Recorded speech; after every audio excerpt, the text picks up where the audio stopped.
doors be open.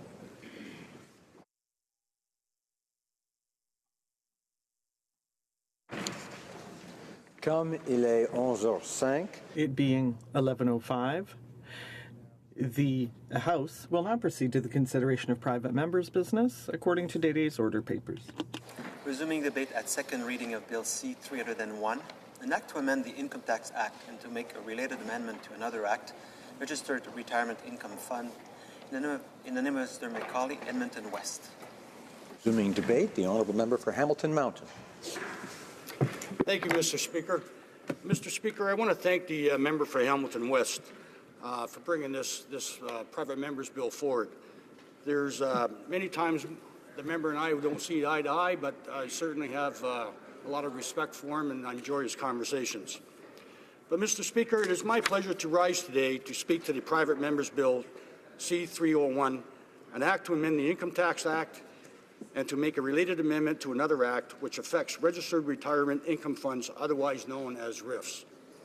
The NDP is supporting this bill at second reading, sending because we feel it deserves to be sent to committee for further study. The issues of mandatory minimum withdrawal requirements is an important issue for retirees trying to maintain an adequate income in their retirement. It is our view that a detailed examination of the rules regarding RIFs is necessary to help ensure seniors are not outliving their savings. Retirement insecurity is reaching a crisis level in Canada as many Canadians do not have adequate savings to maintain their lifestyle upon retirement. Any measures that will make it easier for seniors to maintain an adequate income must be looked at. Much more needs to be done to help our seniors live with the dignity they deserve. The high cost of housing and drugs, the clawback of the GIS, and the indexing of pensions are just a few immediate issues. This government also needs to keep their promise to introduce a new seniors price index to make sure that old age security and the guaranteed income supplement keep up with rising costs. Of a more immediate concern, Mr. Speaker, this government must immediately fix the flaw in their new plan for enhanced CPP benefits.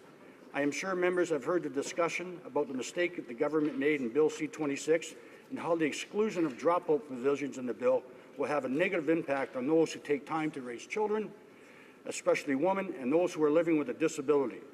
The government will have their chance next week at the finance minister's meeting to fix their mistake, and we will all be watching.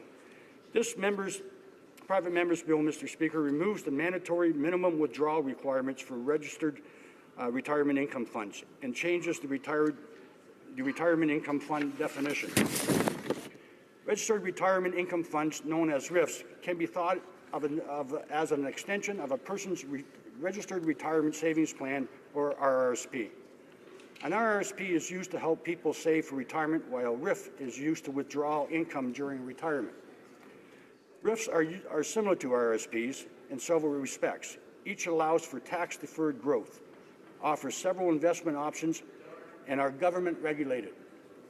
A major difference between an RRSP and a RIF is that with an RRSP, a person can make annual contributions as long as they have earned income and contribution room available. Withdrawals are optional and will be taxed. With a RIF, contributions are not allowed and they must make minimum mandatory withdrawals each year. RIF rules and withdrawal rates were introduced in 1978 and then increased in 1992. In 2015, the Conservative Finance Minister lowered the mandatory registered retirement income fund withdrawal amount to 5.28% from the previous 7.38%. Also, previous to 2007, the age limit from converting an RRSP was 69. The 2007 budget changed the age to 71 in order to strengthen incentives for older Canadians to work and save. When RIF rules came into effect, lifespans and time spent in retirement were much shorter than today. RIF holders now face considerable likelihood of running out of money in late stages of retirement. The NDP has long been in support of lowering these rates. In 2015, NDP pensions critic John Rafferty introduced motion M595 that, in the opinion of the House, the government should review the registered retirement income fund mandatory minimum withdrawal thresholds and amend them to ensure they do not unduly force seniors to exhaust their savings too quickly. The problem with the RIF withdrawal schedule is that people are living longer, and if the schedule is followed, then it is very likely that an account holder will run out of savings by age 92. At that point, the person who had saved diligently throughout their life will see their quality of life decline at a delicate time through no fault of their own. There are also concerns RIF rules can cause callbacks on people's benefits from OAS and or GIS. We know that people are living longer, Mr. Speaker, and this fact will have an impact on seniors and on their ability to have enough money to see them through their retirement. In this context, it is interesting to look at some facts about today's seniors. The probability today of a 71-year-old female reaching age 94 has almost doubled compared to 1992, from 13% to 24%. And the probability of a 71-year-old male reaching that age has been more than tripled from 4% to 14%. There are 265,000 Canadians who are 90 plus today.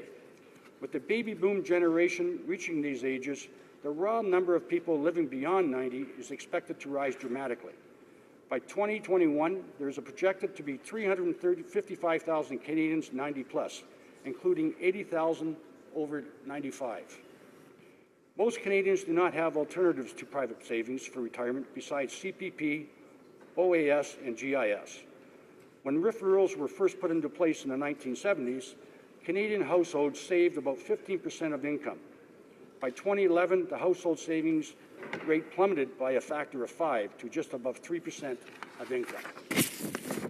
Canadians between the ages of 65 to 69 today hold only an average of $40,000 in RRSPs, a very modest amount. In 2011, workers aged 55 years and over accounted for 18% of total employment compared to 15% in the 2006 census. This is the result of an aging baby boom generation and the increased participation of older workers in the labor force. Mandatory minimum RIF withdrawals are becoming irrelevant as women and men are living at least twice as long as staying in the labor force longer. Mr. Speaker, as I said earlier, the NDP intends to support this bill at second reading, as we feel it should be sent to committee, where the issue of RIF withdrawal and of income security for seniors can be properly studied. I'm disappointed to hear that our Liberal colleagues will not be supporting the bill and are not in favor of this issue getting further study. But then again, maybe I shouldn't be surprised. The Liberals have made some progress on the issues of retirement insecurity with their modest increases in the GIS and the modest increases in benefits in the enhanced CP proposal. That being said, the government has also launched a tax on some Canadian pensioners. The failure to include dropout provisions in the enhanced CPP is certainly an attack on women and those living with disabilities. And Mr. Speaker, we also have Bill C-27, which is clearly an attack on every worker and retiree who invested in a defined pension plan. It is a policy in which the Conservative government did consultations and eventually decided not to move forward with. Now it looks like the Liberal government is going to finish the work the Conservatives started. This government plans are inconsistent and confusing. The strategy for dealing with the retirement income crisis is uneven, inadequate, and at the end of the day will be ineffective. Canadian seniors will be hurt as a result. Mr. Speaker, I urge all members to support this bill so we can refer it to committee where we can study how to better help Canadian seniors live with the security and dignity they deserve. Thank you, Mr. Speaker. Resuming debate, the honourable member for Brandon Souris. Thank you, Mr. Speaker. It's my great pleasure today to speak in favour of Bill C-301, and that was introduced by my colleague and friend from Edmonton West. I'd like to thank him for the work that he's done on this bill and this very important issue that affects millions of Canadian seniors. At this time, I'd also want to thank my NDP colleagues who have indicated that they will support this legislation and send it to the committee so witnesses, financial experts, and most of all, Canadian seniors can weigh in on the merits of this legislation. As a good rule of thumb, anytime the bill introduced by a Conservative, adopted by a NDP, and opposed by a Liberal must mean we're on the right track. The issue of mandatory minimum withdrawals from registered retirement income funds has long been a thorn in the side of Canadian seniors. Many seniors who have diligently saved for retirement and have invested wisely are well within their right to ask that mandatory minimum withdrawals out of their RRIF be completely eliminated. It was just a couple of weeks ago that I spoke in the House against the Liberal government's heavy-handed approach of forcing Canadians to put more of their own money into the government-controlled Canada Pension Plan. It was about time, at that time I spoke about how the Liberal government approach, however well-intentioned, was a direct blow to Canadians who prefer investing their own money into savings vehicles and wanted nothing to do with putting more of their disposable income into a CPP. It comes as no surprise that the Liberal government is opposing this legislation, and it was highly discouraging to read the Parliamentary Secretary to the Minister of Finance's speech where he dismissed the legislation outright. While the Parliamentary Secretary patted himself on the back for the recent changes to the Canada Pension Plan and old age security, my honourable colleague from Edmonton West was completely right to call out the erroneous information in his speech. The changes the Liberal government have introduced will not help seniors today. Their recent legislation will not affect the vast majority of seniors currently living in Canada. I support the legislation, Bill C-301, for three very important reasons, and they are: number one, that Canadian seniors should have complete and utter control regarding their own financial investments, and two, the life expectancy of Canadians has increased dramatically since mandatory minimum withdrawals were introduced way back in 1978. And three, financial markets are volatile and unpredictable. Seniors should be able to cash in on their investments when it is most advantageous for them. Bill C-301 will have an immediate benefit by finally removing the archaic and outdated legislation that forces seniors to make mandatory withdrawals regardless of their own financial situation or the current state of financial markets. Far too often, governments of all stripes forget that the money invested in RRSPs or RRIFs, RIFs, is not their money. The money belongs to the hardworking Canadians who earned it. I firmly believe and have long advocated that the government has no business in forcing Canadians to divest themselves of their RIF. Canadians should be given the benefit of the doubt that they know what's best for their families. Millions of Canadians have financial investments that range from mutual funds, stocks, and various other assets. Many folks have the assistance of financial advisors, while in some cases, they make their investments solely on their own. Financial literacy in our country has grown in recent decades. However, there is still much more to do. In my recent speech regarding the Liberals' heavy-handed approach to the Canada Pension Plan, I mentioned specifically how improving financial literacy rates should be at the forefront of every conversation regarding retirement savings. By empowering Canadians through education and innovative savings vehicles, such as the tax-free savings account, we can provide the tools needed so folks can retire with a high standard of living. Removing the mandatory withdrawals from RIFs is the logical next step to provide that much-needed flexibility. And when you ask Canadians if they want the mandatory minimums to be eliminated, the resounding answer is yes, it is. They do. According to the Canadian Association of Retired Persons, 66%, Mr. Speaker, are calling for this elimination explicitly, and 78% say offering retirees complete control over their RIFs is a more important goal than government recouping deferred taxes from mandatory withdrawals. I, for one, will stand for Canadian seniors rather than giving this spend-happy Liberal government any more money. A dollar in the pocket of a Canadian senior will be far better spent on their priorities and needs than the Liberal Finance Minister could ever do. In respect to the issue of life expectancy of Canadians, people are living longer, healthier lives. This is just one of the more reason why this legislation needs to be enacted. If we do not pass this legislation and make the necessary changes needed, it is a very real possibility that seniors will have completely depleted their retirement savings by age 91, only 20 years after converting their RRSP into a RIF. Many of us in this House know very active seniors who, by the grace of God, continue to live healthy into their 90s. As of right now, there are over 265,000 seniors living in Canada who have reached the wonderful age of 90 years old, and that number will only continue to grow in years ahead. Now to the issue of providing more flexibility for RIFs. In many cases, seniors continue to work part-time jobs for either financial reasons or they are not ready to completely retire. Many seniors who choose to still work and don't need income out of the RIF at that moment should be given the option of foregoing mandatory withdrawals. Because seniors are living longer, and in many cases in their own homes, it only makes sense to allow their RIFs to increase in value until a time where they need that money, those funds. If for some reason a senior has serious health concerns and needs to move into assisted living or needs home care, it can be tremendous strain on one's savings. Rather than ushering seniors into care facilities due to high costs of living independently and the costs associated with home care or health care aids, removing mandatory minimum withdrawals for RIFs might allow a senior to continue saving so they could afford those higher costs later in life.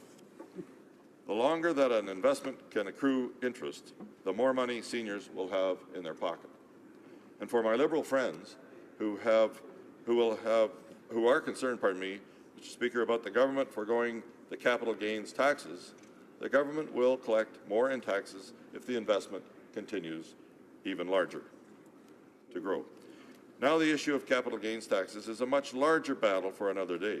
But in this circumstance, the Liberals' concern about the government not collecting its fair share of taxes is moot.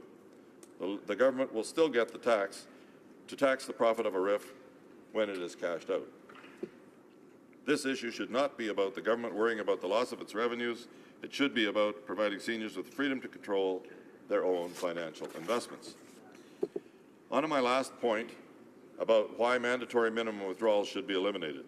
The stock market has been extremely volatile since the Great Recession. When the market crashed in 2008 and 2009, our previous Conservative government introduced a one-time 25% reduction in withdrawal rates. It would have been my desire to have seen the issue dealt with at that time, but alas it wasn't, and now, due to this legislation, it provides us all in the House an opportunity to finally repeal this injustice.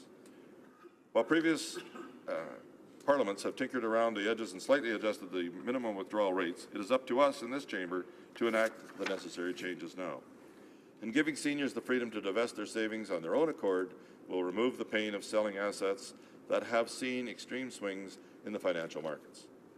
Due to low interest rates and the sluggish economy, investments are not nearly growing as fast as they once were.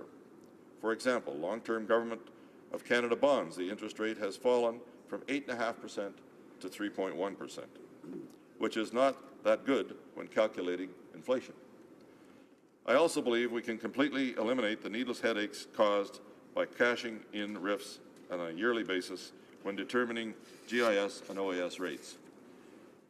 If people want to withdraw their savings on their own free will, they can do so and will at least have the peace of mind that the government's antiquated rules were not to blame for any of the clawbacks. If the Liberal government is serious about helping seniors, they will vote in favour of this legislation. If they want to do something meaningful that will provide immediate assistance, then let's pass this bill.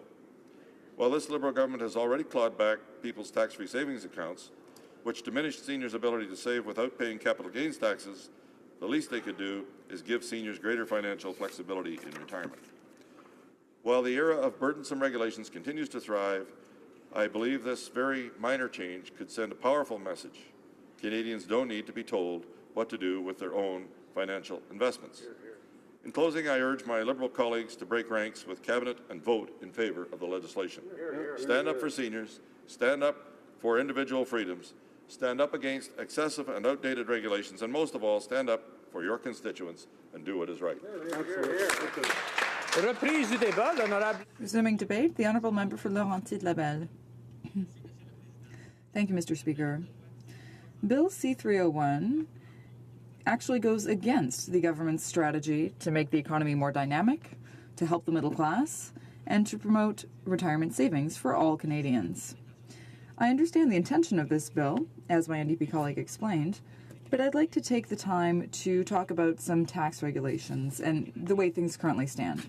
Canadians who have an RRSP need to convert it into a registered retirement fund, or RRIF, before the end of the year when they turn 71 years old. Starting in the next year, they have to withdraw a minimum amount from the RIF every year. By requiring the progressive withdrawal of savings from the RIF, we ensure that tax deferrals on accumulated sums in the RRSP and RIF meet the fundamental objective of enabling retirement savings rather than allowing the inappropriate preservation of retirement savings for estate purposes. Retirees are not forced to spend this money, but the intention is to defer tax, not cancel tax. If this bill were to be adopted, there would be no minimum withdrawal required that would benefit the wealthiest. Bill C-301 diverts RRSPs and RIFs from their purpose by allowing people to defer taxes to a very advanced, until they're at a very advanced age, well above the age of 71. Someone who is saving could even never withdraw any money before their death. Furthermore, this would have a significant impact on the government's budget if it were to be implemented. It's estimated that the elimination of the minimum withdrawal from RIFs would reduce tax revenue, federal tax revenue, by at least $500 million per year in the short term. The bill would also reduce provincial tax revenue. Furthermore, the bill would create significant disparities between different groups when it comes to the tax deferral options. It would increase the possibility of deferring taxes for those who already have savings in an RRSP compared to those who have a registered pension plan. It would also create an intergenerational disparity because younger seniors would not be required to reduce the savings in their RIFs, while older seniors would have to do that starting at the age of 71. I would add that this bill favors seniors who don't have accumulated savings in their RIF, and those who already have a high income, rather than helping those that need it the most. There are many ways to strengthen retirement security for Canadians. Let's talk about young people. They often feel that they have a worse situation than their parents. They have less access to retirement plans than the previous generation. They're concerned, and they're wondering if they will have enough savings to live decently when they retire. These are legitimate questions, Mr. Speaker. 1 out of 4 families approaching the age of retirement, in other words, 1.1 million families, are at risk of not having enough money for their retirement. We are providing concrete solutions for these families. These are solutions that we found following collaboration with the provinces and territories. The solution that we found is to enhance the CPP. These are the advantages that the CPP enhancement will have. The maximum benefit will increase by nearly 50% once the enhanced CPP is fully in force. The CPP will provide reliable benefits, which means that Canadians will have more money even if there's a financial crisis. CPP benefits will be fully indexed, and this will reduce the risk that inflation will reduce their purchasing power. The enhanced CPP is a solution that is perfectly appropriate to the changing labor market. It partly replaces the lack of private retirement funds, and it facilitates labor mobility. The CPP is a system that has many millions of people contributing to it.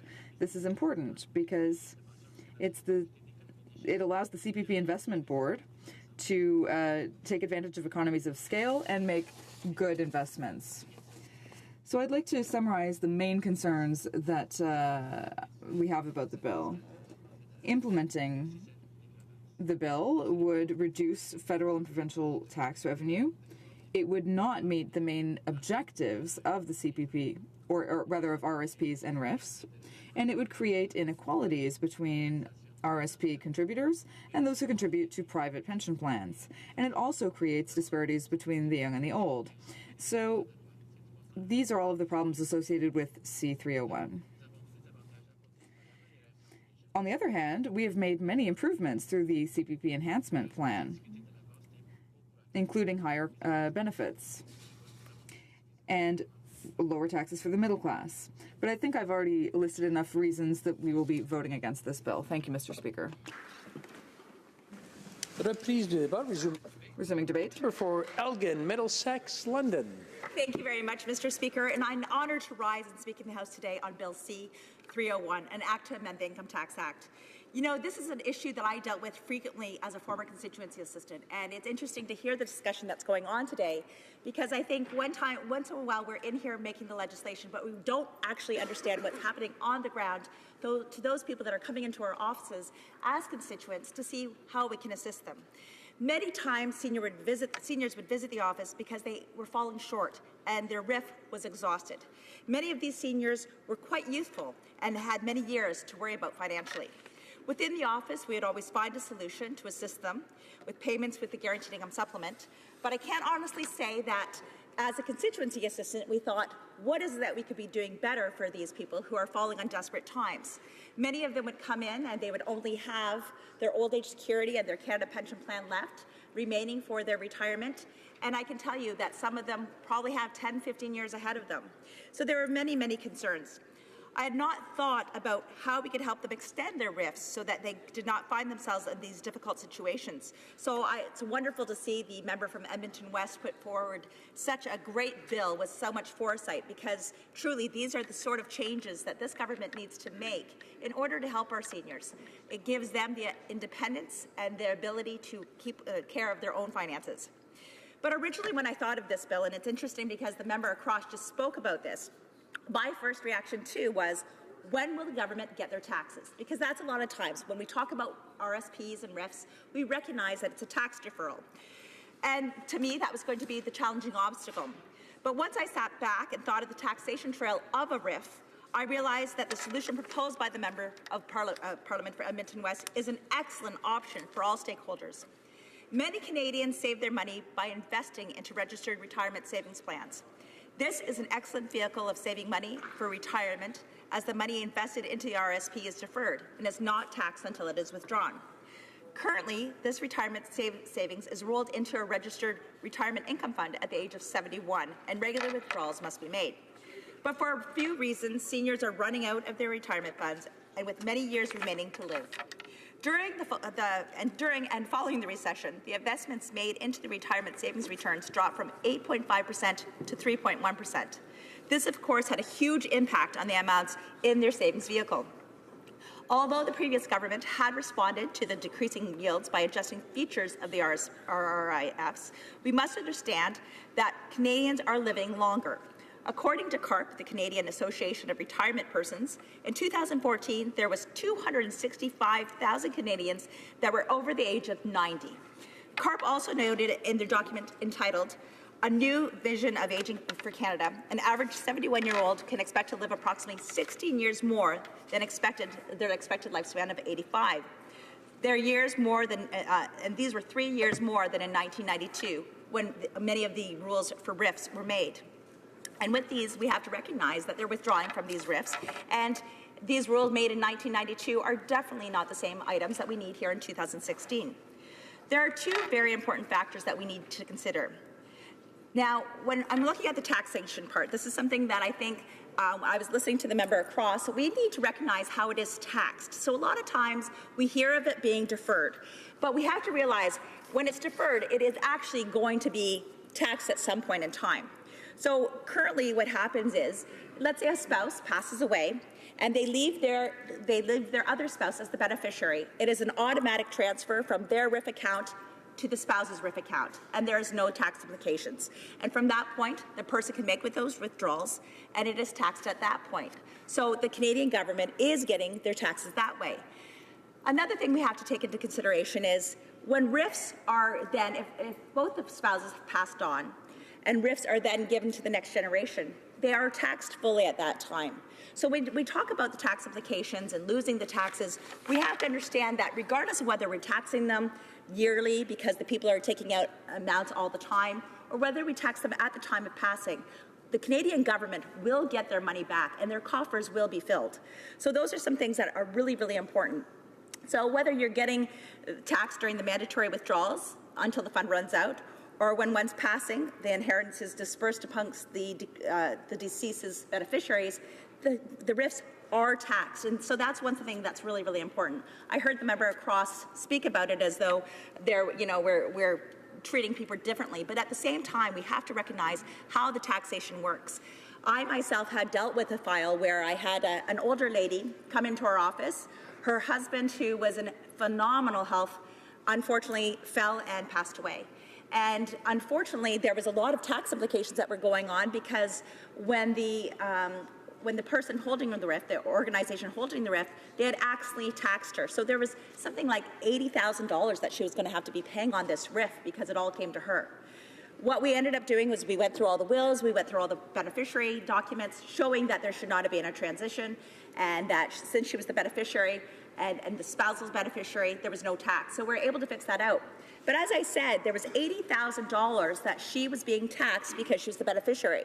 So we have to understand that in case one or in case two, whether it's going to the spouse or whether it's going to the second generation of beneficiaries, it does get taxed. And we're talking about $80,000 worth of tax at that lump sum payment. So we always have to keep that in mind. The money that's transferred to the spouse after one's death is withdrawn, and the taxes that time are also going to be mandated on that. So let's say something unfortunately happens to one of my parents, my father or my mother, one of those spouses, one of them would be able to be paying the taxes when they start taking those withdrawals. It was just, C.D. Howe Institute has called for these exact changes according to a 2015 report, as well as CARP. And according to C.D. Howe Institute, removing the mandatory minimum withdrawal helps seniors whose withdrawals trigger clawbacks of the old age security and guaranteed income supplement.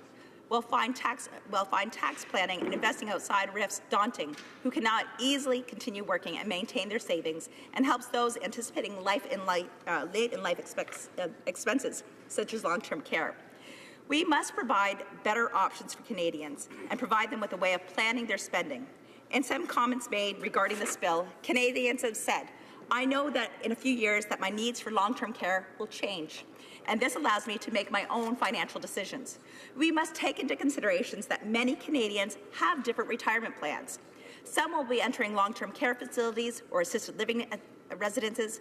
Others may remain in their home pending their health, and some may live with their families. Different situations cannot have a one-size-fits-all solution, and Bill C-301 provides greater flexibility. RIF rules and withdrawal rates were introduced in 1978 and in 1992 with a cash-strapped government that increased the mandatory withdrawals, with the outcome being that the funds would be exhausted close to the age of death. According to 48% of CARP membership, their own life expectancy has changed over the past 20 years, and they are starting to have more, and they state that they need to have more control over their own retirement funds to ensure that those funds will last longer. So, Mr. Speaker, I would like to go back to the points about constituents exhausting their retirement savings and how this bill introduced by this member from Edmonton West does assist them with that. The government talks a lot about the Canada Pension Plan, and we talk a lot about private pensions, but we have to recognize many people don't have those public pension plans or may not have had a private work plan. My parents, I always like to refer back to them, they were farmers. So there wasn't an option for anything but other than RSPs for them. They didn't have a business that was matching their contributions. And what they were doing is they put money aside through RSPs that have now been rolled into RIFs. So when I speak here, I think greatly about my parents. I sit there and I think, what works best for them? They're excellent Canadians who continue to work and give back to this economy, and allowing my parents to have money that they can spend throughout a longer period of time. If you see my 80-year-old father, you know that we're stuck with him for probably another 15 to 20 years because he is so vibrant. But, you know, did his plans when he started originally looking at this back in the 70s, did his plans for retirement mark the amazing shape that he is in today? Probably not. His parents had passed away when they were 80 and 85. So for him, I'm sure he thought that, you know, 85 was going to be a great year, that he'd live till he was 85. I know that Dad will live for many, many years to come. We have excellent medical research, and we have lots of things being done in our public systems to help our seniors. But we have to recognize that life expectancy has increased dramatically, and the changes that are putting in with this bill, those are taking into consideration those life expectancies. So I think it's really, really important that as a government and as the official opposition, and it's great to hear the NTP supporting this as well, we must allow Canadians to choose for retirement. And this is an excellent option, especially for those people who had to and will always be planning their own future. So thank you very much, Mr. Speaker. Thank you very much, Mr. Speaker, for your time. Resuming debate, the honourable member for Calgary Shepherd. Thank you, Mr. Speaker. I'm very pleased to be joining the debate in support of my colleague, the member from Edmonton West's private members bill amending how retirement savings in the RIF are treated for tax purposes. I should mention, too, his great work as the former president of Vancouver Island's largest hospital foundation. Actually, it's a foundation that is responsible for 6 hospitals. So he speaks from great experience of what seniors do need and the type of care, as well as the type of retirement savings that seniors should have or be able to take advantage of. Now, RSPs and the RIF program right now mandate that a mandatory percentage be withdrawn when one reaches 71, and over time that percentage actually keeps going up to something close to 20%. So it's very easy to see how a person who has done the right thing for a good part of their life, which is put money aside, put savings aside, is then put into a situation where they might be forced by government edict to take out more out of their retirement savings than they would like to, and wind up in a situation of dependence on the government, both for government financing through OAS and GIS, but also in a situation where they're fully dependent on the government to provide home care or seniors care, and they have no means of providing for all of those extra types of expenses that arise in old age. Now, there's a Yiddish proverb I wanted to use. You can't have more in the bowl than you have in the pot. And the pot is the savings that a person puts aside, all the money you put aside into your savings pot in order to save for the future. And how you decide to fill the pot and what you fill it with is entirely up to you. And right now what we have is a government edict, a government mandate that controls your bowl and your hand and how you reach into your savings and what you use them for. So I think that's wrong. You can't have more in the bowl, meaning that the government should not force people to take more money out of their pot than they would like to. That's simply wrong. It should not be happening, especially now where we have longevity and lifespans far in excess of what was expected when the RSP programs were introduced. So the mandatory withdrawals were developed indeed in a different time with much shorter lifespans when public finances weren't as bad as they are today. And we see that with this government's $30 billion deficit, almost $120 billion of spending over the next 4 or 5 years. They have absolutely no plan in the future to return to a balanced budget. It's simply not in their DNA as a government to do that. And so what they're doing is they're going to keep these rules in place in order to tax people's savings away. They're going to be expecting people in the 80s and 90s to pay for this government's failures to control their budget.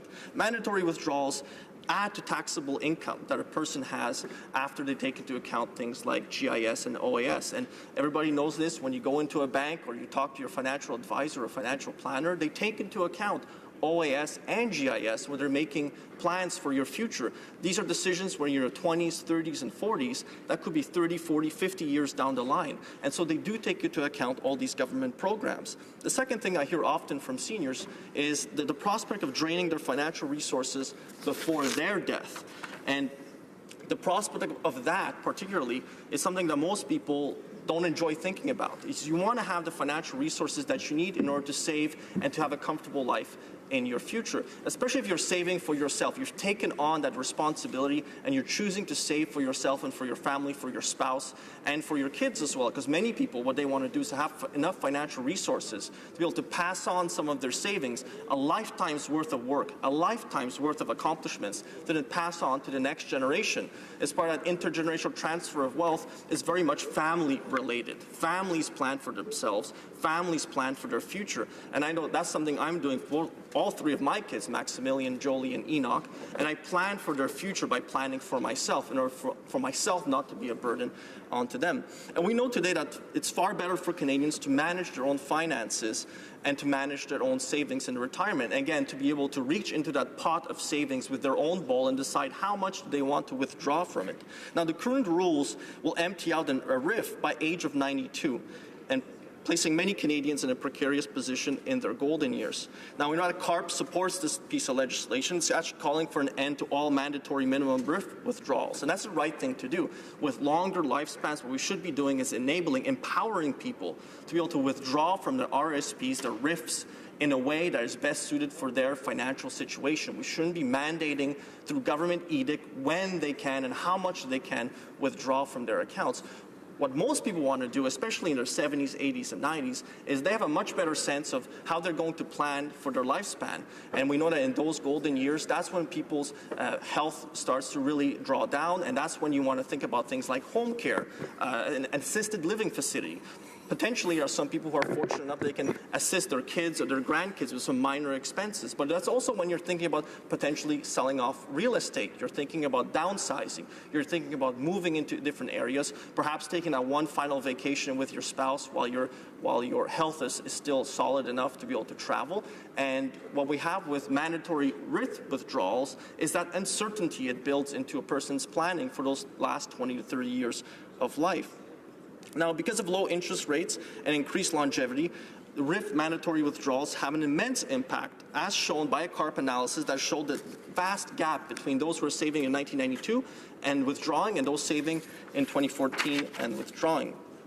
Now, we know that financial security is key in this proposal in C301, and that's what the member from Edmonton West is trying to achieve, is trying to empower seniors in those golden years to have financial security, control over their own finances so they can plan better for their future. We know that in 2015, the previous Conservative government reduced the mandatory withdrawal rates for seniors holding a RIF.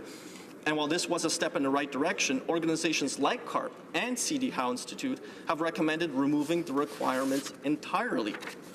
I'd like to mention one thing from the CARP report on this called A New Vision of Aging for Canada, where it said that the vast majority of CARP members, 78%, said that offering retirees complete control here over their RIFs is a more important goal than government recouping deferred taxes through mandatory withdrawals. And I hear this sometimes from the government benches, from members of their backbench especially, when they're saying that the taxes, think of the Treasury, think of the public Treasury and the taxes that we'll be losing on this. Well, think about the seniors. The seniors should be placed first. They don't live in order for government to make a living. That side, the government, we members of parliament live to ensure that Canadians have a living and that they are placed first before the government. So I think we've got it the wrong way here. The government has to think about the public treasury and the taxes that are deferred or potentially never recouped. But I'm thinking about the seniors first. We are here for them and not the other way around. Now, some might say again that this is deferred income, so that taxes should apply. And taxes, in fact, do apply.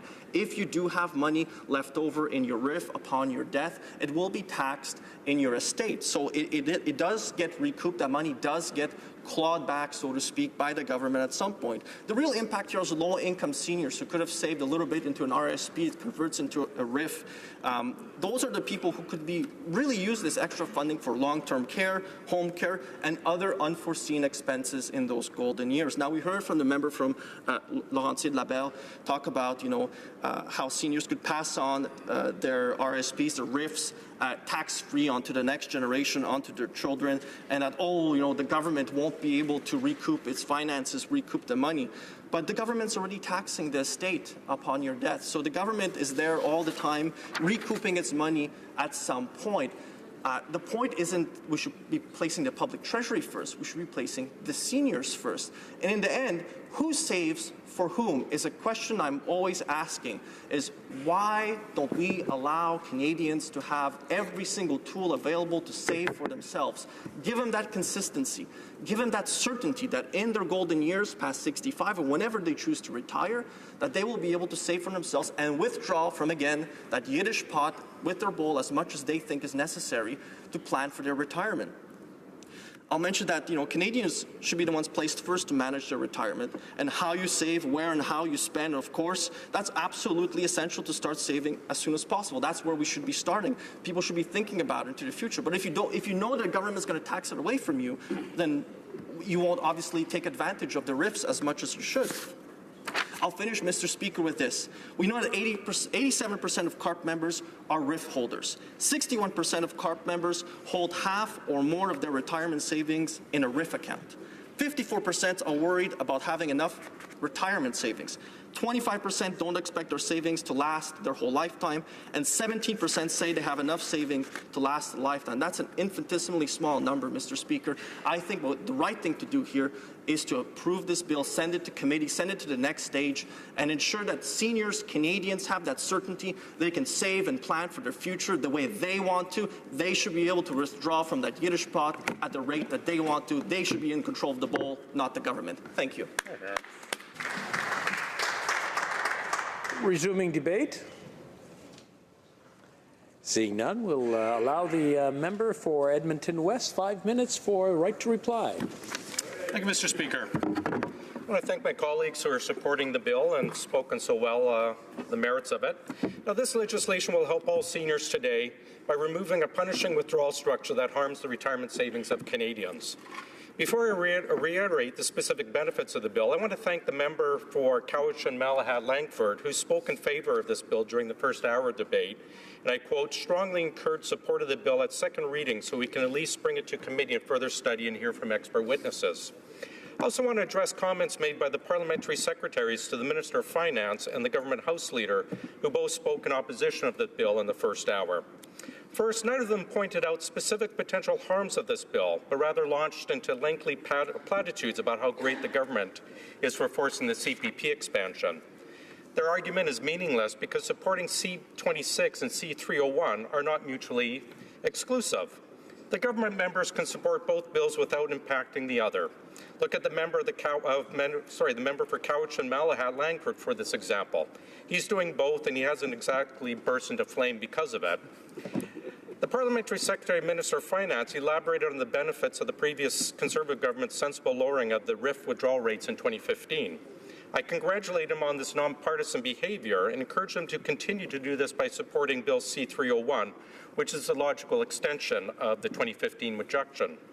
In supporting the 2015 reduction, the member acknowledges that RIF rates are out of touch with the changing realities of life expectancy and saving investments. Because government will never react fast enough to minimize the harms to seniors caught in the middle, the logical next step is to eliminate these rules entirely and stop punishing seniors for daring to have savings. I hope the member realizes his own logical inconsistency in supporting the 2015 reduction, but opposing this extension, and reconsiders his position. He next made misleading arguments on tax referral by implying that this legislation allows Canadians to avoid taxes entirely. This is false, and he is wrong. The government will get what it's owed. The only difference is that with C301, seniors will decide when it's best to withdraw their savings and be taxed. Government is not going anywhere, and neither, by extension, is the taxman. Government can wait, especially if it means that our seniors are better off. The member then doubles down on his flawed tax exemption argument, but it's also an irrelevant point. He says this bill could motivate seniors to press for tax exemptions, which would be contrary to the basic principles of our fiscal policy. I'm not certain what the member is trying to get at. I'm wondering if he's seriously basing his opposition on the ground that maybe, just maybe in the future, some people might push for better tax treatment. I wonder what's next. Maybe the government needs to take money from seniors because some might spend it on beer and popcorn. His last argument is just as nonsensical. He says that this bill would create major intergenerational disparity, and we heard that earlier today as well, because older seniors have been forced to withdraw their savings already. I'm very much unclear on what the member is thinking. I think he may misunderstand the parliamentary system entirely. I just want to clarify for him that every law that we change affects Canadians unevenly. The Liberals' own price CPP tax hike will not benefit anyone for about 40 years, yet will raise taxes on several generations that will see zero benefit. As well as adding over $100 billion in debt for later generations to pay will do the same. His government is going to create the largest intergenerational disparity in Canadian history, but they argue against C301. I wish I could peek into his mind for a brief moment so I could witness the logic backflips he does to reconcile his support for the CPP tax hike and offloading debt for future generations, but then oppose this sensible legislation because of intergenerational concerns. Lastly, the parliamentary secretary to the government house leader said that he cannot recall someone from his constituency who had contacted him regarding RIF withdrawals. It's not a substantive point. I'll simply say that it's probably because he never asked. But I asked, and CARP asked. And what we heard overwhelmingly is that this bill is needed and wanted. Mr. Speaker, this bill addresses real harms. Canadians are living longer, their investments are earning less, and the RIF withdrawal structures depleting our senior savings at an unsustainable rate. These forced withdrawals negatively affect seniors in many ways and disproportionately hurt low-income seniors. Forced withdrawals count as income, which needlessly triggers clawbacks of OAS, GIS, and needed provincial benefits. This matters for low-income seniors who rely on OAS and GIS for their daily expenses, but need to continue savings in their RIF holdings for expected later in life expenses such as long-term care or care for their disabled children. Mr. Speaker, this bill is broadly supported. The Canadian Association of Retired Persons supports this bill because it returns financial control over savings back to seniors. It won't cost taxpayers a dime, and according to the C.D. Howe Institute, it would probably benefit the Treasury, not cost the $500 million as made up by the other side. This bill is badly needed. There's only one solution, Mr. Speaker: eliminate the mandatory withdrawal. Stop punishing seniors for savings. Let's allow Canadians to manage their retirement as they see fit. Enact this broadly supported and sound legislation. Let's send it to committee so Canadians can have their say. Thank you, Mr. Speaker. The question is as follows. Mr. McCauley, Edmonton West, seconded by Mr. Genuis, move that Bill C-301, an act to amend the Income Tax Act and to make a related amendment to another act, Registered Retirement Income Fund, be now read a second time and referred to the Standing Committee on Finance. Is it the pleasure of the House to adopt the motion? No. All those in favour, please say yea. All those opposed, please say nay. Nay! In my opinion, the nays have it. Yes, the nays have it. Okay, very good. Pursuant to order made on Thursday, December 1st, 2016, the recorded division stands deferred until Tuesday, December 13th, 2016, immediately before the time provided for private members' business. Now, seeing the clock, we seem to have gone through everything fairly quickly this morning. We're going to suspend the session for about 10 minutes until 5 after 12.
Ordre émanant du gouvernement, projet de loi émanant du gouvernement commune, reprise du débat. Resuming debate at second reading of Bill C-30,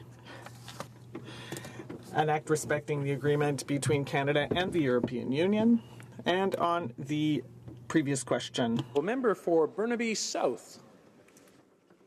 Oh, I'm sorry. I was thinking we're still in questions and comments. Questions and comments, yes. Questions and comments. The honourable member for London South, or London Fanshawe, sorry. Which is in part to the south of my riding. Thank you, Mr. Speaker. My question to the honourable member has to do with public consultation. I know he spoke at length about it, but I would like him to underscore why it's important. Is it indeed integral to the success of a trade deal? The honourable member for Burnaby South. Thank you, Mr. Speaker, and I thank my colleague for her question and, of course, her very good work here in this chamber and in her writing. Mr. Speaker, just to cast your mind back to last week, my speech in the House was regarding this government's general approach to public participation in public policy making process. And what we saw through this year, 2016, was the government undertaking many different kinds of public participation, including around this trade deal to some extent. However, the question I raised during my speech was concerning the disingenuity of some of these consultation processes. What I alluded to during my speech was where genuine public participation is certainly welcome and indeed necessary for successful public policy. There's two courses of consultation which this government seems to be undertaking. The first is what would Sherry Arnstein would call manipulation. That's where the government has a policy path in mind, but they decide they need to make it look like they're consulting with the public. So they indeed twist their consultation processes to be manipulative, to really trick the public into thinking that they're having input when they actually don't. The other type of process, which is disingenuous, Mr. Speaker, is something called therapy, where people have very strong views about an issue or a policy, and the government uses the public consultation process to cure them of their ills. Mr. Speaker, so I think this is what's happening here with, for example, with the CETA deal, is that the public is very wary of these trade deals. They look, for example, as how NAFTA has hollowed out our manufacturing sector in Canada, and how other trade deals have had negative effects, mainly because they don't follow the NDP prescription of being fair trade deals. And that's why we've supported some trade deals in the past, and we don't support different other trade deals like this one, for example, Mr. Speaker. So I would call on the government to be genuine in its process in the future and make sure they don't try to manipulate or subject Canadians to therapy. Thank you, Mr. Speaker. Questions et commentaires, l'honorable. Questions and comments, the honourable member for Sherbrooke. Thank you, Mr. Speaker, and I'd like to thank my colleague for his speech. I actually missed his speech on Friday, but I'm very happy to put a question to him on the ISDS provisions and the parallel legal systems that are this parallel system for investors.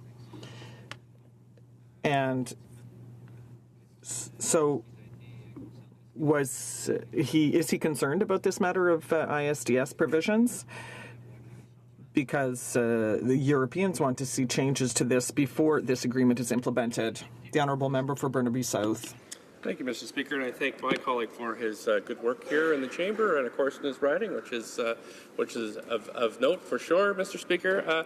I think Canadians have a lot of concern about trade deals when I think the biggest concern is when the sovereignty is taken out of the hands of Canadians. And that's the problem with many trade deals, Mr. Speaker, is that where Canadians like to control their own destiny when they sign bad trade deals, what happens is they lose some of this sovereignty poverty, Mr. Speaker, and I think that's what's happening. We've heard this from multiple actors from across Canada in terms of, say, municipalities or producers of particular goods, Mr. Speaker, and I think that's part of the problem with this trade deal, and why we are objecting to it, Mr. Speaker, is that it takes too much control out of the hands of Canadians and puts it in the hands of, say, multinational corporations or other national governments, Mr. Speaker. So, again, we are hoping that we would find a fair and equitable trade deal with Europe that we could support, but the Liberals have not delivered that, mainly because they just took the deal off the table that the Conservatives had negotiated under the Harper government. Thank you, Mr. Speaker. Reprise du débat. Resuming debate, the Honourable Member for Saint-Hyacinthe-Bagotte. Mr. Speaker, the NDP has long been calling for an improvement in trade with Europe in order to diversify markets in Canada. However, there are many concerns and unanswered questions about this proposed agreement. I would like to state that I will not be supporting Bill C-30, Canada-European Union Comprehensive Economic and Trade Agreement Implementation Act, and including other measures. The Prime Minister signed this comprehensive economic agreement with Europe. We call it CETA, on October 30th at a summit of leaders from the EU and from Canada. Just 2 days earlier, the Liberal government had put the Implementation Act, Bill C-30, into the order paper and tabled the bill on October 31st. Mr. Speaker, might I remind people here that this rushed process violated the very policy of the government on how treaties are tabled before Parliament. This policy calls on the government to table a copy of the treaty with an explanatory brief laying out the main elements of the agreement at least 21 days, Mr. Speaker, not 2 days, 21 sitting days before the bill is introduced. Trade with Europe is too important for us to take it lightly. The government must seek to solve the remaining problems in this agreement instead of settling for a flawed document. And let me tell you, there are many flaws in the sectors of agriculture, health, environment, and so on. And yet, the Liberals are bent on ramming this agreement through. But we have to remember that we're talking about real people, jobs, and the local economies of our regions. The price of medication will rise. The compensation promised by the Liberals will not be delivered on, and jobs will be lost. 23,000 is the number of jobs that Canada will lose because of CETA. A study conducted by Tufts University Global Development and Environment Institute, published in September, shows that the implementation of CETA will lead to job losses that will last well into 2023. As Maud Barlow, president of the Council of Canadians, has said, this agreement shows that there will be no economic gains, only job losses, inequalities, and a chronic erosion of the public sector. Mr. Speaker, I refuse to stand idly by. Our duty is to protect the interests of our fellow citizens. Whereas the Conservatives had promised a compensation system of $4.3 billion to farmers affected by supply management who will be affected by CETA and the TPP, the Liberal government, in the end, decided to create a subsidy program of only $350 million for dairy producers. But, Mr. Speaker, I certainly hope that the Liberals are aware that this is not even close to compensating the sector of dairy producers, given the job losses that will result from this agreement. Mr. Speaker, I would like to explain what this means, this agreement means for a region like Saint-Hyacinthe-Bagotte. I represent a riding where the agri-food sector is truly the engine of our economy. I often say that I'm very proud to represent the agri-food technopole of Canada, where there is an extremely high concentration of farmers in a number of sectors of activity. We have teaching institutes, for example, the ITA, the veterinary school, the Agricultural Institute. We have labs, we have research centers, a number of processing plants for agri-food products. All of the economy of our region is based on agri-food. And in fact, recently, the owner of a hat shop realized that over half of his clients are either farmers or people who work in the agri-food sector.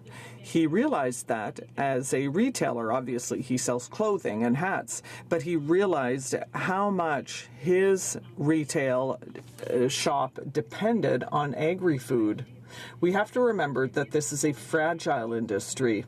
I live on a range road. I live on the family farm of my husband, who was the son of a farmer, the son of a dairy producer, actually.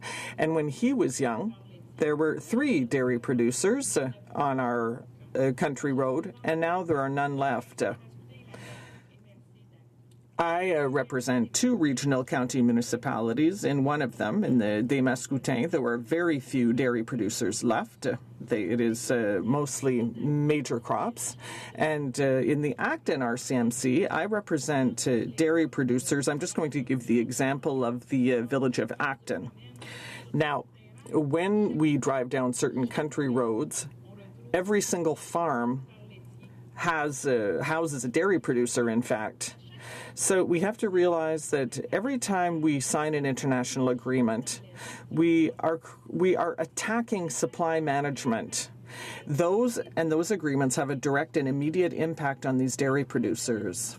When we talk about supply management, we saw this in summer 2015 when there was the Strong and United campaign for supply and management. What I found interesting about this campaign is that I believe that we brought home to all Canadians and to my fellow citizens the fact that supply management doesn't just affect farmers. It affects everyone, because as consumers, we are insured because of supply management to be able to purchase a certain quantity of eggs and poultry and so forth. So we can know that we can count on these products in sufficient quantity, but also of sufficient quality. And we don't have to worry about fluctuating prices. Sometimes my fellow citizens say, oh, Brigitte, I went to the U.S. and the milk was less expensive.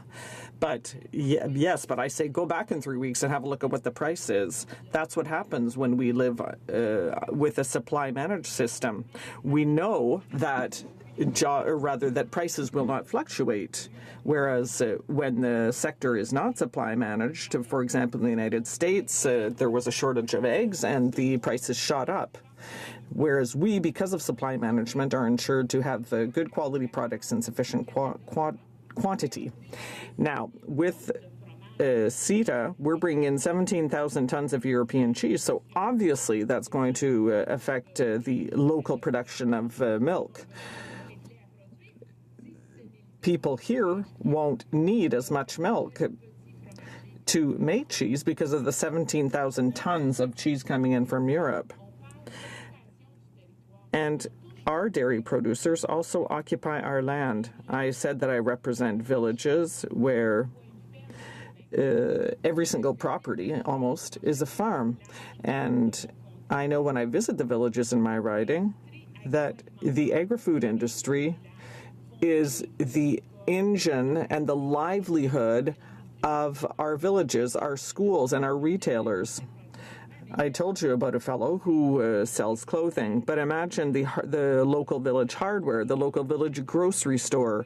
Those are all people's jobs in these communities that are stemmed directly from the agri-food sector, and therefore it is extremely important that every time an international agreement is signed, we must ask ourselves what the impact will be on the agri-food sector.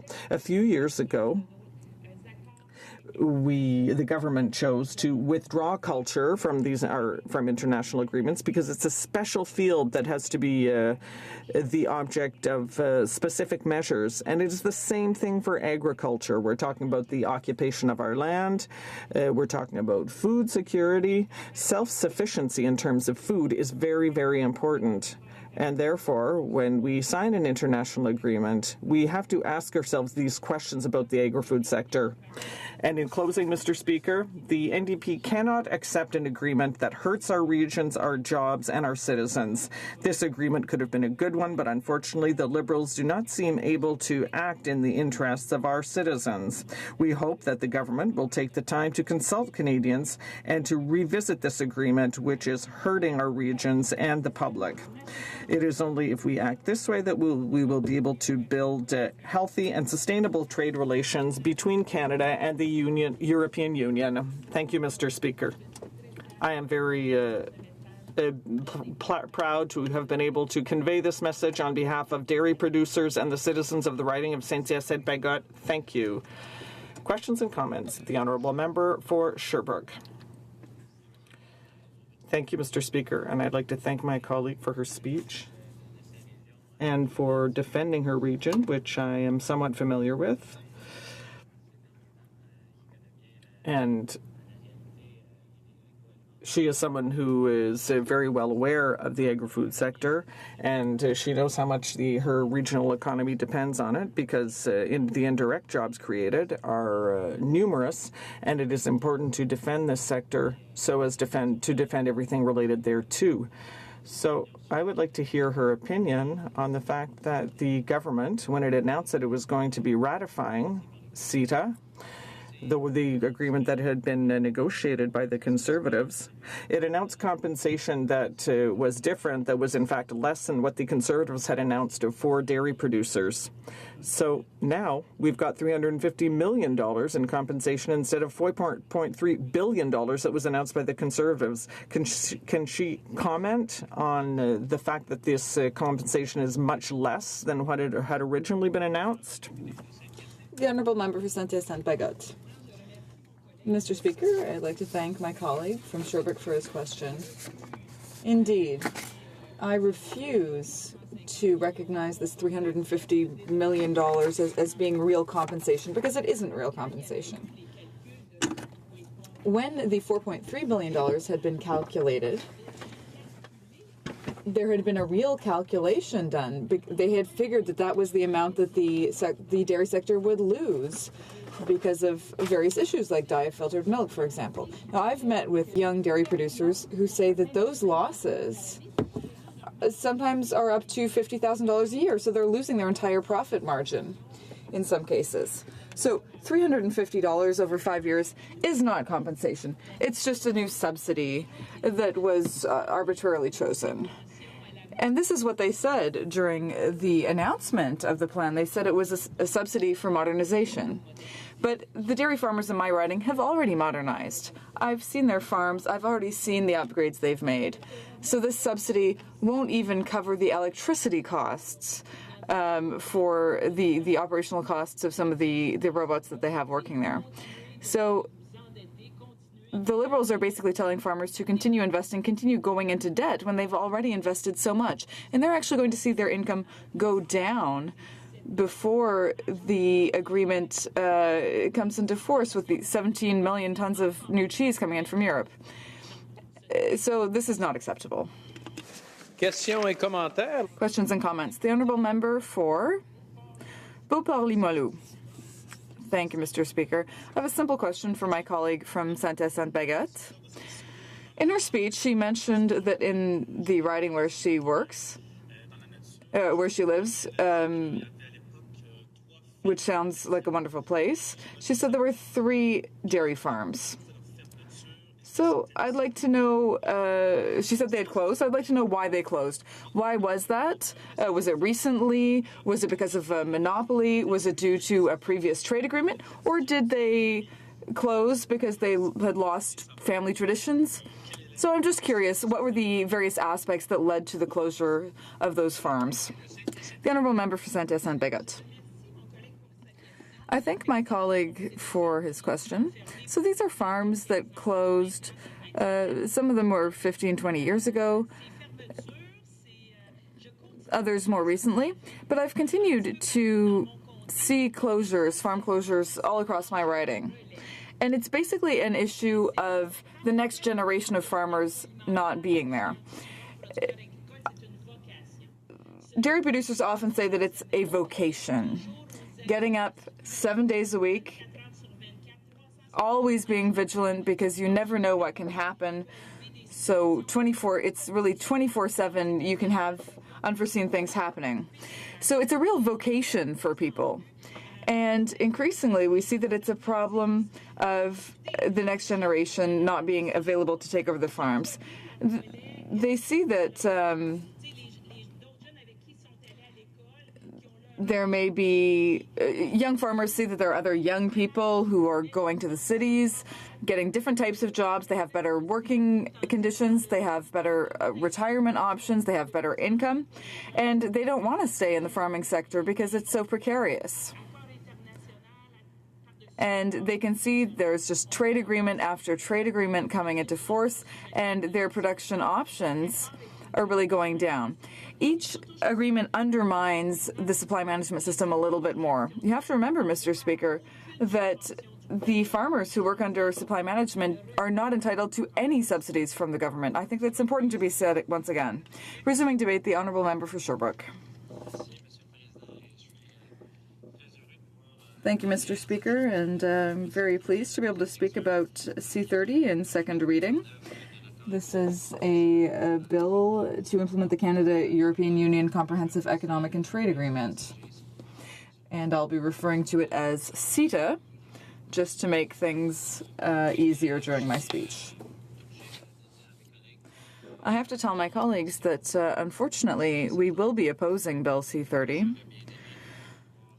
I would have liked to be able to support an agreement, a good agreement, between Canada and the EU so that we could increase our trade with them.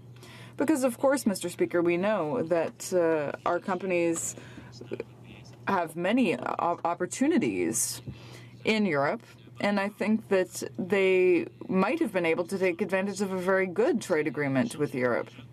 We know there is already trade between those two jurisdictions, but a comprehensive economic and trade agreement can really facilitate that trade. But unfortunately, this agreement and the bill that implements it are flawed. And that's not just my opinion, that's the opinion of many Canadian experts and also European experts who vehemently criticized some of the provisions of this bill. One of the aspects that was most criticized was the investor-state provisions. So this means that investor states or corporate interests abroad can challenge our democratic institutions here in Canada and actually take us to court over any actions that they deem to harm their profit-making abilities. So that will be something I will be speaking about later on. I also noticed many other problems with this agreement.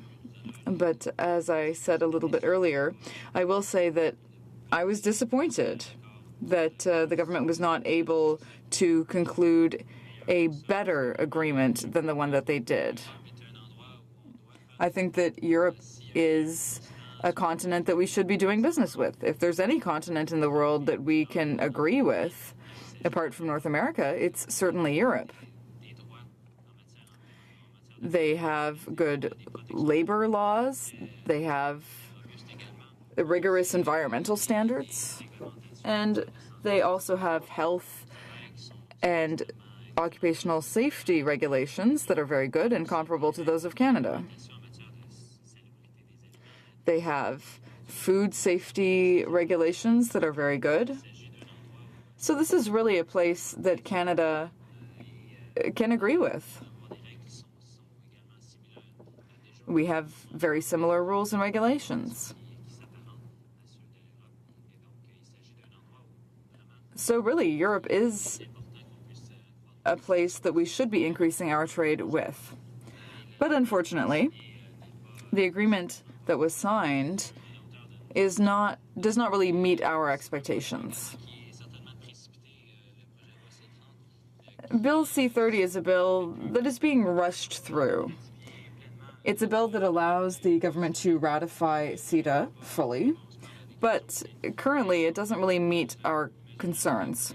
For example, there are many investor state provisions that have not yet been properly defined and that are still the subject of dispute in Europe.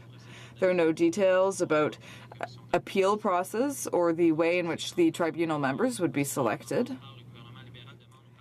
And the Liberal government is basically asking opposition parties to sign a blank check. Canada and Europe are working to assuage some of these concerns, but the government hasn't listened to the concerns of the Canadian population so far. So I'd like to raise 4 main problems with the agreement that I really feel deserve to be mentioned. And I hope that this will allow members from the government side to realize the very serious errors contained in the agreement, and perhaps it will allow them to change their mind about the bill. As I mentioned earlier, there is the whole question of investor state provisions and investor states corporations that can take action against our institutions. This is why experts and politicians, even in Europe, raised concerns, because they also felt that this was a serious problem of allowing multinational corporations to challenge our own laws. Let's take an example. If a government ran on the promise of banning a certain product because they believed that it was dangerous for society, and then they are elected and they follow up on their promise and they find that the certain product is harming the population and they ban it, well, then you have a government that was democratically elected to do that. But what can happen is that the multinational corporation that makes the product would be able to challenge that democratic decision and request compensation. They could say, I want X million dollars because you've banned my product in your jurisdiction, and so I need compensation. So multinational corporations would actually be superior to our government institutions making decisions. And they would have the last word, and they would be able to obtain compensation under this agreement as it's currently written. So that's something I would really like to strongly criticize today. And I think it's important that members of this House understand the potential consequences of these investor state provisions and this sort of parallel legal system that would be created. Now, my colleague from Saint-Hyacinthe-Bagotte mentioned this in her speech, and I'd like to bring it up again. There's the question of dairy producers. They are going to be suffering significant losses, which have been accurately calculated. And this is why the government has been talking about compensation, and they talked about compensation when they were negotiating the agreement.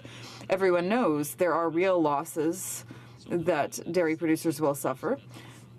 And, it was said that if we bring in more European cheeses, we need to recognize that European cheeses will be getting more market share, and that will have a consequence on sales for our local producers. So the government agreed to compensate producers for those losses.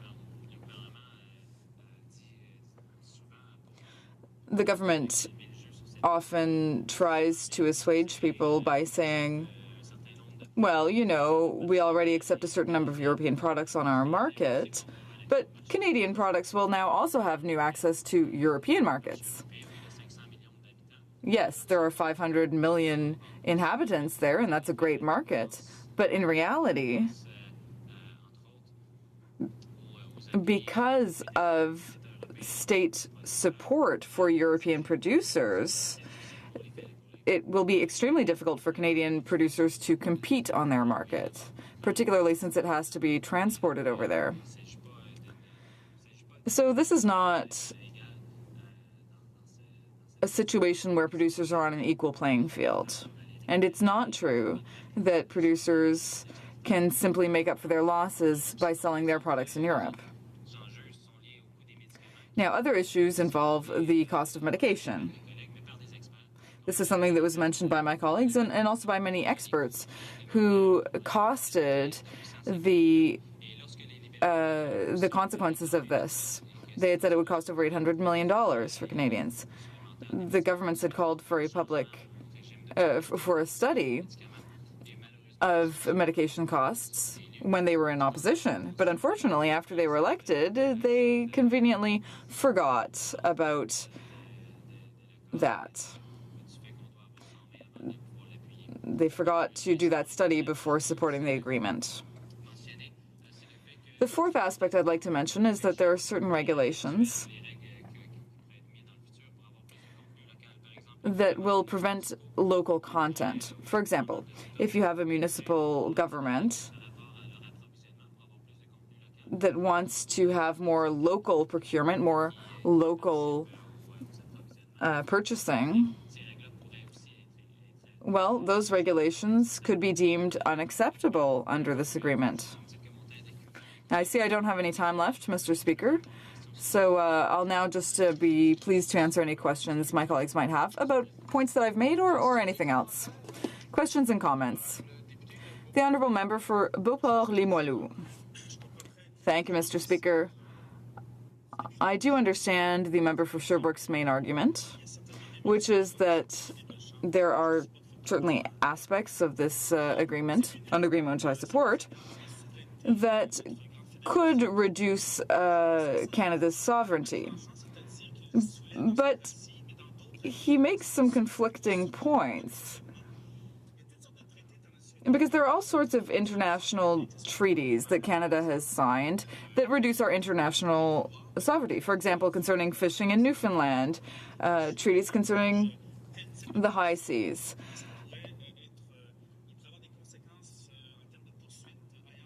So with those treaties and agreements, there is the possibility of legal action. And yes, these agreements do in some ways reduce our sovereignty. And I'm sure that the NDP has embraced many of those agreements in the past. So I'd like to ask the member for Sherbrooke if he isn't just using this argument because it's convenient. The Honourable Member for Sherbrooke. Thank you, Mr. Speaker. I thank my colleague for his question. He said that there are other international agreements that might set basic minimum standards for certain things. And often, those are very common sense minimum requirements concerning safety, for example, and the respect of certain rights. But in this case, we're talking about the actions of private corporations who are allowed to say that the government is not acting in a manner that reflects their interests or that is inappropriate in their opinion.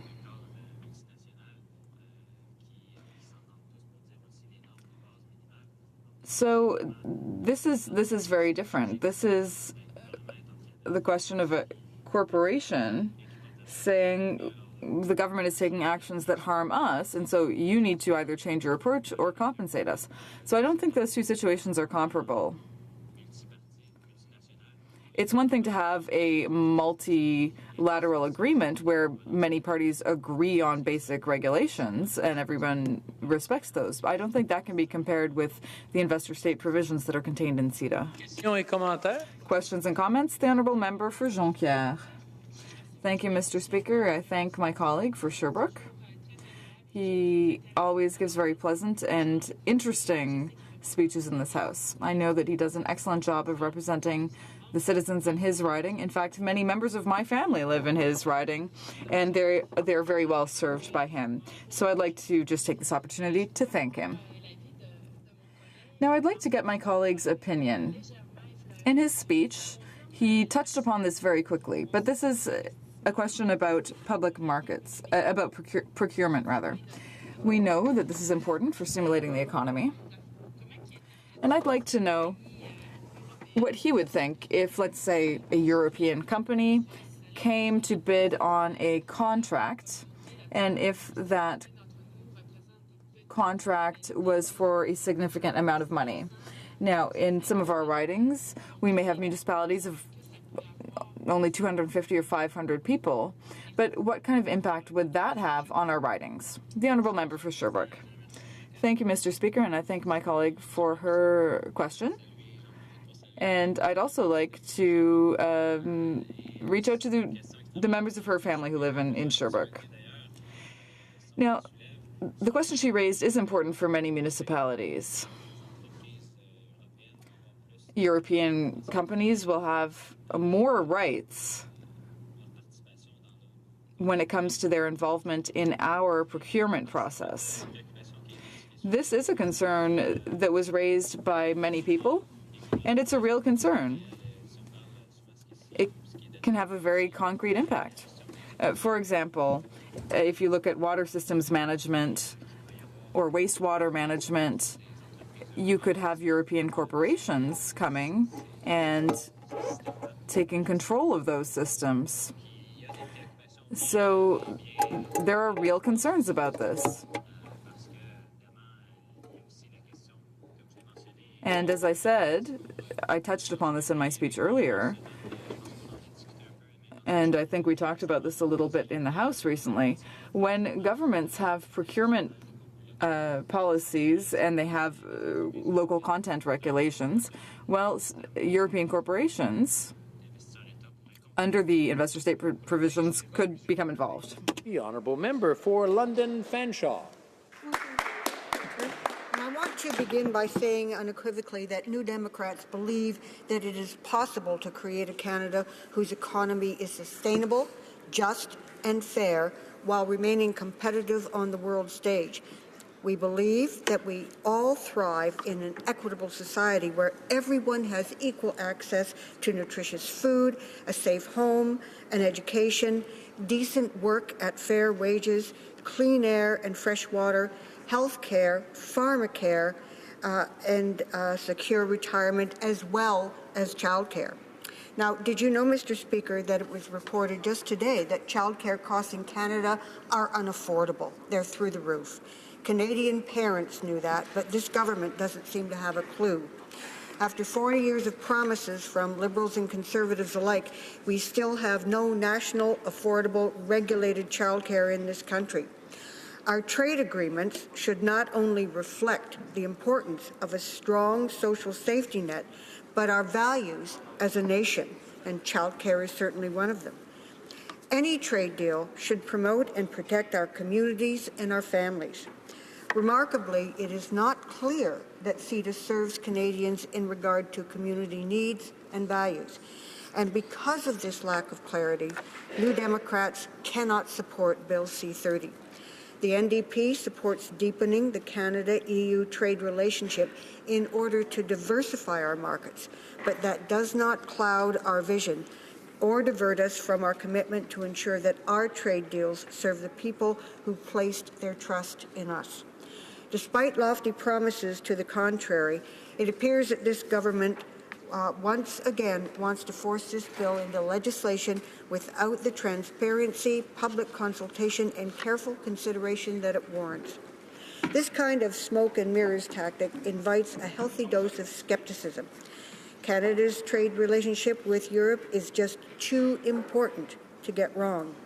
We should be working to fix problems with the current deal rather than settling for this flawed agreement.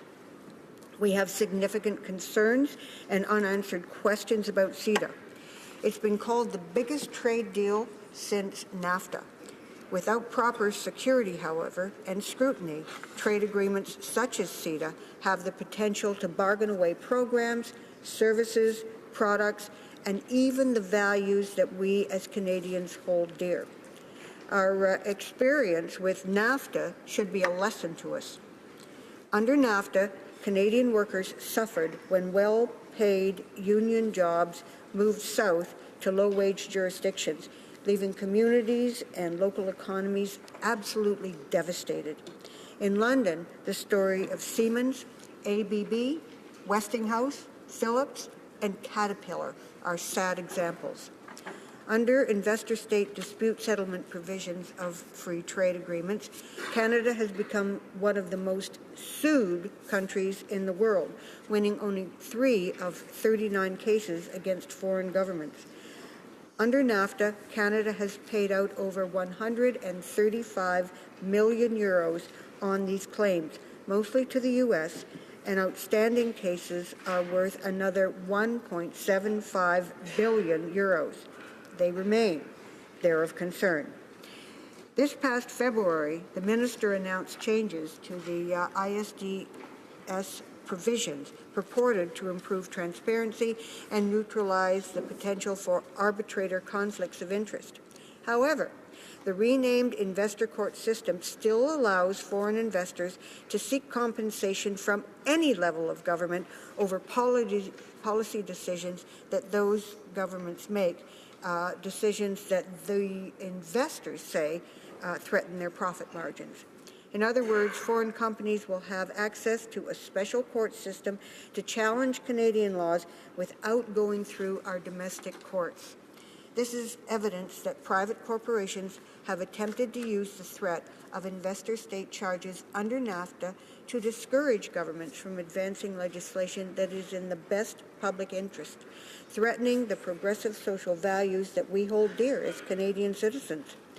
Critics have argued that CETA threatens our public services, including health care, that local job creation is endangered, that CETA threatens our sovereignty when it comes to fresh water and a clean environment, that it threatens our food sovereignty and farmers' rights, that our cultural and communications sovereignty is in danger, that Indigenous sovereignty and human rights are threatened, as well as labor rights and the quality of our existing jobs.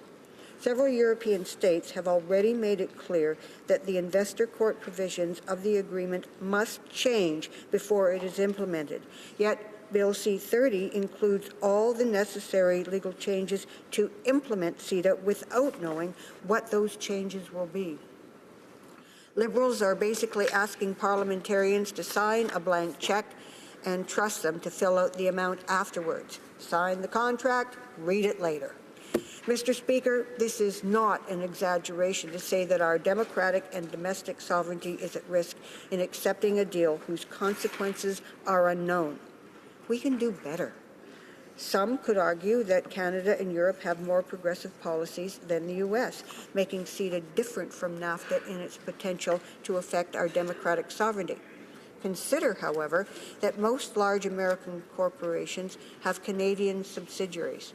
What is to stop one of those subsidiaries from invoking the investor court provisions of CETA to challenge environmental, health, and labor policies of signatory states? You Democrats have been calling for a national pharmacare program for Canada forever. Evidence shows that such a program is not only sustainable but cost-efficient for the government. Cost-efficient for implementation, it will save billions in taxpayer dollars, and it'll make life easier for Canadians who rely on those prescriptions for their health and quality of life. In opposition, the Liberals demanded a study of the fiscal impacts of CETA on prescription drug costs. In government, they're rushing to implement CETA, while at the same time they're refusing to consider increased health care transfers to the provinces. You'd think Sunny Ways would require a comprehensive analysis of policies and agreements and their effects on Canadians before signing off, Mr. Speaker, but that doesn't seem to be the case here. And Canadians deserve better.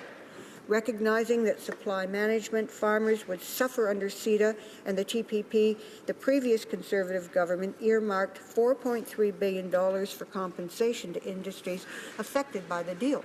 The Liberal government has announced a $350 million package for dairy farmers, falling far, far short of their actual losses under CETA.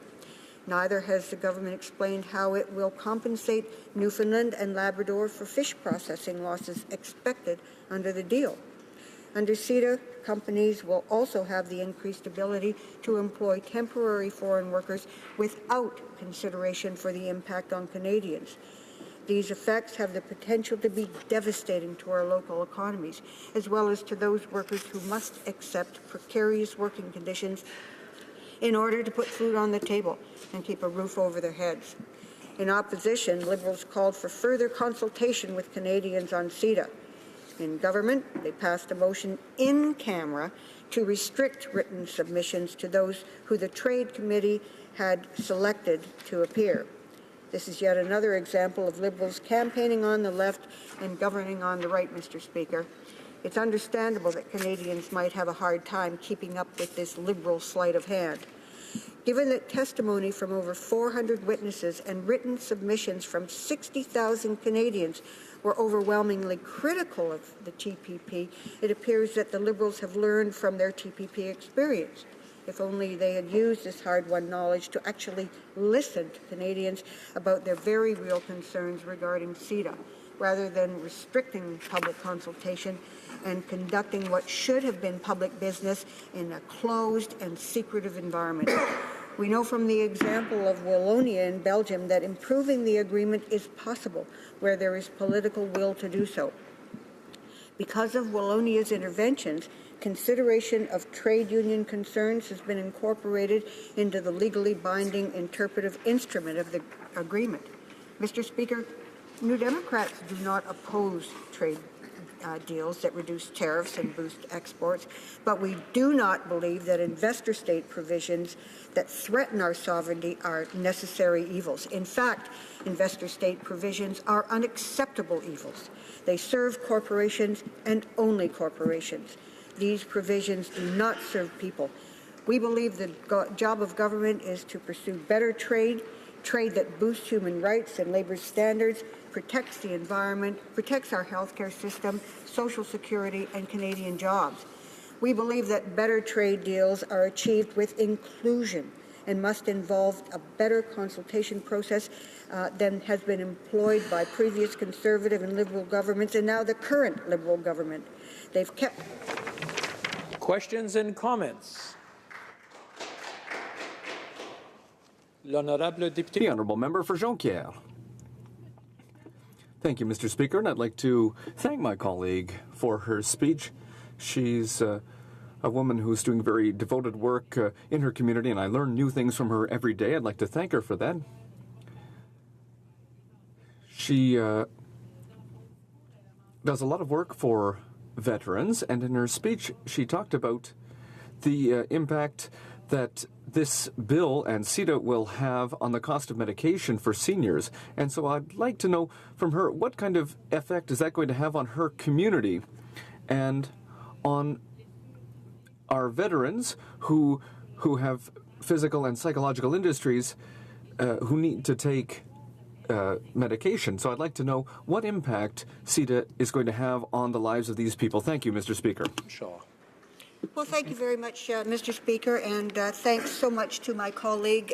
She is absolutely indefatigable in terms of how she cares for her constituents. I must say that her concern about the cost of pharmaceuticals is well placed. And in addition to the veterans in our community, people who gave their health and a great part of their lives and their families' lives to service for this country will indeed be adversely affected if they have to pay the horrendous costs of pharmaceuticals as prices increased because of the protectionism that is inherent in CETA. This applies to seniors as well. It's interesting, under NAFTA, the agreement was said to reduce costs in this regard, and that it would promote investment by pharmaceutical companies and promote research and development of new pharmaceuticals in Canada. It did nothing of the sort, and in fact, the investment in Canadian research declined significantly. Pharmaceutical companies are protected. They don't have to do the work. They can simply recycle the same old drugs with a slightly different formulary and continue to make excessive profits. This is not a deal that Canadians can accept. Questions and comments? Questions et commentaires, l'honorable député. The honourable member for Abitibi, Bay James Nunavik. Well, thank you, Mr. Speaker, and thanks to my colleague from London Fanshawe for that speech.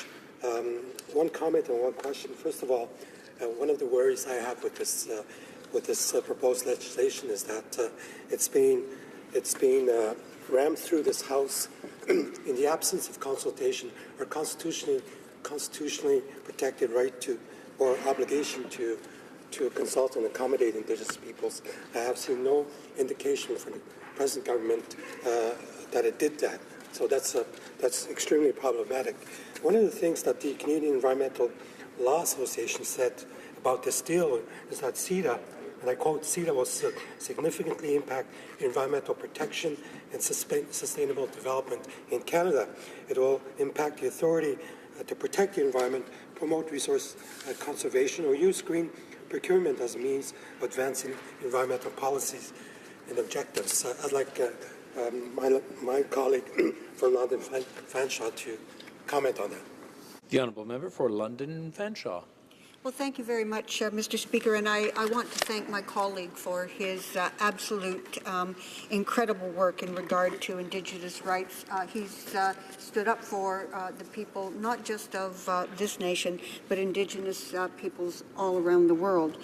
He is absolutely right in terms of this agreement being of concern in regard to the environment, and the fact that we owe it to the Indigenous people of this country, of this continent, to consult when it comes to the environment, because we know that they are the protectors of the land, the water, and the air. One of the things that I want to draw attention to is the fact that Canada has been consistently sued under NAFTA when we tried to protect our environment. And a classic example is the Ethel Corporation. It sued Canada because Canadians didn't want MMT, which is an additive that increases the octane levels of unleaded gas, but it also impacts children. It's carcinogenic. Ethel sued Canada, and they got $201 million USD because of the protectionist articles of NAFTA. I don't want that under CETA. Resuming debate, the honourable member for Courtenay Alberti. Thank you, Mr. Speaker. It's an honour, and I'm pleased to have the opportunity to rise today to speak on Bill C-30 regarding the Comprehensive Economic and Trade Agreement between Canada and the European Union and its member states. Mr. Speaker, let me be clear.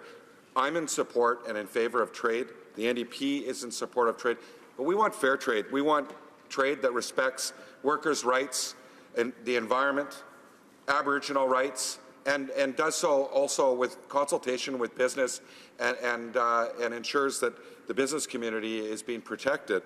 After all, Canada is a trading nation.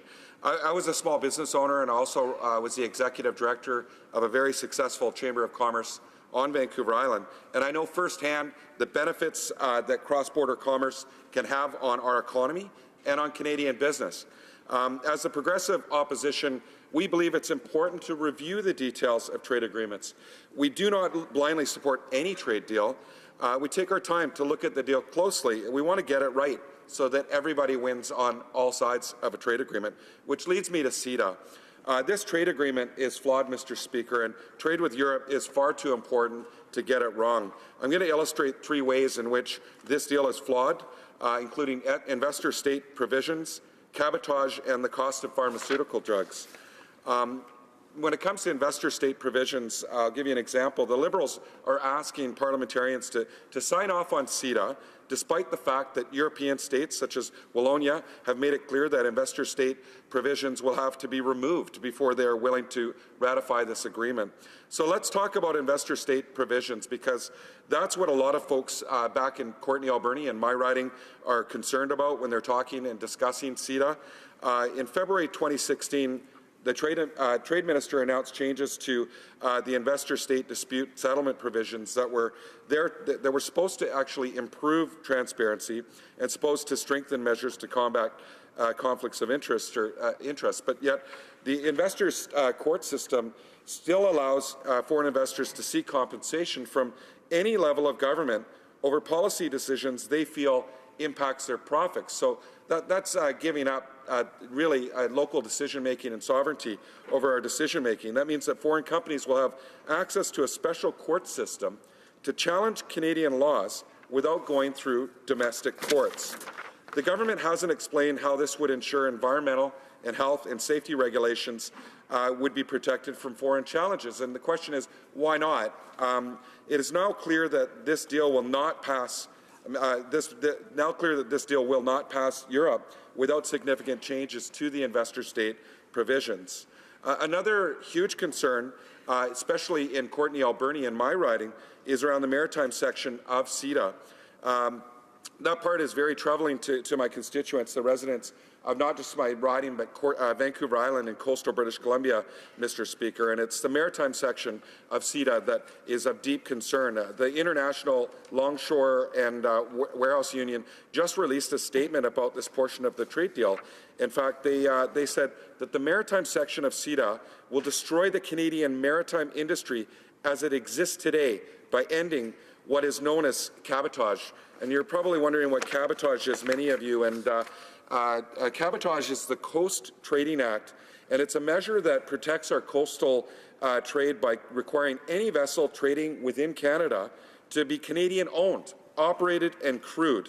This is very important, Mr. Speaker, because it's important that we have protection for our jobs, for our environment, and our economic health. And if CETA goes forward, it will destroy the protection of cabotage. It will allow foreign-owned vessels to work the coastal waterways they are currently banned from. It will allow cheap labor from foreign countries to run their ships, putting our Canadian seafarers out of work. And when I think about people working in our communities, coastal communities, these are our sons and daughters, mothers and fathers, that have good, safe, family-supporting jobs in an industry that's vital to our economy. Mr. Speaker, these foreign-owned ships also won't pay taxes here in Canada. This is unfair. It's an unfair labor advantage. It's an unfair corporate advantage. So for decades, the U.S. and Canada have fought off aggressive attempts to remove our coastal protections. But with one swipe of the pen, CETA will remove that protection. CETA will lead to the immediate loss of approximately 3,000 Canadian seafarers' jobs. These are high-quality, well-paid jobs. I want to talk about how CETA affects economic development opportunities in my riding specific. In Port Alberni, in the Alberni Valley, they're working on a plan a great opportunity to invest in short sea shipping. And they're doing that with the Huu-ay-aht First Nation. And Port Alberni, I'll just explain a little bit, is a deep sea port. It's a perfect place for the proposed Port Alberni transshipment hub, also known as PATH. And PATH is an initiative to develop container ships, container transshipment, short sea shipping terminal to move goods from the Alberni Valley into the Lower Mainland. And CETA impacts PATH because it will undercut the Canadian laborers working on the docks and on the ships. So This is in an area where we've been working really hard to develop a secure, healthy marine economy to help alleviate some of the congestion in the Lower Mainland, work with the Port of Vancouver, and help support the Pacific Gateway. And in the Alberni Valley, we have a third of the children living in poverty.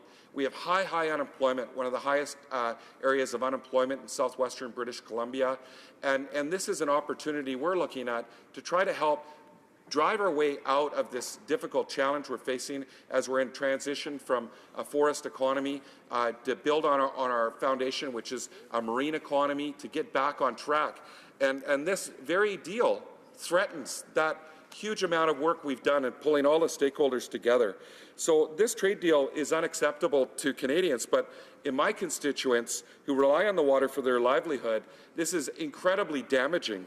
Rather than building our economy, it will actually deepen the poverty and increase unemployment in places like the Alberni Valley. The other major concern is around pharmaceuticals. Many constituents have sent me messages and told me they're very concerned about CETA and how it will impact the cost of drugs for Canadians. Changes to intellectual property rules for pharmaceuticals under CETA are expected to increase drug costs by more than $850 million annually. The Canadian Federation of Nurses Unions has warned this deal would make it more difficult to bring down prices through a national pharmacare program. So in opposition, we know the Liberals demanded that the Conservatives present a study of the financial impacts on territorial and provincial healthcare systems and prescription drugs. In government now, they're telling the provinces they will cut healthcare transfers while pursuing agreements that risk increasing drug costs for the provinces without any sort of analysis, which they asked for in the last government. Canadians are already paying more for important life-saving drugs than nearly any other OECD country. And in my riding, I've knocked on doors and met people that are having to go to the food bank or make a choice between food or drugs, or living in pain because they can't afford drugs, people that have had to come out of retirement to get back to work to pay for drugs. How do I go back to those people and tell them that those drug costs are going to go up even more? Mr. Speaker, it's something that we shouldn't even be considering, anything that could increase drug costs here in Canada and for Canadians. Mr. Speaker, right now in my riding, we are seeing raw log exports go up tenfold in 10 years.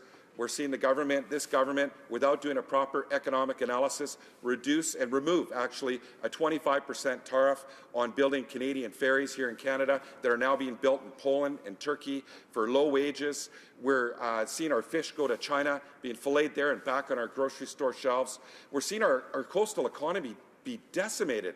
And now the impact this could have on our coastal communities is very concerning, Mr. Speaker. In conclusion, New Democrats, again, we're in favor of a trade deal with Europe, Canada, and we have deep historical and cultural ties, and they're among some of the most progressive democracies. However, I'm concerned with specific measures in CETA as it is currently being negotiated.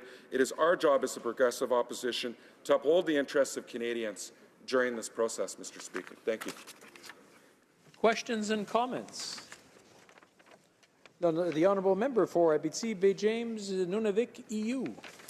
Thank you once again, Mr. Speaker. And I want to reiterate what I said earlier about the duty to consult and accommodate Indigenous peoples when legislation is being considered here. It's not just about respecting those rights, but it's also about our responsibility as members of Parliament to uphold the rule of law. Upholding the rule of law, Mr. Speaker, means respecting the Constitution, in which there are Section 35 rights of Indigenous people and that duty to consult. That has not happened with this legislation. I'd like to ask my colleague, I know his deep commitment to Indigenous peoples, including the Indigenous peoples in his writing.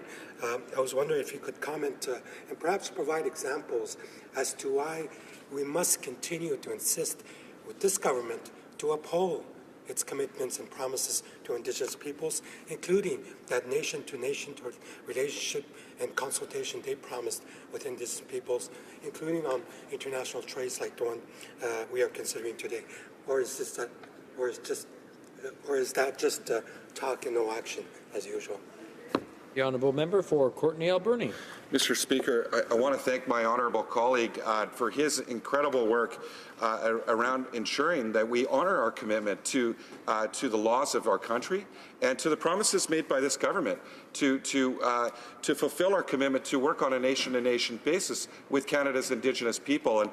And in this agreement, in CETA, it's clear that that hasn't happened. The government talks about a nation-to-nation relationship, but here we are ready to sign a trade deal with Europe. We've talked about a trade deal with the Pacific region, and Aboriginal people have not been consulted. They're not being treated in a nation-to-nation way when we're making deals that could really cause friction between Aboriginal communities and foreign countries as they move forward with development with the investor-state provisions that are in this agreement. Secondly, that's one of the concerns, but also it's about our laws. It's about signing a trade deal that could go against the laws of our country, and we have to honor our laws. But fundamentally, this government has continued to say that they are wanting to move forward with a nation-to-nation relationship, and they talk about consent, consultation, and accommodation. That's not included in this deal. This is one of the most important deals. It's the first trade deal this government is looking at ratifying, and here they haven't fulfilled their honourable commitment to Canada's Indigenous people, and that should be the first and foremost thing they should be doing in terms of all trade deals is honouring that commitment before they sign any future deals. It's their commitment and their promise. Questions and comments? The honourable member for London Fanshawe. Well, thank you, Mr. Speaker, and thanks to my colleague. I appreciated his intervention very much. One of the things that I've been thinking about, or was thinking about as he spoke, was the reality in Ontario under NAFTA. And he talked about cheaper food products and the fact that in a huge market, milk, dairy products can be produced more cheaply. And that is the reality that we face here in Canada. We could very well be inundated with foreign production to the point where our family farms and the farms in our communities are no longer viable. Farmers could literally be driven from the land. And that brings me to food security. I wonder if he would please comment on the importance of food security, a nation's ability to feed itself with safe, clean, reliable product in a timely way. Does CETA worry him in that regard? The honourable member for Courtenay Alberni in 55 seconds or less. Thank you, Mr. Speaker. A lot of it concerns me, whether it be jobs or food security or the environment or Indigenous rights.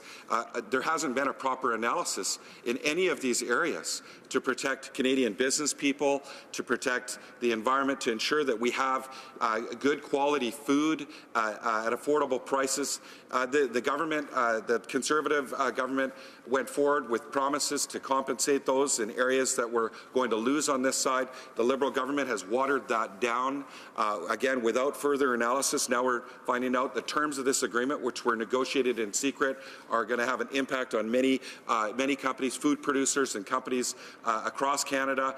And again, they're not being fairly consulted. So huge concerns around all of it. And there hasn't been an analysis. There hasn't been a proper discussion.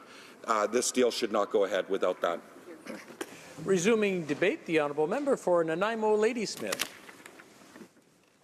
I'm honoured to rise in this House to convey my constituents' concerns.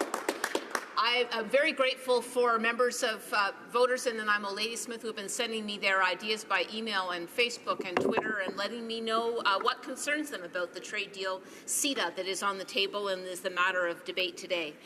New Democrats support trade deals that reduce tariffs and boost exports, while remaining firm that components like investor-state provisions that threaten sovereignty have no place in our trade deals.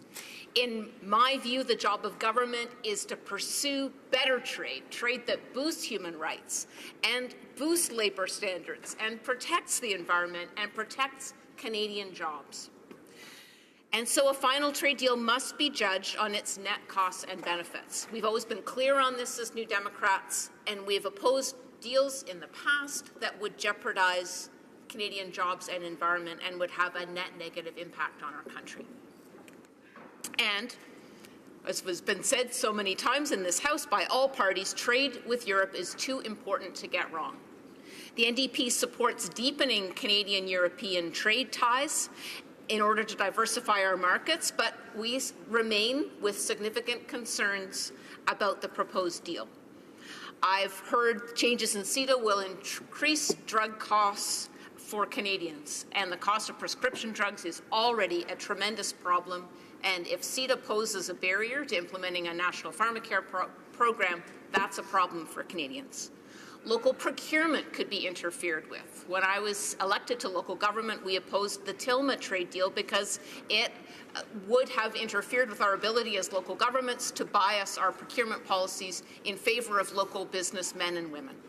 Third, investor state provisions, as have been said so many times here, they will have to be removed before this deal is ratified. We cannot have mechanisms inside trade deals that have the risk of inviting corporate lawsuits that would interfere or would present a chill on Canadian democratically implemented protections for environment and labour.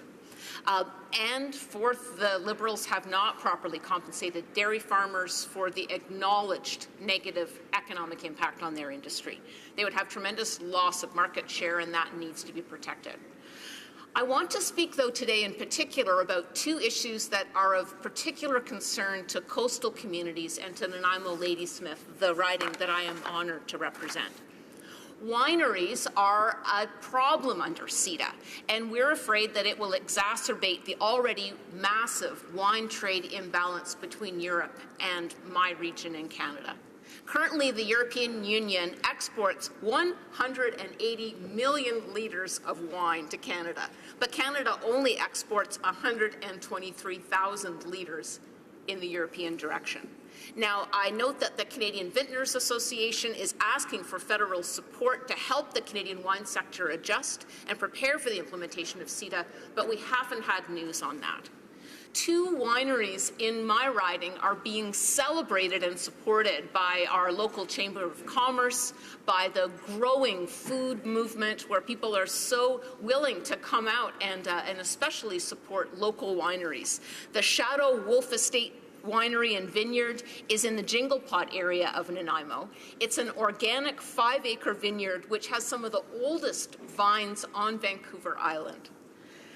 And it's a lovely spot. It's right in the protection of Mount Benson Island, Mount Benson. It's on a south-facing slope with a large rock face that helps temper the climate, and it creates a very unique growing region. We're proud of it. A second winery that I want to see protected in this trade deal is the Millstone Winery. It's family-run, a 6-acre vineyard nestled in the Millstone River Valley of Nanaimo, where I'm elected. These are local businesses that we are protecting and celebrating and supporting. And for them, it sounds like the CETA trade deal is all downside, no upside for them. A second area where coastal communities have significant concern is the impact of this trade deal on maritime jobs. CETA will, for the first time, legally allow foreign-owned vessels and foreign crews to transport goods between Canadian ports, and will open up domestic dredging contracts also to foreign suppliers. We've had a huge downturn in our forest industry. We're making the shift from mining to more value-added industries. To lose these highly skilled, very localized local jobs at this time is impossible to contemplate, and it shouldn't be done. CETA, it is said, will lead to the immediate loss of approximately 3,000 Canadian seafarers' jobs. These are high-quality, well-paid jobs. These men and women have been working their whole lives to get the certification to allow them to do this work on our coasts.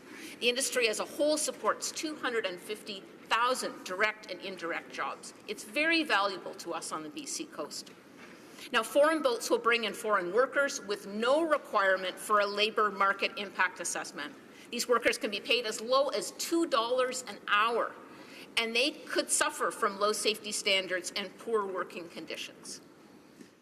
By permitting more foreign-flagged vessels, CETA encourages tax avoidance, since foreign ships registered with a flag of convenience countries like Malta or Cyprus, they take advantage of tax havens and the cheapest available labor. The Marine Workers and Boilermakers Union has issued a very strong statement about CETA. They say the maritime section of CETA will destroy the Canadian maritime industry as it exists today by ending what is known as cabotage. Cabotage is the protection given to the Canadian maritime industry under an act called the Coastal Trading Act. Cabotage protects our coastal trade by requiring any vessel traveling within Canada from port to port along any of its coasts that it must be Canadian-owned, operated, and crewed. It is a simple, powerful, and critical protection. It provides our sons and daughters, mothers and fathers with good, safe, family-supporting jobs in an industry that is vital to our economy. It ensures that Canadian industry is regulated and inspected by Canada. That protects not only jobs, but also our environment and our financial health. Canadian companies pay taxes in Canada. These negotiations, the statement goes on to say, are not only attacking coastal trade. They've also included dredging companies, tugboat fleets, and passenger vessels. Are you willing to see your city government unable to give preference to a local company over a foreign bidder when a harbour needs dredging, barges need towing, logs are boomed, or ferry service critical to our province is required? That's a statement from Rob Ashton, who's the first Vice President of the International Longshore and Warehouse Union, Canada. He's also co-chair of the Canadian Maritime and Supply Chain Coalition. I've heard the same concerns echoed by Graham Johnson, the President of the BC Marine and Ferry Workers Union, and by his predecessor, Chris Abbott, and by his predecessor, Richard Good. All strong leaders on the coast who are all standing up against CETA and its impact on coastal communities and on coastal jobs. So why pass C-30 now? Given all these concerns and unresolved issues, I am reminded of the words of Maud Barlow, National Chairperson of the Council of Canadians. She says, given the process could take another 5 years in Europe, what's the rush here other than another photo op? On the matter of Indigenous peoples, we remain concerned that despite the Prime Minister's commitment to a true nation-to-nation relationship, there has been no duty to consult fulfilled here. And when Assembly of First Nations National Chief Perry Bellegarde appeared before the Trade Committee on TPP, he called for immediate consultations with all First Nations. I'm disappointed that the government is rushing this. And I will say in closing once again that while we're in favor of a trade deal with Europe, as they are an ideal trading partner, we are concerned about specific measures within CETA as negotiated. And it's our job to uphold the interests of Canadians in this process. The Liberals have missed key opportunities to fix CETA, but the deal is not yet done. So we'll continue to urge them to remove the investor court provisions, address increased drug costs, local procurement, compensating dairy farmers, protecting coastal jobs for ferry workers and longshoremen, protecting the interests of Canadian wineries so we can celebrate local business. And say once again, trade with Europe is too important to get wrong. We must hold out for a better deal that protects Canadian interests and keeps our ties with Europe strong. Thank you, Mr. Speaker. Questions and comments? The Honourable Member for Courtenay Alberni. Mr. Speaker, first I want to thank the Honourable Member for her incredible work on supporting a marine economy in British Columbia, for standing up for the environment, for working with Aboriginal people, and relying on local knowledge. Because we know how important local knowledge is in British Columbia. When she talked about cabotage and the ending of cabotage, the question for the member is, how important is it to local knowledge when we're booming our wood for our log exports or for our forest sector, or for dredging in our local communities, or for towing a barge? Because the member knows coastal waters very well, because she was the chair of the Islands Trust in coastal British Columbia. So I can rely on her to provide the House with a good opinion of how important this is and how this will impact coastal British Columbians. The honourable member for Nanaimo Ladysmith. Thank you, Mr. Speaker, and thanks to my member for the question. You are so right. We're at a time in the Salish Sea, that's the sea in between Vancouver Island and mainland British Columbia, with increasing vessel traffic of every sort, and actually an aging workforce that has meant that some of our most knowledgeable senior tugboat drivers and so on are leaving the industry. So we're very reliant on them as they move on and depart to capture that local knowledge that they have. The currents run very fast in our region. The tidal exchange is fast, and the ecology is extremely sensitive. We cannot imagine even the impact of a tugboat spill, of a barge spill, like we saw with the Nathan E. Stewart up on the Central Coast just a couple weeks ago. Our region does not have sufficient oil spill response and containment, and so we must prevent these oil spills before they happen. That means having local knowledge, intimately local knowledge about currents and weather patterns and the ways that waves bounce at different tides, to protect those local jobs and make sure that we've got men and women who know our coast like the back of their hand, as they do. The idea of allowing those jobs to foreign workers who do not have the same commitment to our country, they do not have the same training, the same investment, or the same wage even, is unimaginable. We must stand very strongly against this threat. Hear, hear. Questions and comments? The honourable member for London Fanshawe. Well, thank you, Mr. Speaker, and thank you to my colleague from Nanaimo, Ladysmith. She is indeed a very, very strong advocate for her community.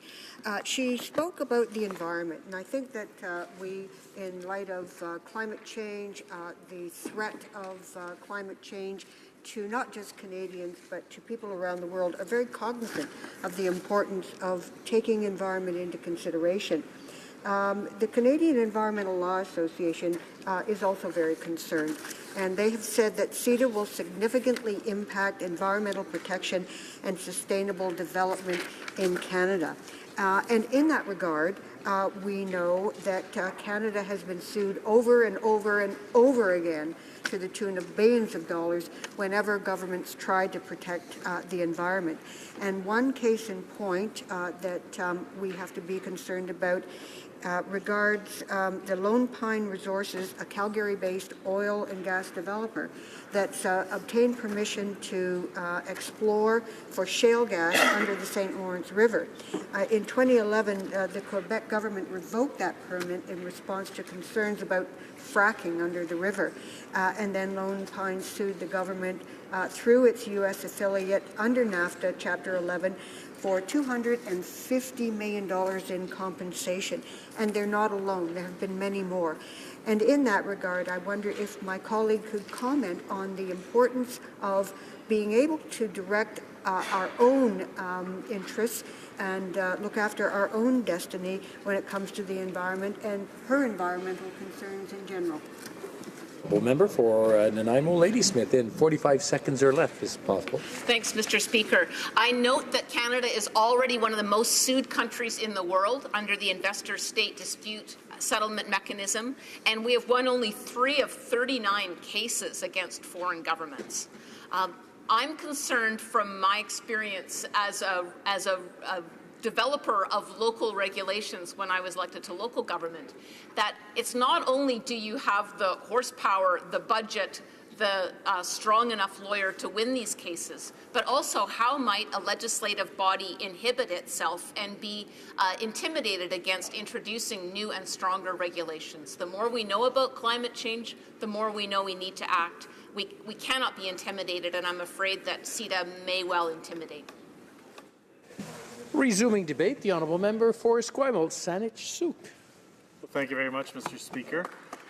And I'm hoping that you'll grant me a bit of indulgence just at the beginning of this speech as we approach the end of our fall sitting to say thanks to all of our families whose support makes it possible for us to do our work here today. I want to say a particular thanks to my partner, Teddy Pardidi, who keeps things running on the home front while keeping his own life running. And enables me to do my work here in Ottawa. Now, I also want to say thanks to staff, my Ottawa staff, Sarah Mans and Michael Wiseman, and my constituency staff, Bruce Fogg, Martha Julerat, and Elise Cote, without whom I could not do this job as a member of Parliament. But I also want to say thanks to friends who pitch in and help make it possible for us to do our jobs, especially those of us who have difficult travel to get here. And I want to give an example from when, at the beginning of this session, my partner had to fly home to Indonesia for a family emergency the day before the session was to begin. And my friend of 33 years, Alison Mackay, stepped into House and Dog Sit with no notice in order for me to be able to get here and do my work in the House of Commons. And my friend Chris Shuchuk also stepped in to help with the dog walking for the first days of those sessions. And these are all things that sometimes we forget about. We forget about our families and our friends and our staff who support us in doing these work. So in the spirit of the season, I want to thank all of them and wish them a happy holidays. Now we come to the topic of this debate today, the CETA agreement. I guess the first thing I would say, as all New Democrats I think are saying in this debate, Europe, yes. If there's any country we can trade with, it ought to be Europe. If you treat Europe as a country with its common standards. Why is that true?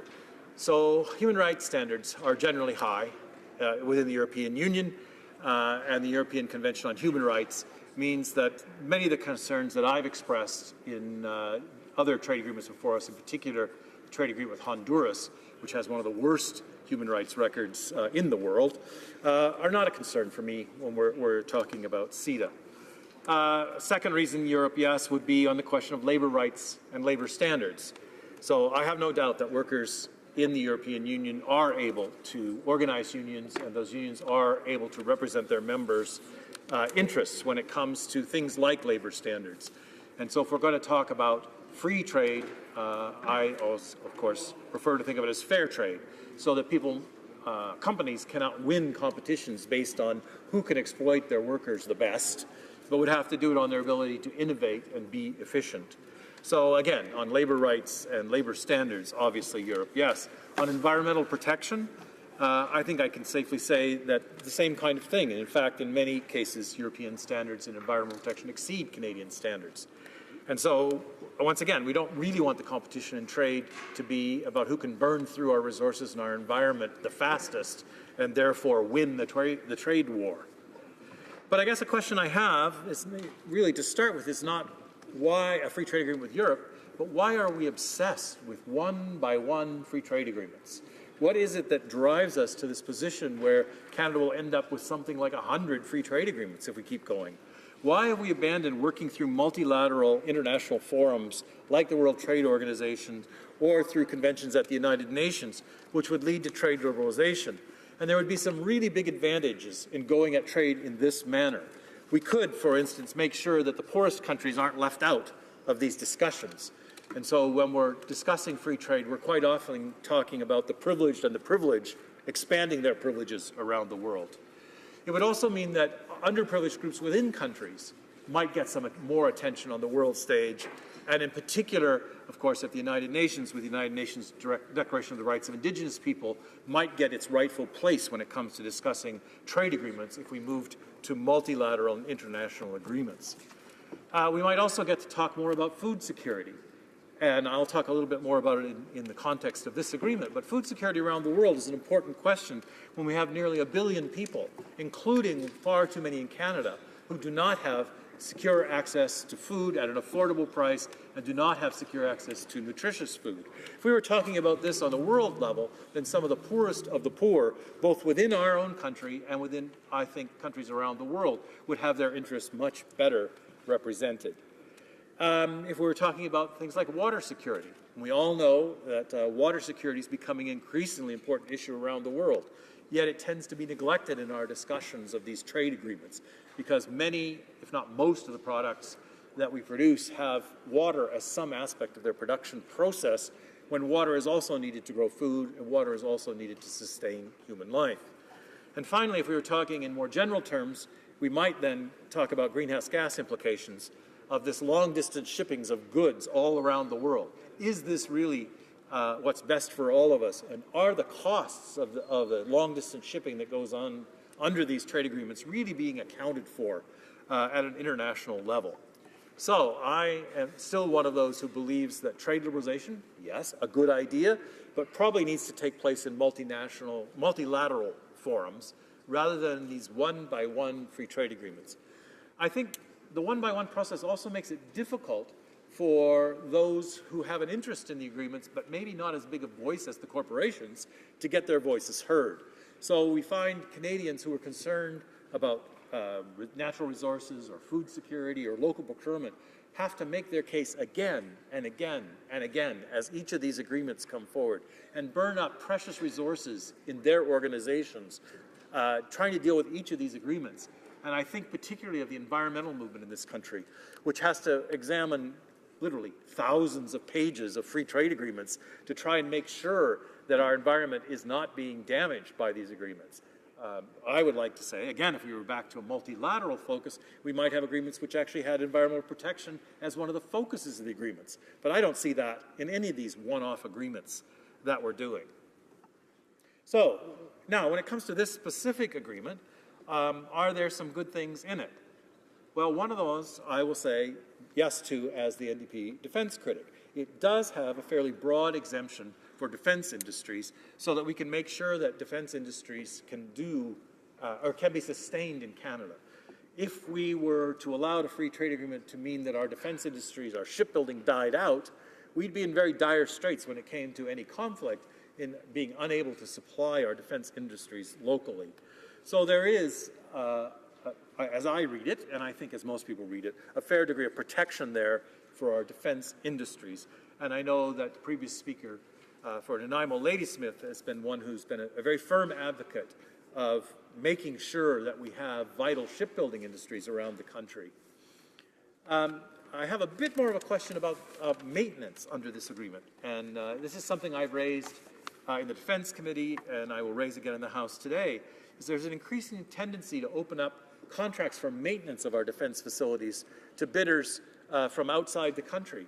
And we know that the British got into a great deal of trouble, in fact, when some of their maintenance and supply contracts had critical materials coming from other European countries. And when Britain got involved in the war in Afghanistan, countries who didn't like that used their ability to control the end use of defense products to shut off supply under those contracts to the British. So I have some questions still about this question of maintenance and supply under the CETA agreement. Now, I have some other more serious concerns, and I'm not going to have time to talk about all of them today, but the biggest of those is investor state provisions. I cannot understand why we are entering into trade agreements where there is some substitute for the Canadian court system being created, where businesses get privileged access to this system of arbitrators, and you can only really use that system if you have literally millions of dollars to put up front to pay for these kinds of cases. And as previous speakers have noted, Canada is already one of the most sued countries in the world under investor state provisions.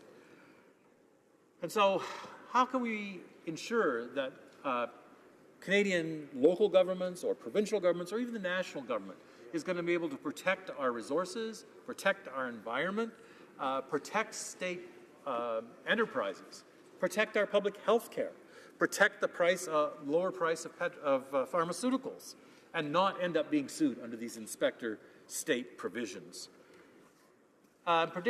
Prescription drug costs are one of my biggest concerns here because the agreement, if we sign it, will clearly increase drug costs by something like $1 billion a year in this country. So I know, Mr. Speaker, you're signaling that I'm running out of time here, and so I'll try to draw this to a close. What I want to really emphasize is yes to Europe. Obviously, if we're going to trade with anyone, this would be the one. But I'm still concerned about this agreement and its impact on the ability of us, in terms of our democracy, to continue to represent Canadian best interests in the way that elected officials see possible and not end up being sued and prevented from doing the right thing by investor state provisions. Thank you, Mr. Speaker. Questions and comments? Questions et commentaires. The honourable member for Burnaby South. Thank you, Mr. Speaker, and I would like to thank my colleague for his speech and also for the fine work he does here on the House and for our party on many files. My question's regarding what he said that, of course, Europe would be an important group of countries to make a trade deal with. although this is not it. Just wondering if the member could perhaps let us know what he thought would be a better deal, what a better deal would look like. Thank you, Mr. Speaker. The honourable member for Esquimalt Saanich-Sooke. Well, thank you very much, Mr. Speaker, and I thank the member for Burnaby South for his question, but I also want to recognize his important work on behalf of all Canadians, but in particular British Columbians, in opposition to the Kinder Morgan pipeline. And I'm going to use that as a kind of example. I fear that if we sign an agreement like this, we will end up locked into these kinds of resource extraction deals over the long run, which are not good for Canadians, and they're not good for the environment, they're not good for anyone in the world except those who will make the corporate profits off of them. And so if we took out the investor-state dispute resolution provisions, I'd be a lot happier. But again, I'm going to go back to, I'd be a lot happier if as Canada we were leading the world in having trade negotiations in multilateral forums, which started with trade agreements that protect labor standards, that protect human rights, that protect the environment, that protect water, and then go on to see where we can really remove barriers that are unnecessary to trade. Questions and comments? The honourable member for Edmonton Strathcona. Mr. Speaker, I'd like to thank my colleague for his very thoughtful speech. What a remarkable idea, a trade agreement based on environment and the new energy economy. Wouldn't that be a remarkable feat? I noted that my colleague mentioned concerns with the lack of due attention to environment in these agreements. Not since the 1990s when NAFTA was signed, and there were two side agreements, one on labor and one on environment. And I had the privilege of working at the Secretariat under the Environmental Agreement. Well, when the Conservatives were in power, it all was erased. And so one might be hopeful that this government that espouses that environment is on par with economic development, that they would bring forward again all those provisions that are under the North American Agreement on Environmental Cooperation. Can the member speak a bit about how important it is to Canadians that we make sure that we give due attention to environmental protection?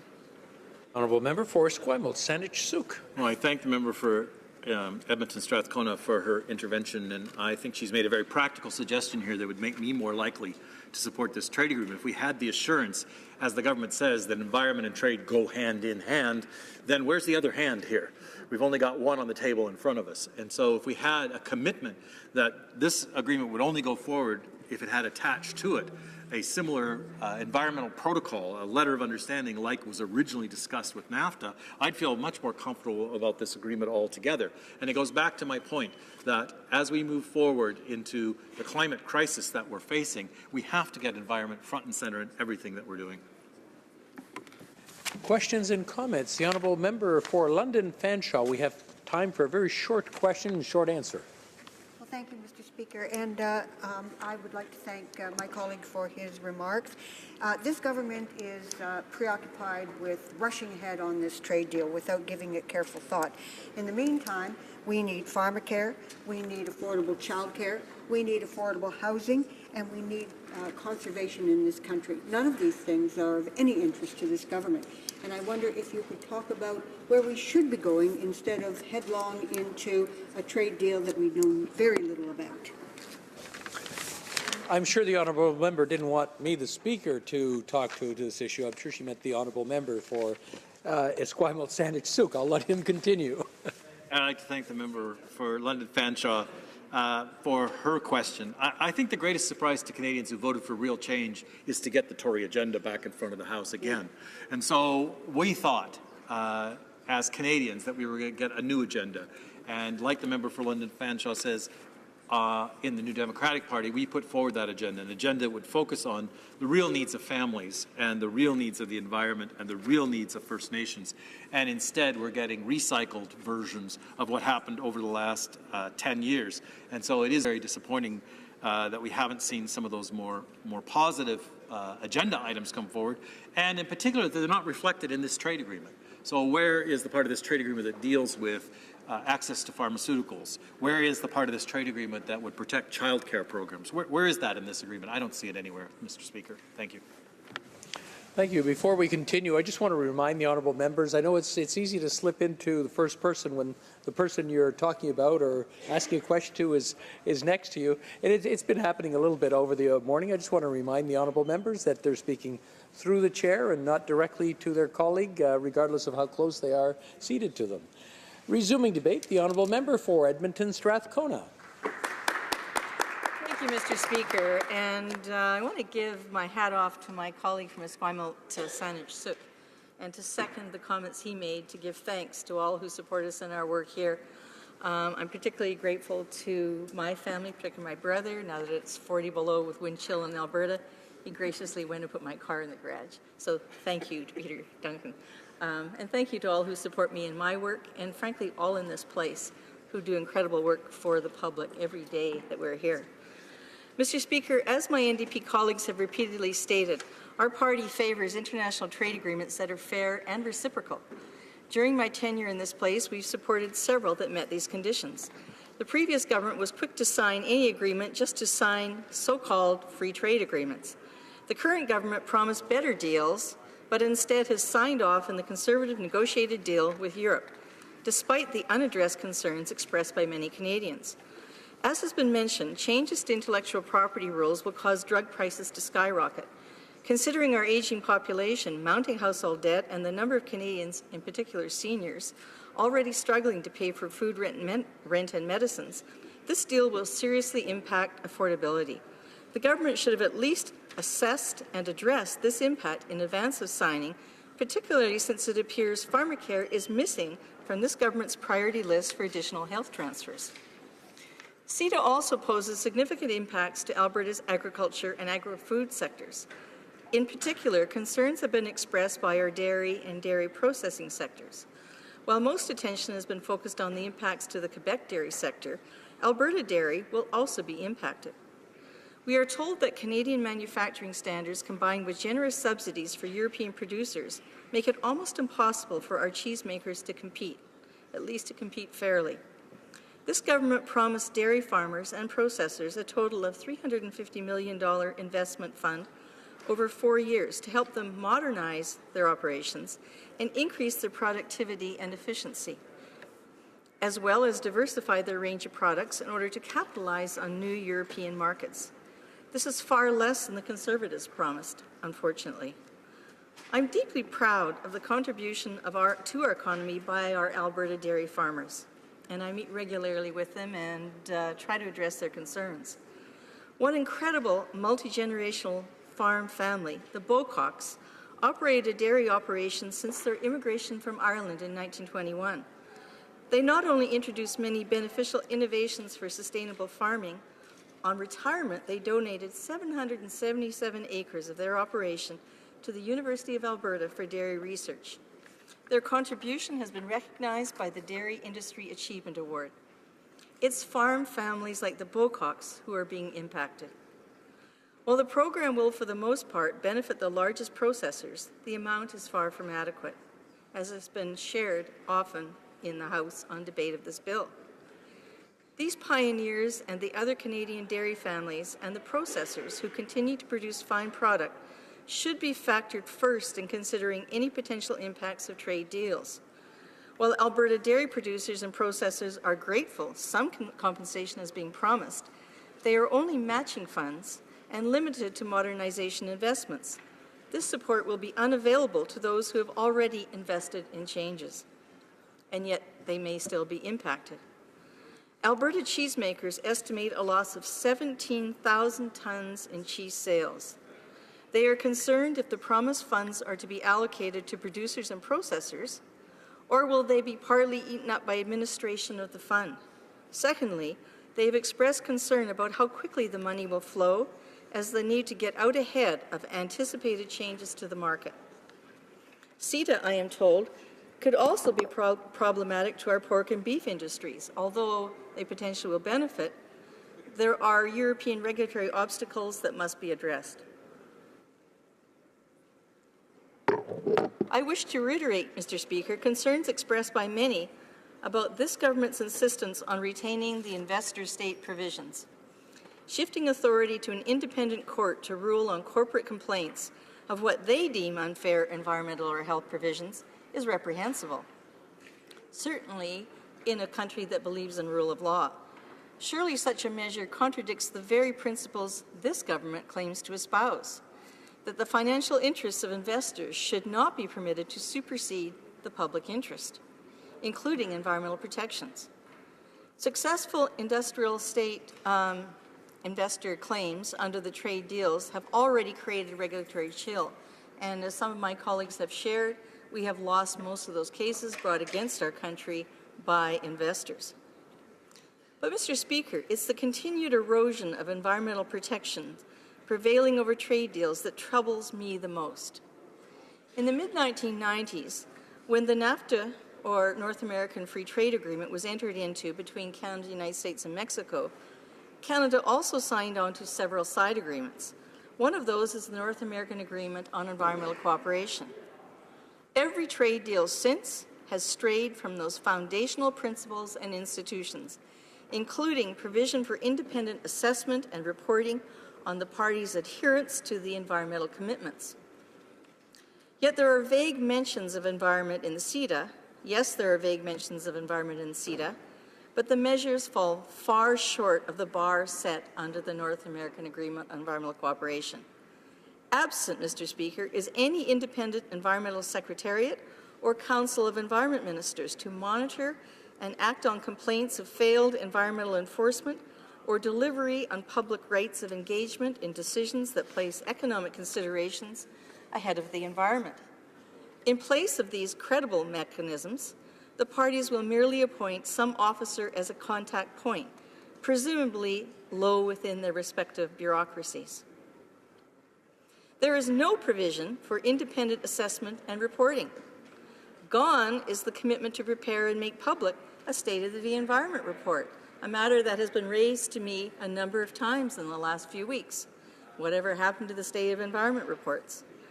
Gone is commitment to ensure public notice and right to comment in advance of any decision impacting the environment, including trade deals, including agreements negotiated between the provinces, territories, and the federal government on climate. Gone is the framework for effective environmental enforcement. These are necessary to hold this government accountable. And finally, what will be the effect on Canadian local job creation through the burgeoning Canadian renewable energy and energy efficiency sectors of Article 24.9? It requires removals of any obstacles to investments in goods and services for renewable energy, goods, and related services.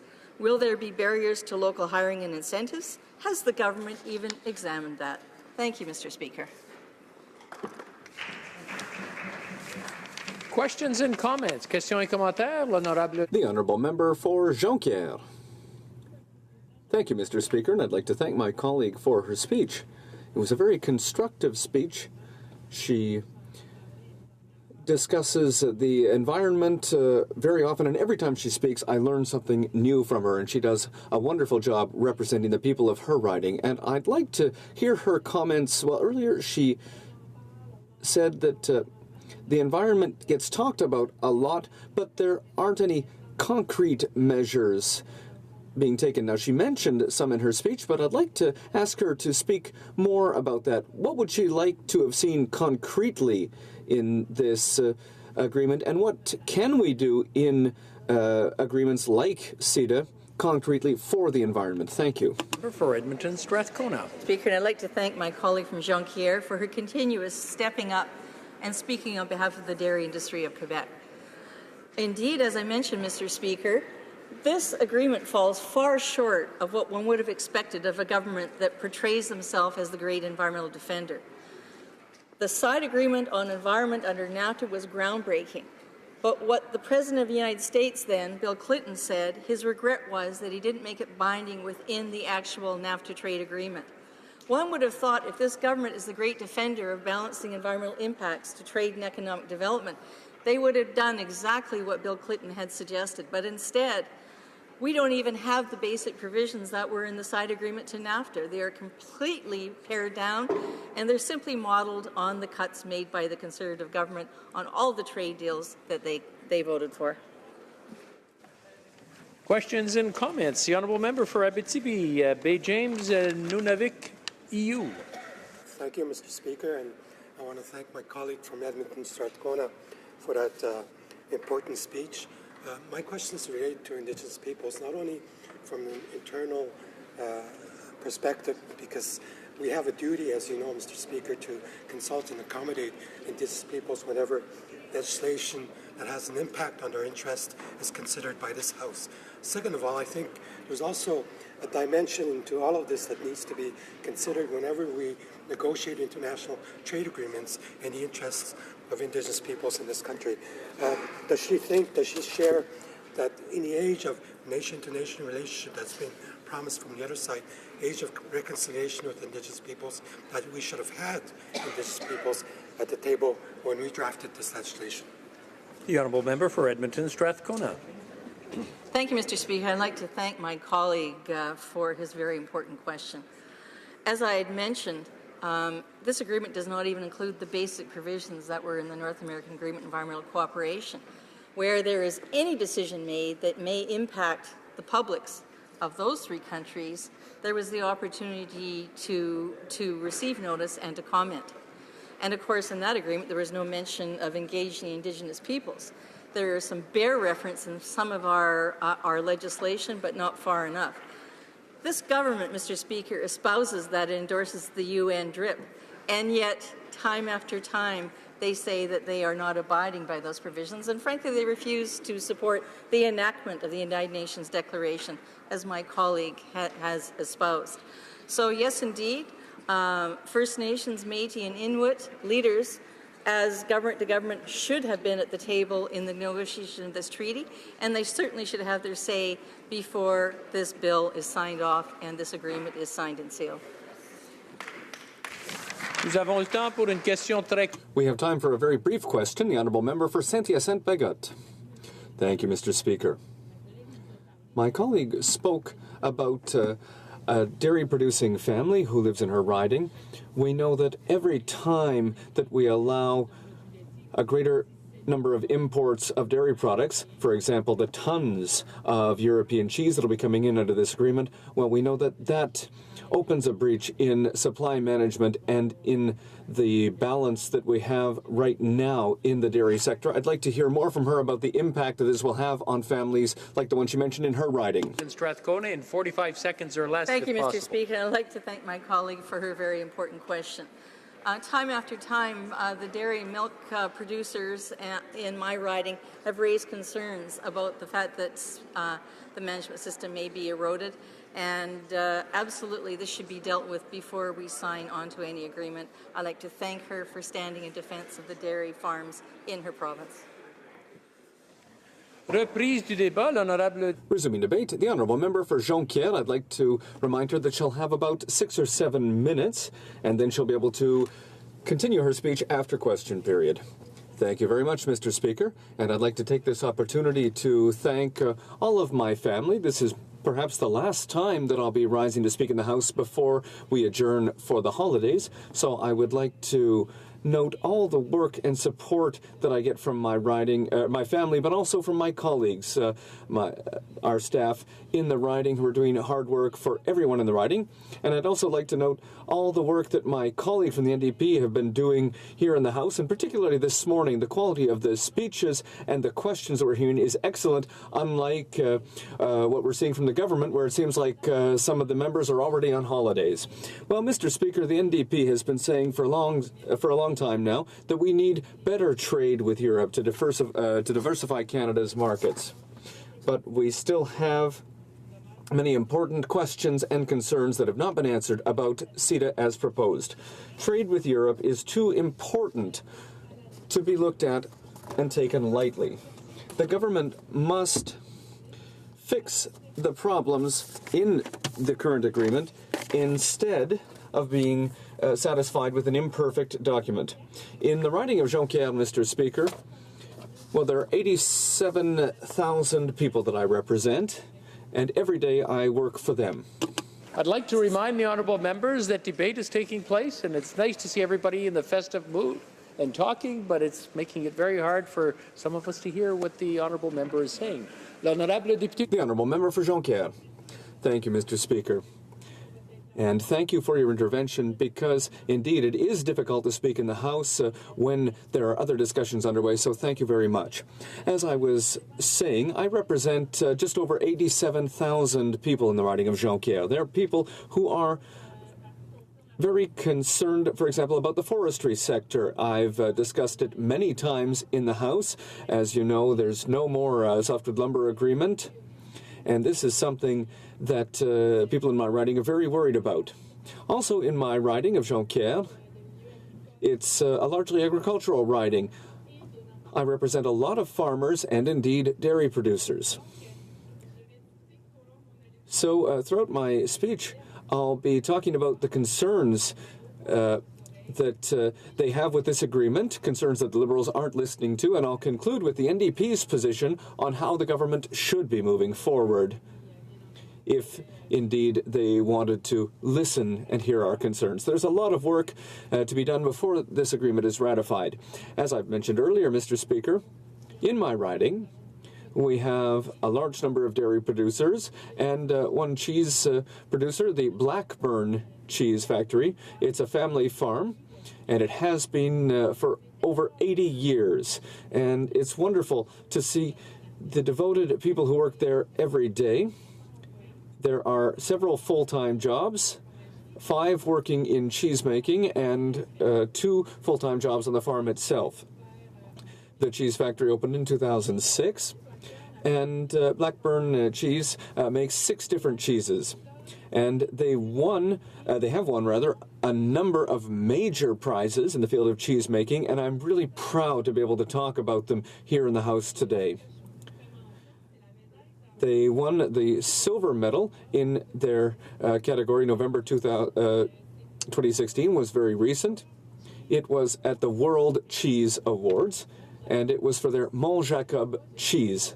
And, you know, I get emotional when I talk about that, because the cheese has the same name as my son, or my son has the same name as the cheese. So I'm very proud of what they've done at the Blackburn Cheese Factory.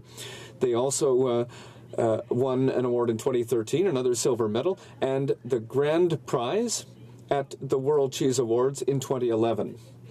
Now, Mr. Speaker, they're among the 50 best cheeses in the world, and that's in my riding in Jonquière, and I'm very, very proud of Blackburn Cheese and of all the people who work there. And indeed, we have the cheese factory, but we also have our dairy producers, and with the CETA agreement, they will be impacted, and it's unfortunate because things are going very well right now, and with what's coming, well, I'm really worried because I'm afraid that they're going to have to make sacrifices and perhaps even cut jobs.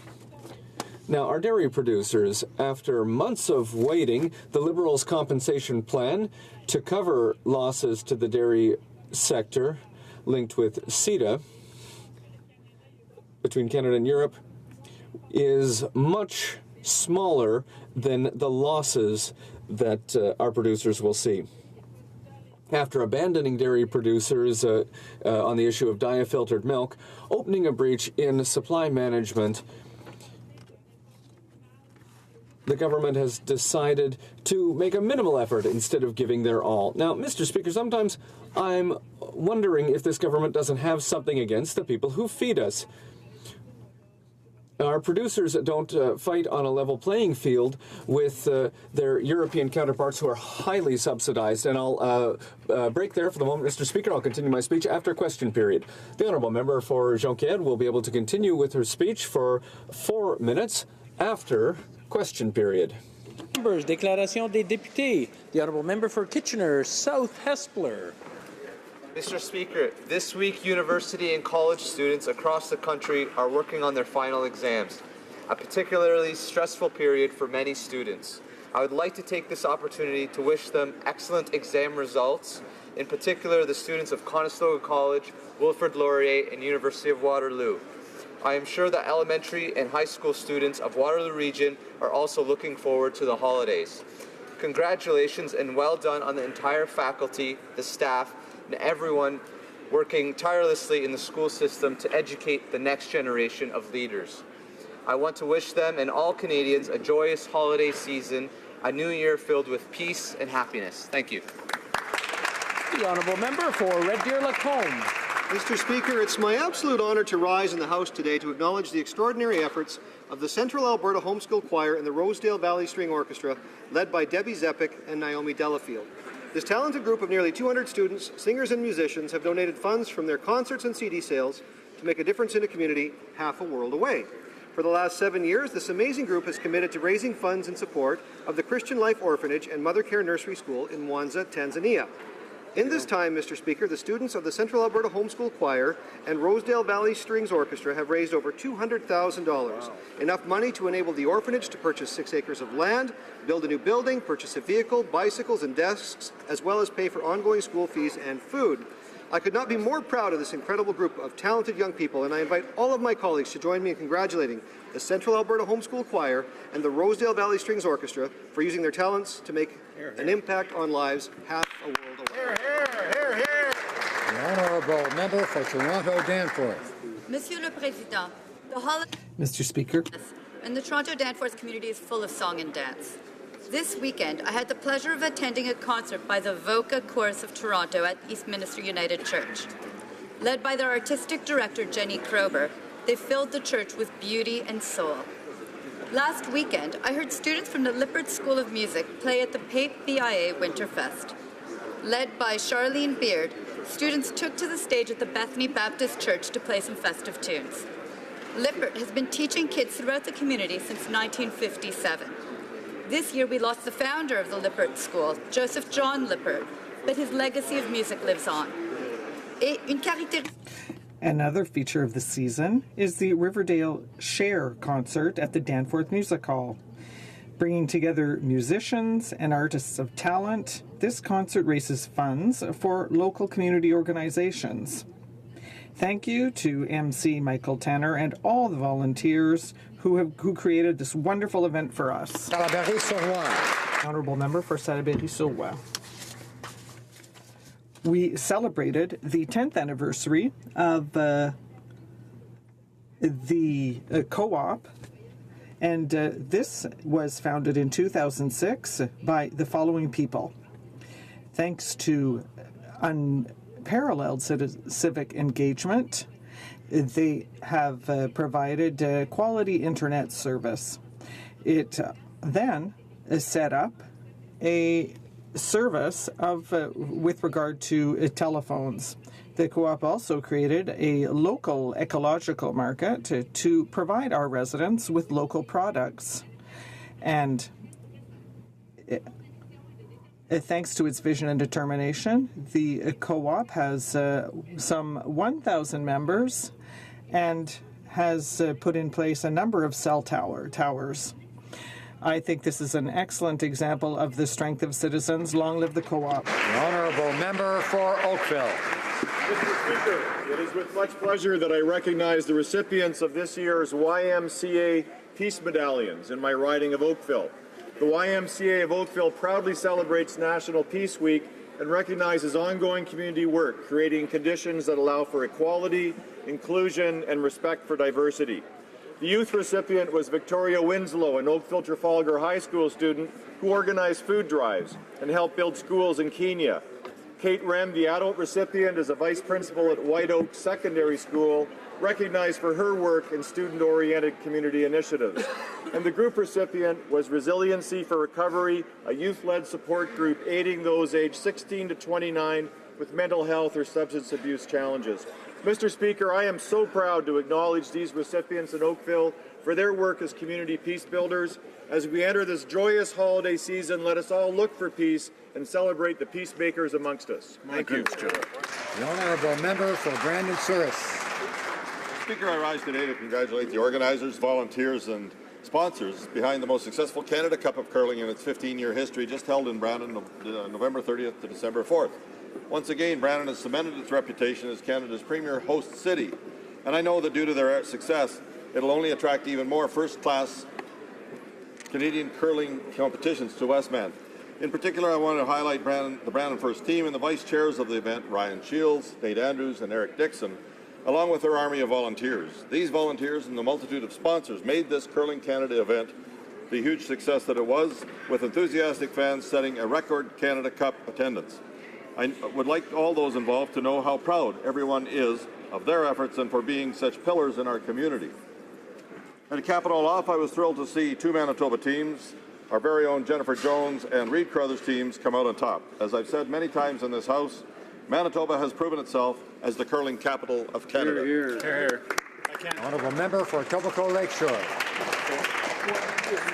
Mr. Speaker, I rise today first and foremost to wish everyone in my riding of Etobicoke Lakeshore a happy and joyous holiday season. Mr. Speaker, while I am not the Christmas poet laureate of Parliament Hill, that title most definitely belongs to my colleague, the Honourable Member from Cape Breton-Canso. I would nevertheless like to share a brief holiday ditty which I dedicate to all of my colleagues who, like me, are celebrating their second holiday season here on the Hill, soaking up that special holiday magic aura that is unique to this place. 'Twas the night before Christmas, and all through the Hill, 'twas no clanging of voices, no debating of bills, no committees, no hearings, no witnesses abound, just a sound of celebration and joy all around. May 2017 be all that it can be, good fortune, health, and happiness for your whole family. As we celebrate 150 from coast to coast to coast, a big party it will be, let's make it the most. From this house to yours, both far and near, I hope the peace of the season will last all year. The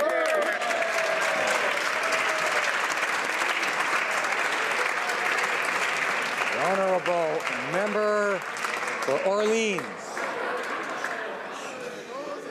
Monsieur le Président. Mr. Speaker, it is with great sadness that I rise today to honor the memory of my friend and mentor, retired General Charles-Henri Belzile, who passed away on December 5th.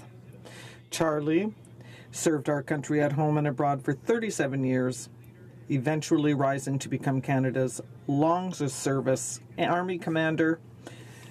Retirement, he invested his considerable energies into helping veterans and those who need it, and for his excellent service was awarded into the Order of Canada. Un homme de famille et légende dans les forces canadiennes. A family man and a legend in the Canadian Forces, was proud of his regimental family, the Glorious Van Dews. Their motto is, I remember. Place tomorrow at the Beechwood Military Cemetery. Je me souviens, mon général. I remember, General, rest in peace.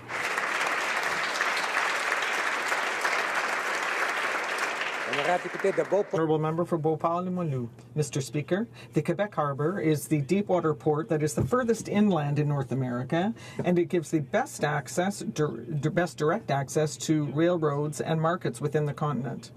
This deepwater port has a draft of 15 meters at low tide, which allows it to accommodate high sea ships that cannot go farther than Quebec City.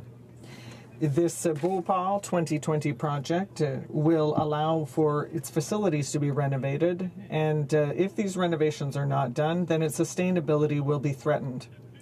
Also, the plan to double the wharves will make the port more competitive with its rivals on the East Coast in America. And in fact, because they have received massive government investment. This project will not only contribute to our economy, but it will also help revitalize Quebec City. Thank you, Mr. Speaker. The Honourable Member for Surrey Newton. Thank you, Mr. Speaker. A front-page story in the Vancouver Sun last week highlighted the way that City of Surrey has taken a leadership in welcoming refugees into British Columbia. 52% of the refugees that arrived in British Columbia over the past year reside in Surrey. But the article also talked about how almost over 2,000 refugees are on waiting lists for English classes in Surrey. Mr. Speaker, I am pleased that just this week, the Prime Minister announced that improvements are coming, and I want to encourage him to look at Surrey as a model for what is working well and where the government can step in to do more. The Honourable Member for Scarborough North.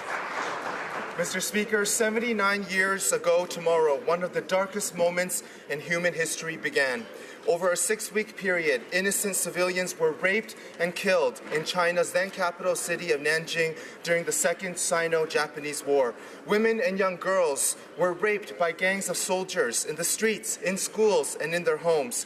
Groups of residents were murdered with machine guns, bayonets, and grenades. Gasoline poured over their bodies and set on fire.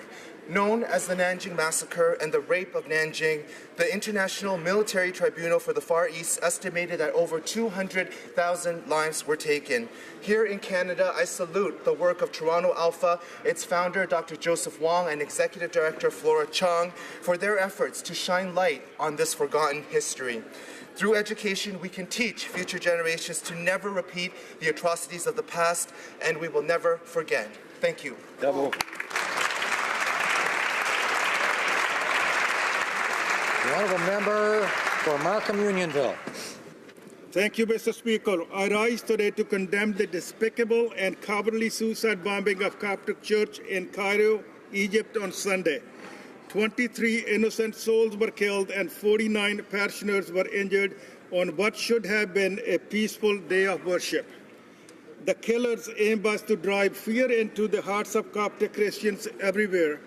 I call on the Government of Canada to recognize that ISIL terrorism in Egypt is a grave concern for all Egyptians, but particularly for the Coptic Christians. My thoughts and prayers are with those affected in Egypt and strong Coptic Christian community in Markham and across Canada, who know all too well what their family, friends, and community face in Egypt every day. Thank you, Mr. Speaker. The Honourable Member for Thérèse de Blainville. Mr. Speaker, I rise in the House today with a heavy heart, but determined that together we ensure that hundreds of thousands of people who are experiencing a catastrophe every day in Aleppo, my hometown, can receive emergency aid. Aleppo has been the target of bombing that must stop to allow families and children access to humanitarian and medical assistance. Canada took the lead on a UN resolution to call for an immediate cessation of hostilities in Syria and emergency aid for Syrian victims, and this was supported by 122 countries. I urge all members of this House to join our government to encourage all of the parties concerned to stop blocking humanitarian aid and to honor international humanitarian law and human rights in Syria. Thank you.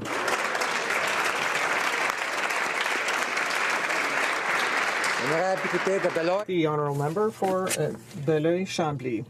Mr. Speaker, on November 24th, I had the pleasure of attending the Gala Le Grand Richelieu organized by the Vallée du Richelieu Chamber of Commerce and Industry. I'd like to congratulate all the organizations, businesses, and individuals who won a prize. Congratulations to l'Agence Mobux, Secret Fameville, les Chocolats Campagna, le Manoir Rouville-Campbell, Brasseur du Moulin, Création NC5, Société Café, Intégration Compétences et la Maison Victor Gadbois. Congratulations also to Gilles Plante, Mayor of McMasterville, and Reeve for the RCM of the Vallée du Richelieu for his award. And congratulations to the two personalities of the year, Annick Armand and Éric Saint-Pierre.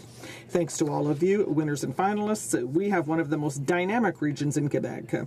Thank you especially to the Chamber of Commerce, which has allowed this showcase for all of our business people. Thank you, Mr. Speaker. It was the weeks before Christmas, and the Liberals were spinning the max, trekking across Canada promoting their carbon tax.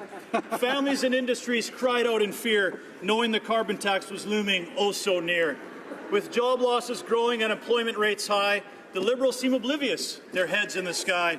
Now Harper's retired, they have no one to blame, as their tax and spend scheme goes up in flame. UN seats and selfies are the Prime Minister's goal, while neglecting good-paying jobs like mining of coal. The surplus we left them has gone in a flash. The trees in Liberal ridings must be growing with cash. Paying off their deficit will be no easy job. Hard-working Canadians are the ones they will rob. Deficits and tax hikes are the Liberal way, but fear not, soon Canadians will have their say.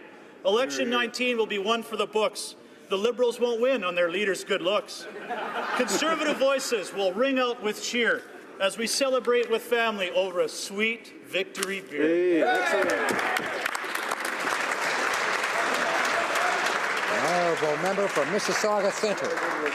Mr. Speaker, yesterday a horrendous act of terrorism struck worshippers in Cairo at Egypt's main Coptic Christian cathedral, killing 25 people and wounding dozens.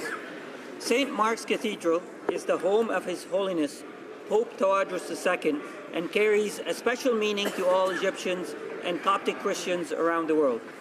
Canada condemns this cowardly act. This morning I met with the Egyptian ambassador to offer our condolences to the Egyptian people. He updated me on measures taken by the Egyptian government to assist the victims and their families and to bring perpetrators to justice. Mr. Speaker, places of worship are sacred. Targeting unsuspecting parishioners because of how they worship, especially during this time of the year, is abhorrent. I'd like to offer our deep sympathies to the victims' family and express solidarity with Coptic Christians in Egypt, in Canada, and around the world.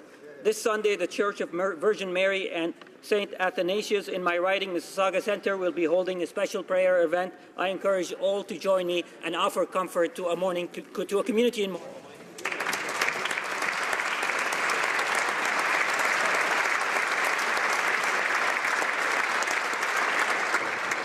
Oral questions, questions orales. The Honourable Leader of the Opposition. Mr. Speaker, the Prime Minister's new carbon tax will put Canadian businesses and workers at a very real disadvantage compared to our American neighbours and our biggest competitors. According to the Prime Minister's own officials, it will increase the cost of electricity, gas, and other fuel in Canada. Meanwhile, the President-elect down south said he'll cut taxes and energy costs. How can the Prime Minister justify putting our own country at such a competitive disadvantage? Honourable Minister of Natural Resources. Mr. Speaker, Friday was a very significant day for federal-provincial relations in Canada. The Prime Minister sat down with provincial and territorial leaders and with Indigenous leaders to establish a pan-Canadian framework. It could be that members opposite have hazy memories because these meetings did not occur very often, Mr. Speaker. They would occur every 4 years, maybe every 5 years. And now, as we are on a dawn of new federal-provincial relations, I think all members of the House should celebrate. The Honourable Leader of the Opposition. Well, Mr. Speaker, if getting all the premiers together is going to cost Canadians $2,500 per family every year going forward, I hope they don't have any more meetings anytime soon. The Prime Minister himself doesn't even have the numbers. We actually don't know how much more this is going to cost Canadians. Or maybe he isn't telling us what he knows. Or maybe the real problem is he actually doesn't care. He doesn't care about jobs, the economy, or the fact that families actually can't make ends meet right now. Some Ontario families are choosing between groceries and paying their electricity bill. Why is this Prime Minister plowing ahead with this new carbon tax when he won't even tell Canadians what it's going to cost? The Honourable Minister of Natural Resources. Mr. Speaker, the honourable member knows that the provinces will determine their own system. One of the features of Canadian federalism that makes us so special. We can respect that the province of British Columbia will have a different system than Alberta, Ontario, and Quebec, but all told, it is a national strategy to do what Canadians want us to do, which is to put a price on carbon pollution and leave this planet a better place for our children and our grandchildren. Honourable Leader of the Opposition. We'll do nothing for global. Mr. Speaker, the carbon tax is going to leave Canadian companies and workers in a disadvantageous position compared to American companies. According to the Prime Minister's own officials, this tax will increase the cost of electricity and gas in Canada. Meanwhile, the President-elect has committed to cut taxes for American companies. So how can the Prime Minister justify putting his country in such an unfavorable position? The Honourable Minister of Natural Resources. The honourable member knows that business leaders from coast to coast in Canada have spoken openly about the impact of market pricing and carbon pricing as a way in which greenhouse gas emissions can be reduced, which has actually become a very important message that business leaders whom employ tens of thousands of Canadians are delivering. And it's also true that former leaders of the Conservative Party, those who have been stalwart in their protection of these values that members opposite are now promoting, also agree. The Honourable Leader of the Opposition. Go ahead. Mr. Speaker, the more we know, the more it looks like the Prime Minister's Cash for Access fundraisers are unethical. Many have been quite open about how this works. You pay $1,500 and then you lobby the Prime Minister once you're in the door. You can see how uncomfortable even the Prime Minister's own caucus is when we ask these questions. But for some reason, there's one person who doesn't seem uncomfortable at all, and that's the Prime Minister.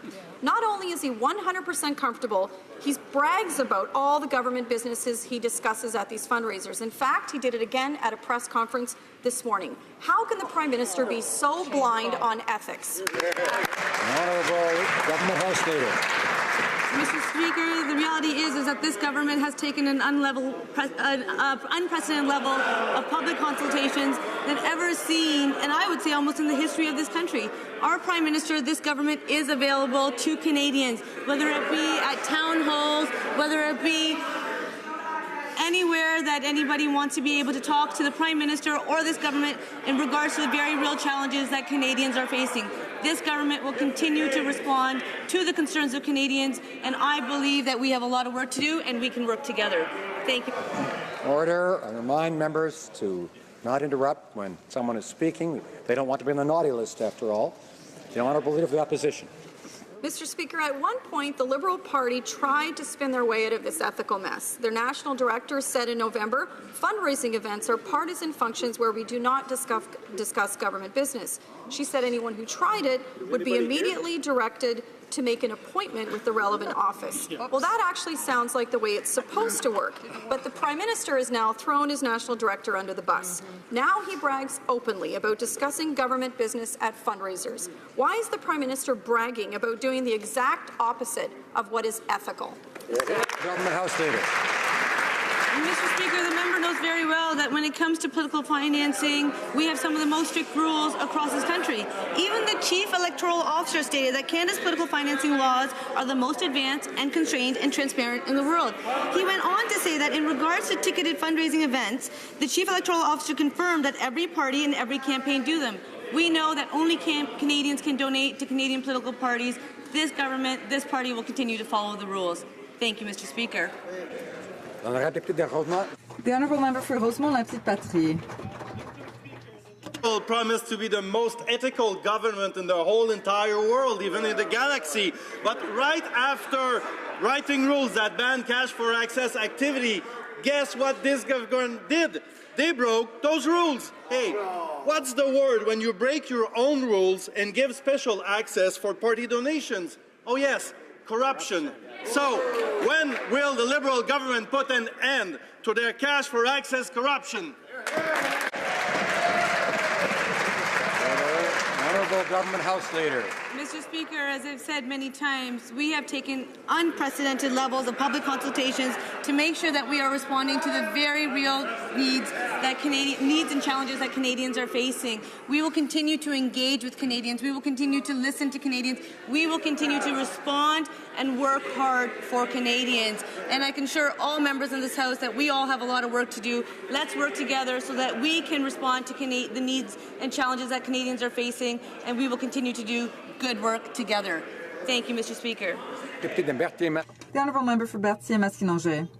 Mr. Speaker, the reason this Prime Minister wrote rules banning preferential access is that preferential access looks like corruption.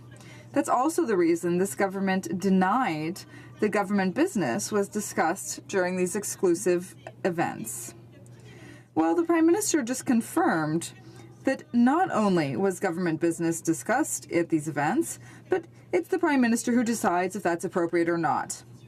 Does the Liberal government really believe that Canadians don't see that they're entangled in conflicts of interest? The Honourable Government House Leader. Mr. Speaker, Canadian asked us to have a wide level of public consultation so that we could meet the challenges that Canadians are facing, and that's what we did. Fundraising rules are some of the strictest rules in Canada, and our party is following the rules.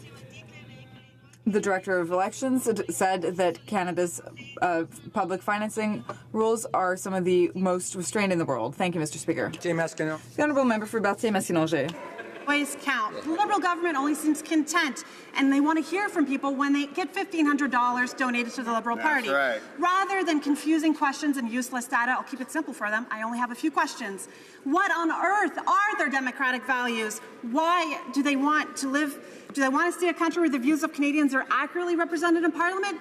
Or do they want a country where the government sells its influence for cash and only the wealthy Canadians are heard? Mr. Speaker, is it really that difficult? The Honourable Government House Leader.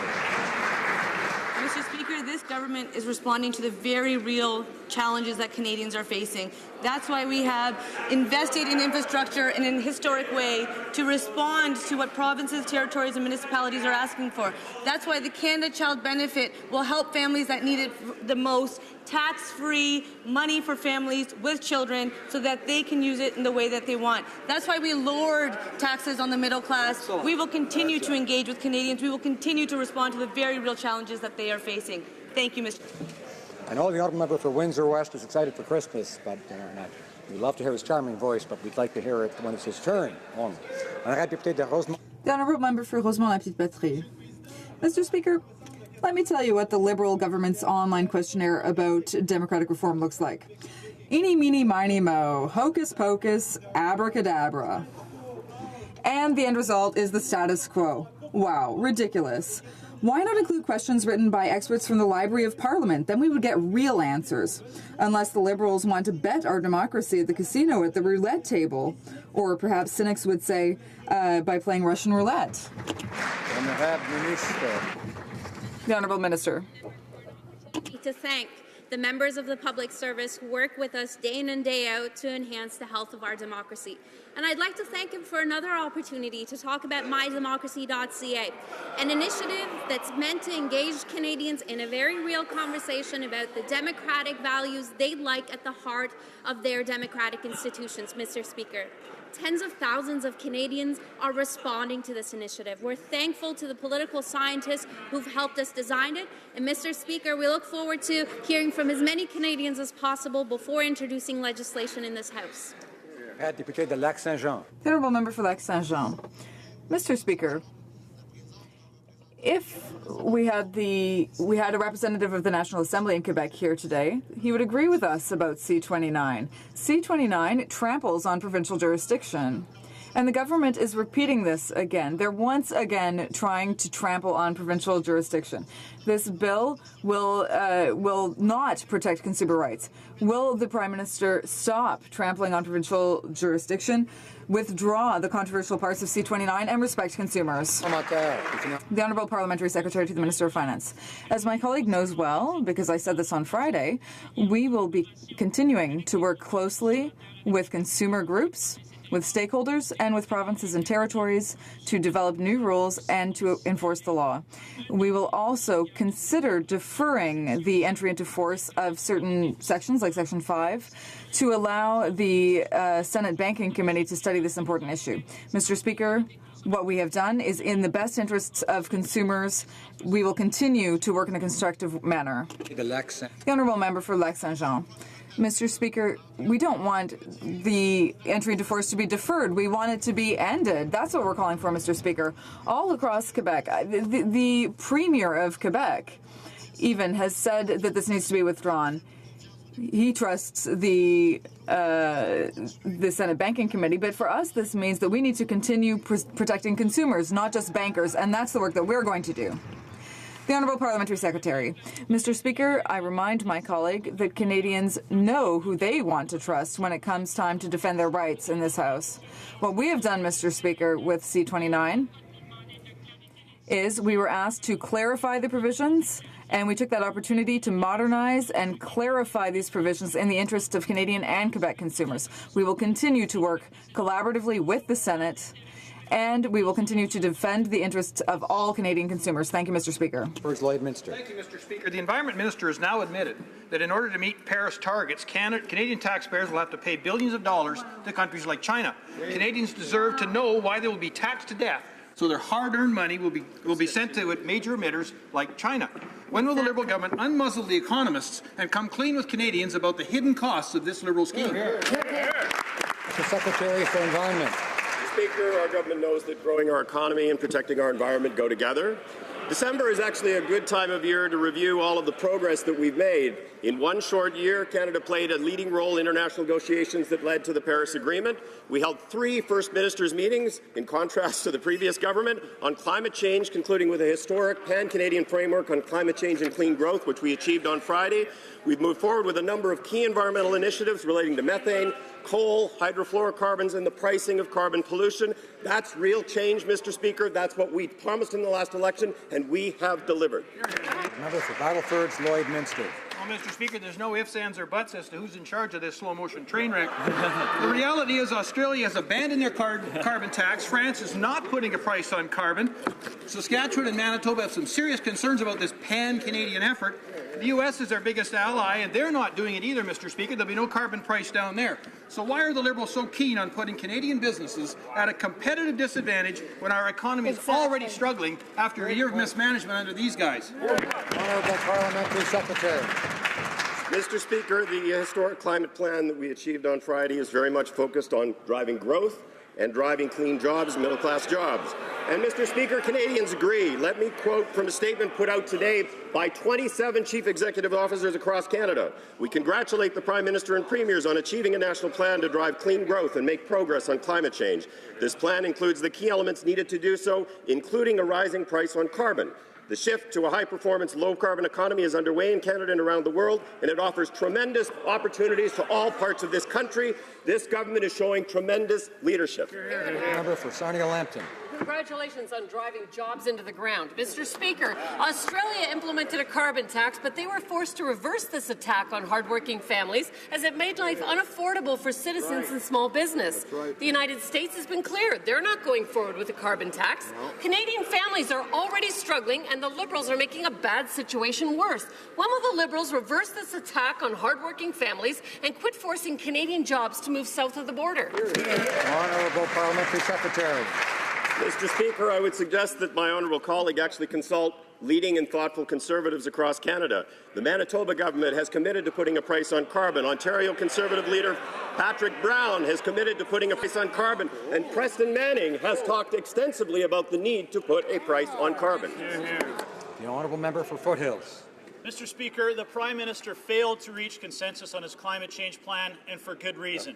It will hurt our economy, it will cost Canadians billions of dollars in new taxes, and it is unfair.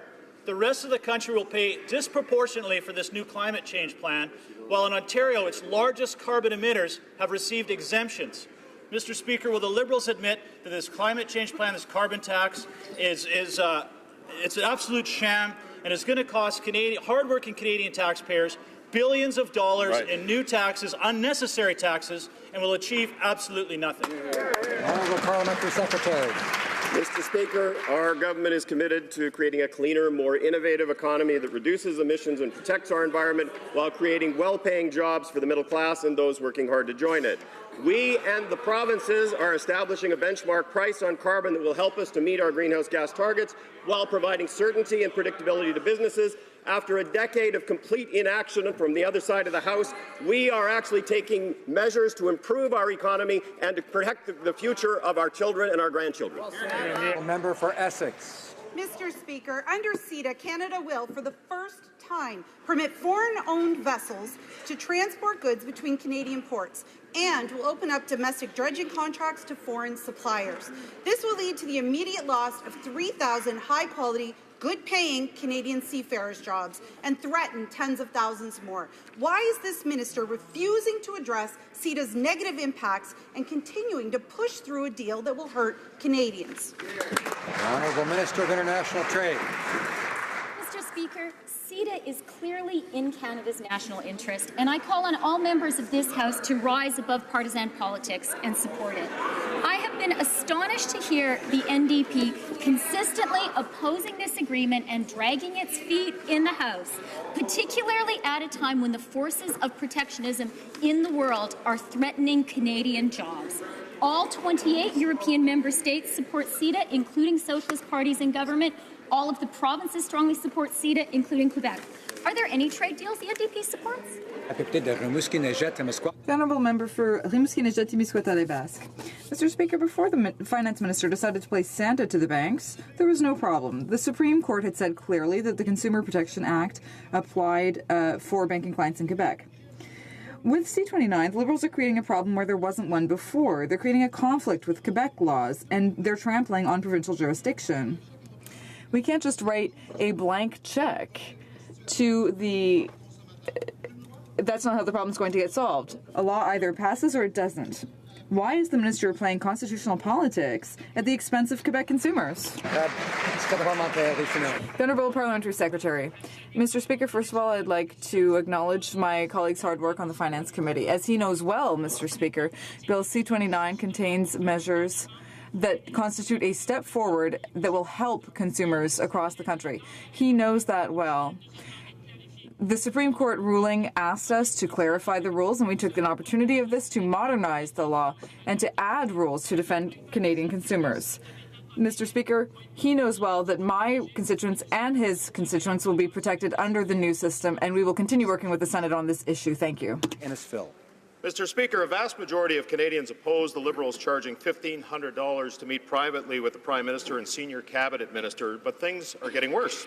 Reports today detail major corporations lobbying the Liberals for favours are at the same time making massive donations to the Trudeau Foundation. In fact, since the Prime Minister came to power, money has rained down on the foundation. Mr. Speaker, Canadians detest corruption.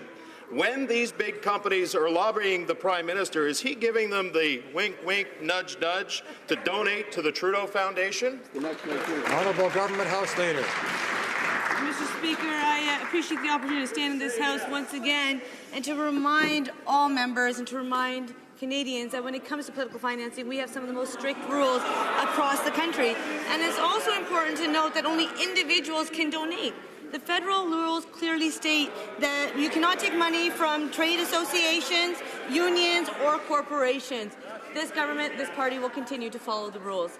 Thank you, Mr. Speaker. Member for Red Deer Lacombe, order. So, Mr. Speaker, the Prime Minister promised he would be open and transparent, and it seems like he's only open if you pay the $1,500 cash for access entry fee, but if you can't do that, you can always kick in a bunch of cash to the Trudeau Foundation. Now, the Liberals claim that the Prime Minister's open and accountable rules would be enforced by the Privy Council Office. So, we asked the Privy Council Office who exactly in their office enforces these rules. Turns out, Mr. Speaker, no one. Their response was, quote, PCO is not an investigative body. So when will the Prime Minister finally admit that he's deceived Canadians and that no one is enforcing his own rules?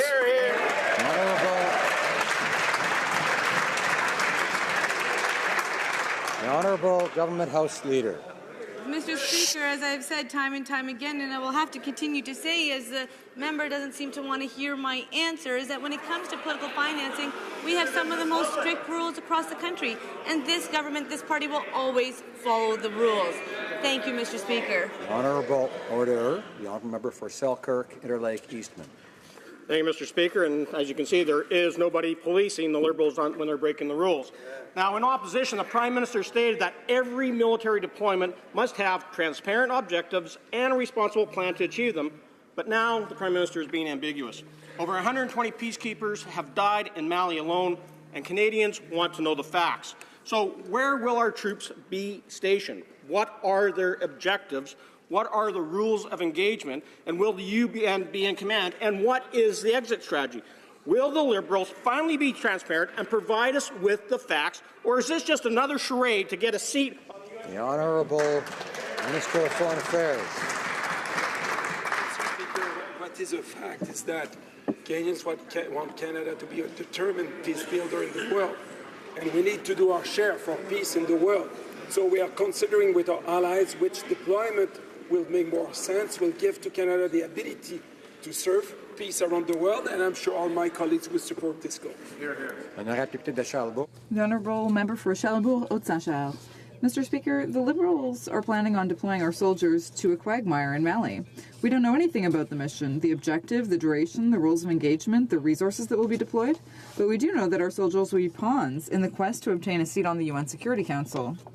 We hope that the Liberals will be as transparent as the Netherlands and do as the Senate suggested by providing Parliament with all of the details about this mission so that we can have an enlightened debate before our soldiers are deployed. Will the Liberal government hold a debate and a vote in the House? The Honourable Minister of Foreign Affairs. First of all, I'd like to tell my colleague that the premise of his question is false. Canada is working to serve peace in the world. There is no ulterior motive. And peacekeeping is a fundamental responsibility of our country. I'm sure the opposition agrees that this is not something we should be taking lightly. Serving the interest of peace in the world is a very serious issue. This is what we've done in the past and what we'll do in the future. For Victoria. CSIS has been storing sensitive data on totally innocent Canadians, a policy this government defended, but the courts has now said is illegal. This metadata can reveal our medical conditions, religious beliefs, sexual orientation, and much more. While many are calling for new safeguards, the minister has left the door open to double down and make it easier for CSIS to mine data from ordinary Canadians. With Bill C-51 still the law, does this government now want to add the power to store the sensitive data of innocent Canadians? Yes or no? Honourable Minister of Public Safety. Speaker, on national security, we will provide new scrutiny by a committee of parliamentarians. We'll provide a new office for community outreach and counter-radicalization, faithful compliance with the Charter of Rights, clarity about warrants, more precise definitions on propaganda, repairs to the no-fly list, full protection for the right of protest, a statutory review after 3 years, and for the first time, Canadians are being thoroughly consulted about what other steps are necessary to keep Canadians safe and to safeguard their rights and freedoms, including their right to privacy.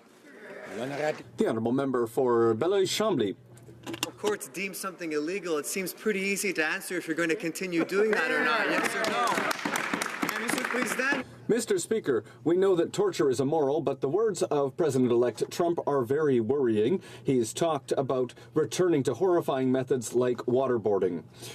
While our security services are sharing more and more information with our neighbors to the south, the ministerial directive allowing the use of information obtained under torture is still in place.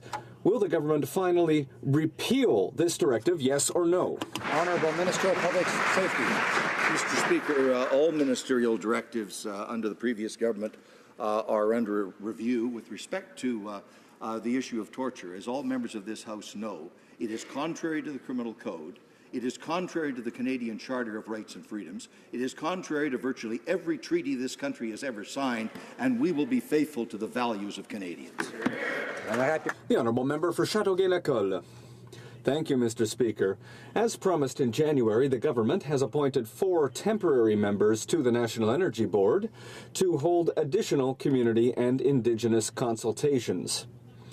We want to hear the largest number of comments possible on the proposed Energy East project. 3 additional positions to fill were created this fall when 3 members of the panel studying Energy East recused themselves. Given our commitment to a new, transparent, merit-based appointment process, can the minister please update this House on when the 3 fully bilingual candidates will be appointed to the NEB? The Honourable Minister of Natural Resources. Mr. Speaker, thank you to the member for Châteauguay-Lacolle for her question. I have the pleasure of announcing that earlier today, we appointed 3 new bilingual members to the National Energy Board.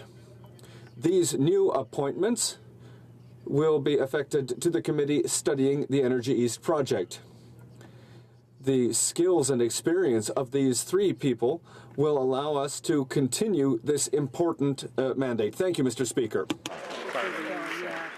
Mr. Speaker, the Health Minister is planning to make heroin injection sites more accessible.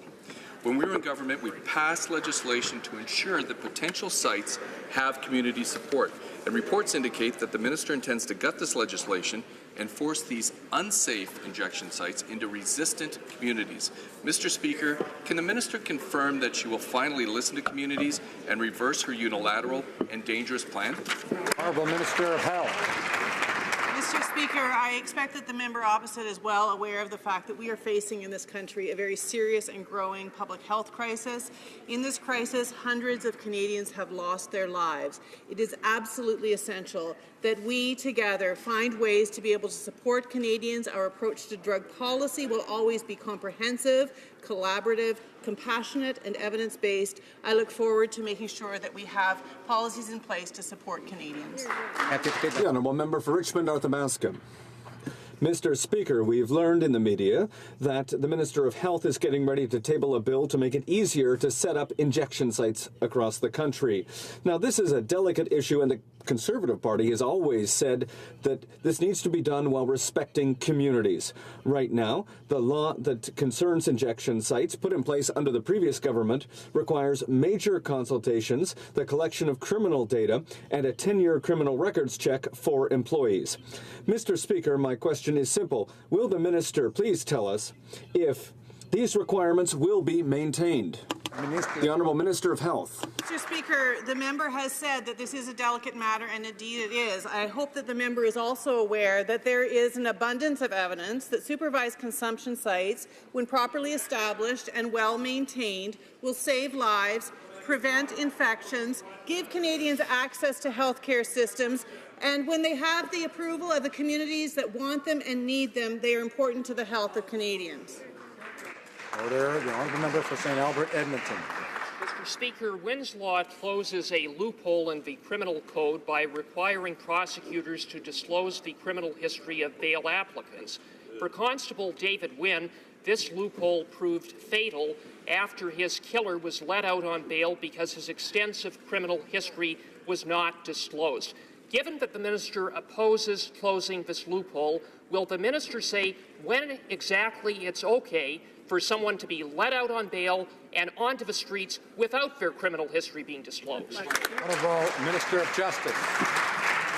Thank you, Mr. Speaker, and certainly I recognize the pain caused to Constable Wynn's family, his colleagues within the RCM Police. And I want to say that I am committed to modernizing and improving the efficiencies and effectiveness of the criminal justice system.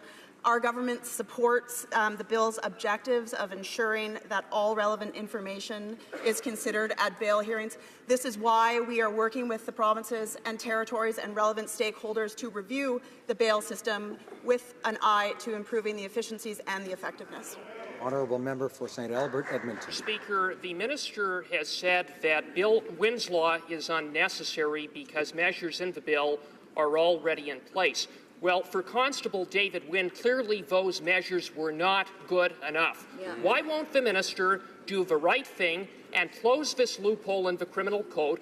Why won't the minister support Wynn's Law so that what happened to Constable Wynn never happens again? The Honourable Minister of Justice.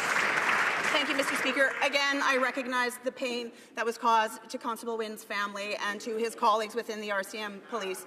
In terms of this bill, I want to reference a report that was released following the Alberta's Comprehensive Bail Review that was initiated after the death of Constable Wynn, and that does not call for legislative changes at this time. I will, however, continue to work with the provinces and territories to ensure that we improve the efficiencies and the effectiveness in the bail review system and criminal justice system. The honourable member for Cynthia Saint-Bagot. Mr. Speaker, a study from the Canadian Centre for Policy Alternatives lays out the costs and the unacceptable increases that families have to pay to send their children to daycare. Even if the lowest prices are in Quebec, and Quebec is considered an example for the rest of the country, we've seen that compared to last year, costs have gone up by 14% for daycare. What is the government's plan to help families who have to cover these increased costs to send their children to daycare? The Honourable Minister of Social Development. Thank you, Mr. Speaker. I'd like to thank my colleague for giving me the opportunity to say to what extent it's important to support families and children, particularly those who are working hard to join the middle class. We did that in the budget for 2016 because we know that it's important that the federal government re-engage with families. We announced $500 million in investments, and I'm looking forward to continuing to work hard with the provinces and territories to work to advance families and children. Smith. Childcare costs continue to grow at an alarming rate. A new report shows that average infant childcare fees in Vancouver are more than $1,200 a month. In St. John's, they come in at $1,400. In Toronto, they surpass $1,700. Wow. This rivals the cost of housing. Liberals failed to produce the childcare spaces that they promised. They failed to tackle growing childcare costs, and their child benefit will lose its value by 2021. Why is this government breaking its promises and failing children? Honourable Minister of Social Development. Thank you, Mr. Speaker, for this opportunity to take advantage of this important question to signal that we have indeed put into place in March 2016 a historic Canada Child benefit that is going to lift the families of 500,000 Canadians out of poverty. We have also signaled that over the next few months we'll put into place a $500 million package to support the early learning and childcare needs of our children and families. The honourable member for Lanark, Frontenac, Kingston. Speaker, I have another question on the opaque proprietary protocols used by Vox Pop Labs. The company's CEO said in an interview that, quote, "When we've identified responses that are assumed to be from the same user, we take only the first set of responses." So, in the case of mydemocracy.ca, will the minister inform the House whether second and third responses from the same IP address will be rejected? And will information be made public as to the total number of multiple responses from single IP addresses, whether they were accepted or rejected, and on what basis?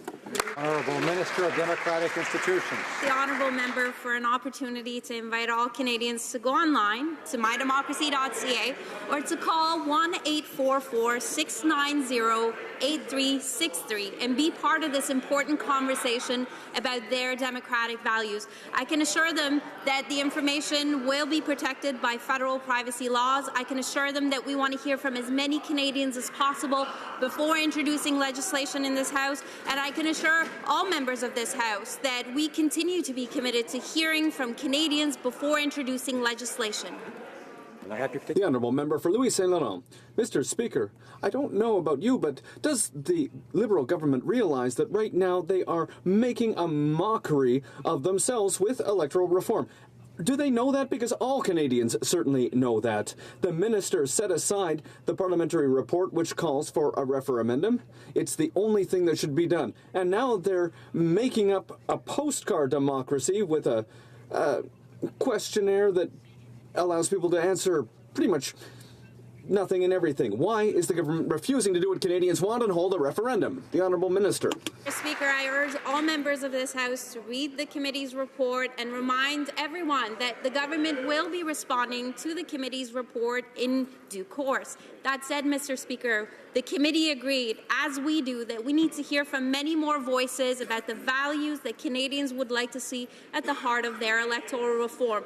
And that's what we're doing, Mr. Speaker. We encourage all Canadians to take part in mydemocracy.ca. We thank the tens of thousands who've seen the merit in our approach and are engaging, and we look forward to hearing from many more voices before introducing legislation in this House. Well, member for Bruce Grey, Owen Sound. Mr. Speaker, on Thursday I was informed by some rural mail deliverers that they were instructed to deliver the infamous Democratic Reform postcards only to houses and apartment buildings, not to farms. This weekend, Susan from Stokes Bay asked me why she had not received her postcard and wondered if the Liberals were deliberately not asking rural Canadians their opinion. Where is the democracy in excluding rural Canadians? Does the minister actually think rural Canadians don't have an opinion on electoral reform? Or is it because the Liberals are scared of what farm families might tell them?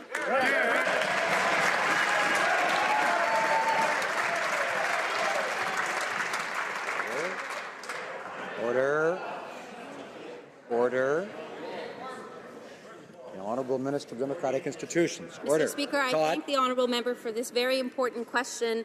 As an MP from a rural riding, I can assure him that the voice of rural Canada is incredibly important to me. One of the reasons we decided to send out a postcard via mail was recognizing that access to the internet is not equal amongst all Canadians living in rural areas. While individuals in my rural riding and others have received the postcard, Mr. Speaker, I thank the honourable member for bringing this to my attention. We will work to resolve it. The Honourable Member for Saint-Léonard Saint-Michel. Canadian travellers and businesses are anxious to know if they can count on a better pre-clearance system to expedite travel between Canada and the U.S. In March, the Prime Minister signed an agreement in principle to expand pre-clearance to new sites, including Montreal Central Station, as well as Jean Lesage Airport in Quebec City, Billy Bishop Airport in Toronto, and Rocky Mountaineer in Vancouver. Can the Minister of Public Safety please update the House about the status of the binational legislation necessary to implement the agreement? The Honourable Minister. Mr. Speaker, border pre-clearance between Canada and the United States has existed for 60 years. It makes our border more secure and more efficient both ways. Last spring, the Prime Minister and the President of the United States agreed upon a major pre-clearance business expansion into the locations mentioned by the hard-working member for Saint-Léonard Saint-Michel. In Canada, we introduced the necessary legislation last June. I'm pleased to note that both the U.S. House of Representatives and the U.S. Senate enacted their pre-clearance law this past week. The ball is now in our court to pass Bill C-23. Let's do it this afternoon by unanimous consent. The Honourable Member for Calgary-Nose Hill. Mr. Speaker, last week the Minister admitted that only half of the Syrian refugees that have come to Canada have found jobs. And that means that this month thousands of refugees will require ongoing social assistance payments. The Liberals have committed to bringing in tens of thousands of new Syrian refugees in 2017. So on that note, I'm wondering if the Minister can provide the House and Canadians with some clarity as to how much this refugee commitment cost will actually cost the provinces as well as Canadian taxpayers. Minister of Immigration. Speaker, the provinces have been on side from day one, and I can say that, as has been the case with past waves of refugees, it is in the early days an act of kindness by Canadians, but over the long run, it is a hugely positive investment because these refugees integrate into the labour force. Their children do exceptionally well, and I have no doubt that the Syrian refugees will do just as well or better than the Vietnamese boat people and many others that came before. The Honourable Member for Salaberry-sur-Loire. Thank you, Mr. Speaker. The Liberals claim that they're progressive and that they're working for the middle class, but the pressure on food banks in Valleyfield has gone up so much that food banks won't be able to offer Christmas hampers this year because demand has gone up by 300%. To diminish demand, food banks across Canada and Quebec are recommending a poverty reduction strategy. So how can the Liberals justify voting against the National Poverty Reduction Strategy proposed by my colleague from Saint-Hyacinthe-Bagotte? The Honourable Minister of Social Development. Thank you, Mr. Speaker. My colleague has given me the opportunity to say that, yes, the NDP has been supporting the work that we've been done, has been done over recent months with provinces, Indigenous people, and communities to develop a poverty reduction strategy. We want to ensure that this strategy reflects the government's other priorities, and we continue to help lifting hundreds of thousands of families out of poverty. Erin Mills. Mr. Speaker, over 3,500 Canadians die every year from the flu. Jude was a 2-year-old boy living in my riding who passed away this year on Mother's Day weekend because of the flu. His mother, Jill, has since then began a campaign encouraging Canadians to get the flu shot to decrease the spread of the flu so that kids like her son don't lose their lives. Hashtag for Jude for everyone. Can the Minister of Health please update the House on what our government and Canadians can do to prevent deaths due to the flu? Honourable Minister of Health. Mr. Speaker, I thank the member from Mississauga, Erin Mills, for raising this important question. The situation that the member raised is a tragedy, and my heart goes out to the family and anyone who has lost a loved one due to the flu. An important defense against influenza is a flu shot, which is why I got mine already this year. We will work with all provinces and territories to promote vaccination. Mr. Speaker, I encourage Canadians to talk to their healthcare provider about getting their flu shot, or visit healthycanadians.gc.ca and find out where you can get yours. Honourable member for Elgin, Middlesex, London. Mr. Speaker, even Liberals are now being forced to admit that their policies are costing Canadian families dearly. Reports show that even before the Liberals impose their disastrous carbon tax, the cost of food will significantly increase in the new year. All Canadians will be affected, but low-income families will be particularly hard hit. When will this Liberal government stop their attack on struggling families and stop making a bad situation even worse? Honourable Minister of Social Development. Thank you, Mr. Speaker. And with due respect, I would encourage my colleague to encourage her colleagues to make provide a bit more attention on the importance to reduce poverty in Canada, perhaps signalling the importance to their constituents of the Canada Child Benefit, which is going to reduce the rate of child poverty from 11.2% to 6.7%, the lowest ever level of child poverty seen in this country.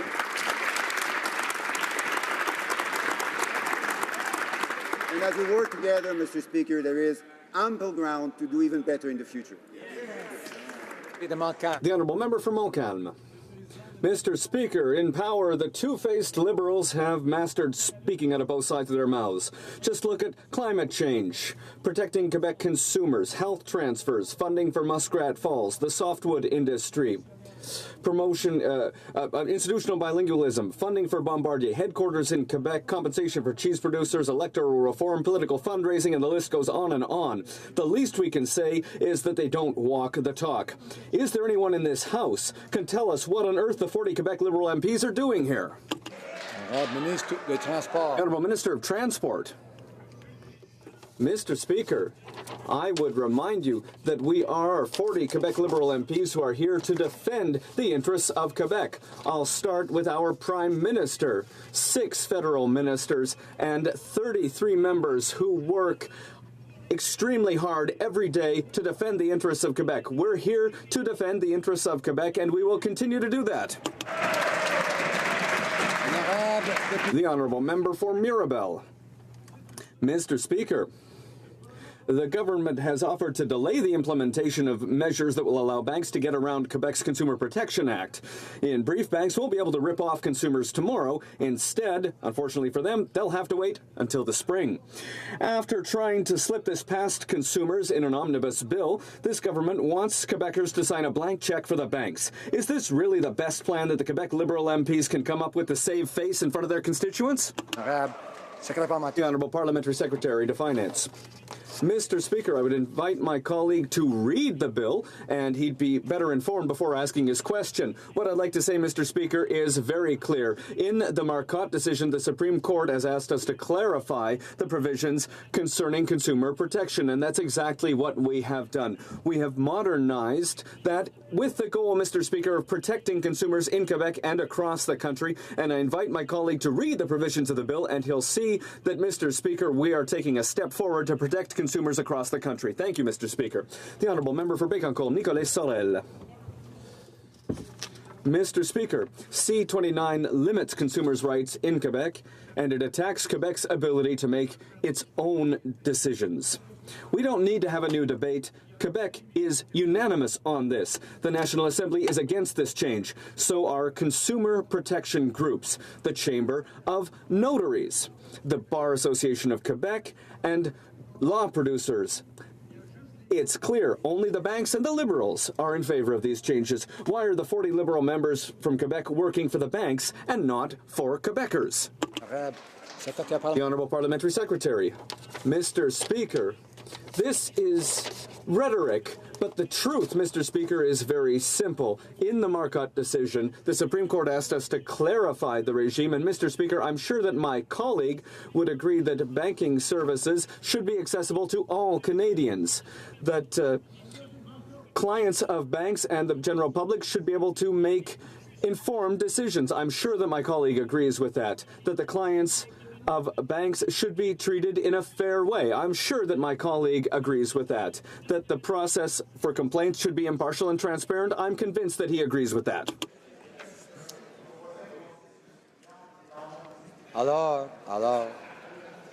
Order. I would like to point out the presence in the gallery of Mr. Jacques Chagnon, the chair of the Speaker of the National Assembly of Quebec.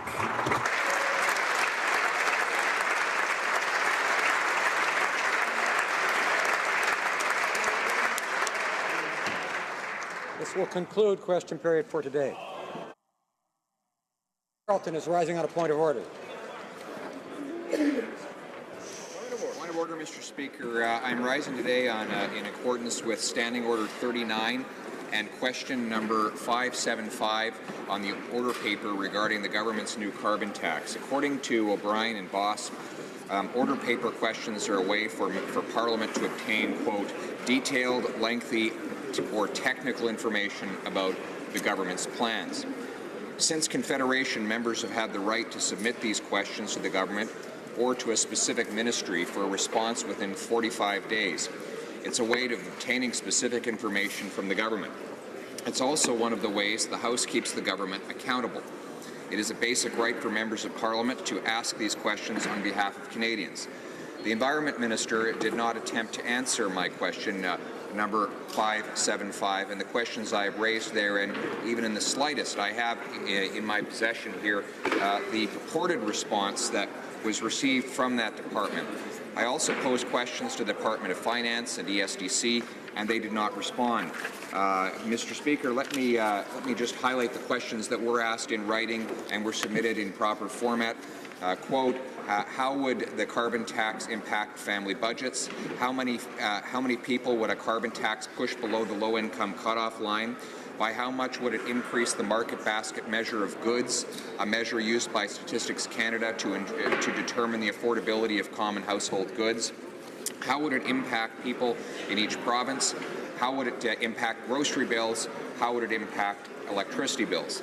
The Environment Minister provided nothing more than vague talking points in her response, and what little substance the Minister did provide is concerning. She said, quote, any impacts on business and consumers will be modest, end quote. A carbon tax is a big deal. The Canadian Taxpayers Federation says that the cost will be approximately $1,028 per person, or $4,112 for a family of four. Does that sound modest to you? Does this government expect Canadians who live on fixed incomes to find an extra $1,000 per person in order to pay for this costly new government scheme? Professor Nicholas Rivers has said that the carbon tax would add 11 cents a litre to gasoline, 10% to electricity, and 15% to natural gas. I could go on with order. I think member is going on and is getting into debate, so I'd like him to stick to the point of order, if you would, please. If I could just conclude by saying, Mr. Speaker, the questions I was asking was not in search of opinions or talking points from any particular political party, but for specific numbers. Presumably, any government that's proposing to implement a tax of this size, this magnitude, and with these consequences would have calculated the actual costs and impacts on Canadian families. That information, I'm sure, exists within the Government of Canada. It will have been documented and it will have been provided to ministers before such a policy could ever have been considered, and certainly before Treasury Board would ever approve it. And given that it must exist, it must be provided to Canadians. That is why I asked for the government to do so through very specific use of order paper questions, to which the government is bound by parliamentary tradition, as old as this country, to respond. It has not responded, and therefore it falls to you, Speaker, as the presiding officer of this House, to ensure that the standing orders are upheld, that the questions are answered, and that Canadians get all of the facts before they have to pay for the costs this government will impose upon them. Thank you.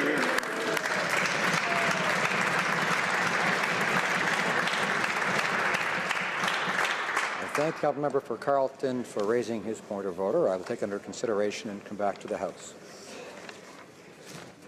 Tabling of documents.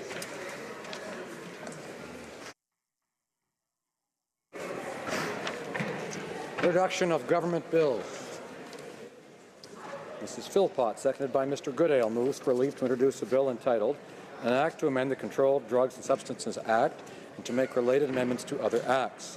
This motion is deemed adopted. Mrs. Philpott, seconded by Mr. Goodale, moves that the bill be now read a first time and be printed. This motion is deemed adopted. Première lecture de ce projet de loi, first reading of this bill. When shall the bill be read a second time? At the next sitting of the House. Déclaration de ministre. Statements by ministers. Rapport de délégation. Reports from interparliamentary delegations. Presenting reports from committees. The Honourable Member for Miramichi Grand Lake. Monsieur le Président. Thank you, Mr. Speaker. Mr. Speaker, I have the honour to table in both official languages the fourth report of the Standing Committee on Agriculture and Agri-Food concerning its study on genetically modified animals for human consumption. Pursuant to Standing Order 109, the committee is calling upon the government to table a response to this report. Thank you, Mr. Speaker. Maple Ridge. Mr. Speaker, I have the honour to present in both official languages the second report of the Standing Committee on Industry, Science and Technology entitled Review of the Government of Canada Report entitled Fresh Start, a Review of Canada's Insolvency Laws. Merlin Colchester. Mr. Speaker, I have the honour to present in both official languages the sixth report of the Standing Committee on Health, the entitled Report and Recommendations on the Opioid Crisis in Canada.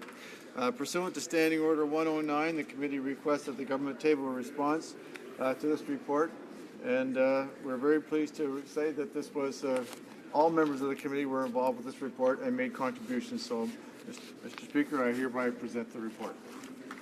The Honourable Member for Red Deer Lacombe. So, Mr. Speaker, I have the honour to present in both official languages the fourth report of the Standing Committee on Access to Information, Privacy and Ethics entitled Protecting the Privacy of Canadians, a review of the Privacy Act. And pursuant to Standing Order 109, the committee requests that the government table a comprehensive response to this report. Dépôt du projet de loi. Introduction of private members' bills. First reading of Senate public bills. Motion. Motions. Présentation de pétitions. Presenting petitions. The Honourable Member for Thornhill. Thank you, Mr. Speaker. I have the honour of presenting a petition from Thornhill constituents who recognize and stress the importance of expanding Canada's international trade with Asia-Pacific partners as a top priority in building a stronger middle class and ensuring Canada's long-term economic prosperity. These petitioners, Mr. Speaker, call on the government to better inform itself and the Canadian public on the benefits of pipelines, specifically the Trans Mountain and Energy East pipelines, and to reconsider the decision on the Northern Gateway pipeline. Thank you, Mr. Speaker. The Honourable Member for Beaches East York.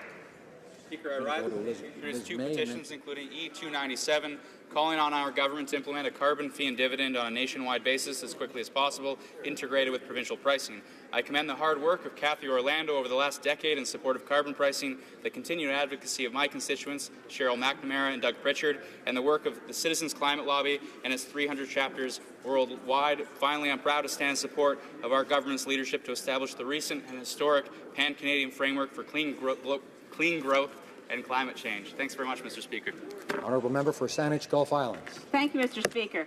I rise to present three petitions. The first deals with an issue that, unfortunately, the previous member for Beaches East York had his bill passed. We wouldn't need to keep asking for a ban on the importation of shark fins. The petitioner is calling on the House to ban the possession, trade, distribution, offer for sale of shark fins.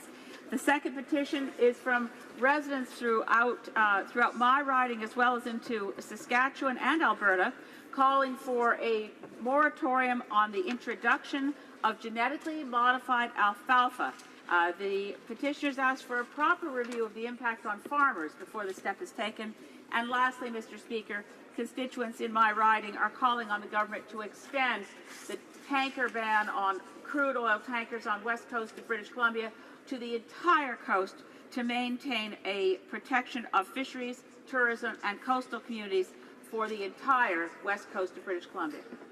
The member for Sault Ste. Marie. Speaker, I'm pleased to rise and present a petition on behalf of all Canadians. This petition is signed by thousands of individuals from every province and territory as they call upon the government to recognize curling as a national sport.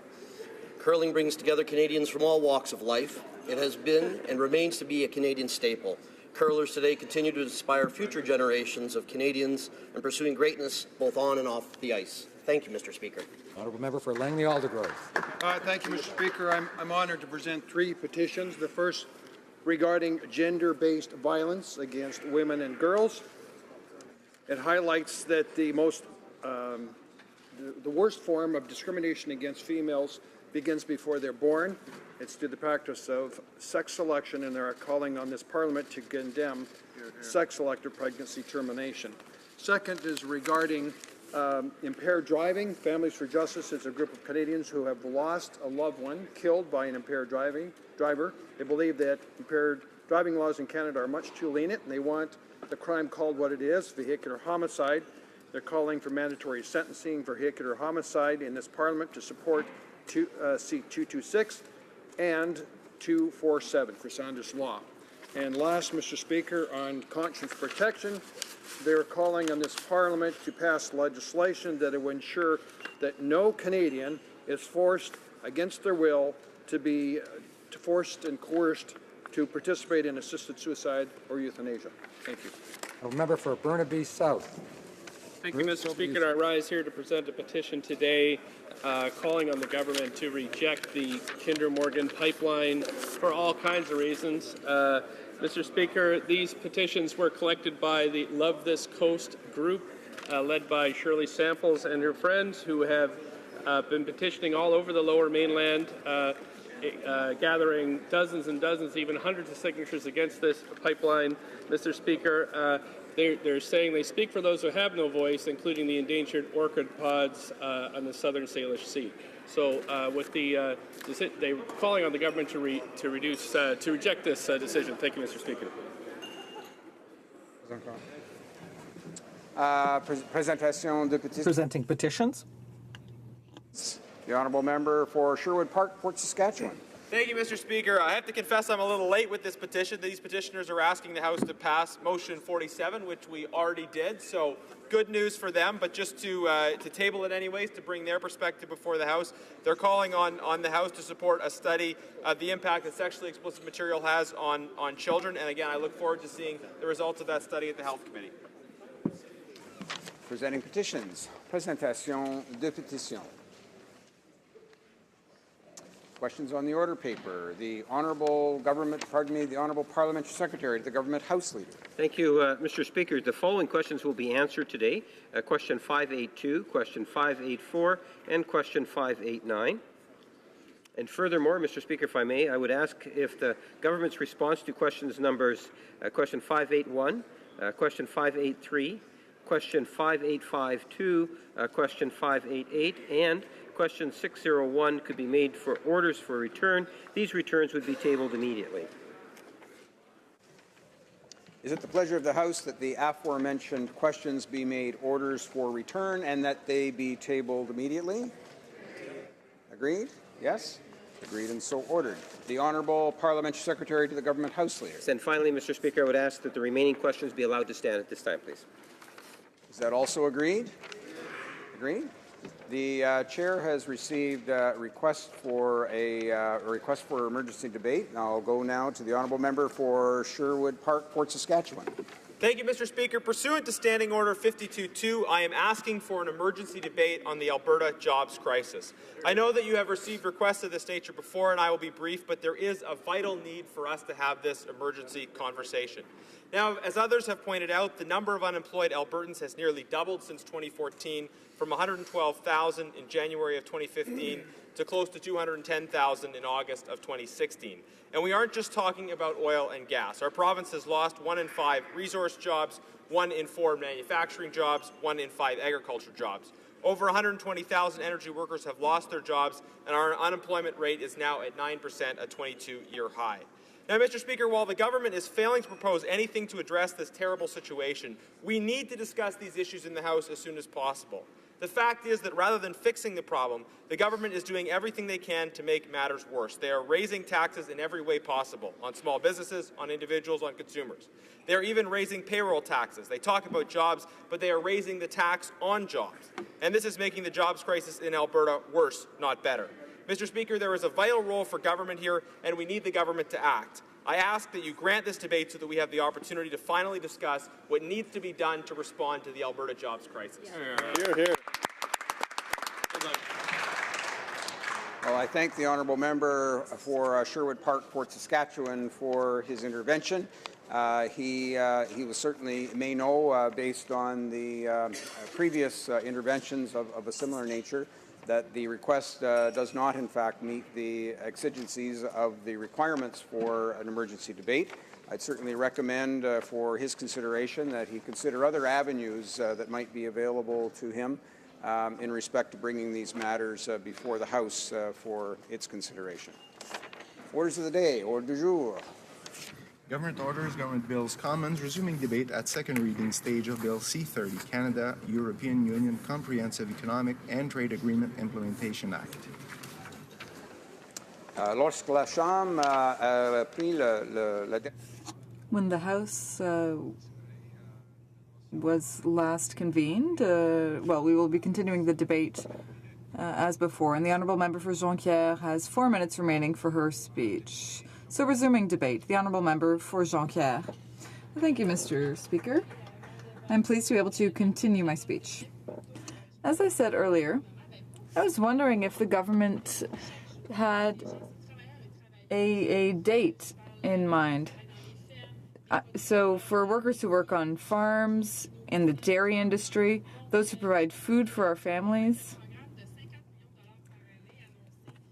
we know that they've announced $50 million per year, but that program will not allow them to adequately protect our supply management system. In fact, the industry estimates that annual losses for dairy producers will be around $116 million per year.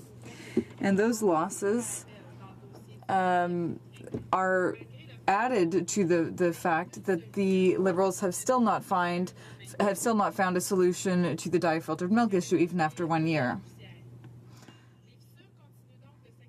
So there are more and more breaches in the supply management system. This is a system that Canadians chose to ensure the survival of our family farms. And milk producers in the region were not very enthusiastic about the Agriculture Minister's announcement. I will say what Mr. Daniel Coteau, the president of the Dairy Farmers of Saguenay-Lac-Saint-Jean, said. We are extremely disappointed by what the government has announced, he said. So clearly the Liberals failed. They promised a comprehensive program to deal with all of the issues facing the sector, including dye-filtered milk. But their announcement only dealt with CETA and only provided compensation for very low amounts. The government said that it's consulted with producers, but it's clear that they must not be listening properly because their results are very far from meeting producers' expectations. Producers in my region are calling on the government to keep its promises.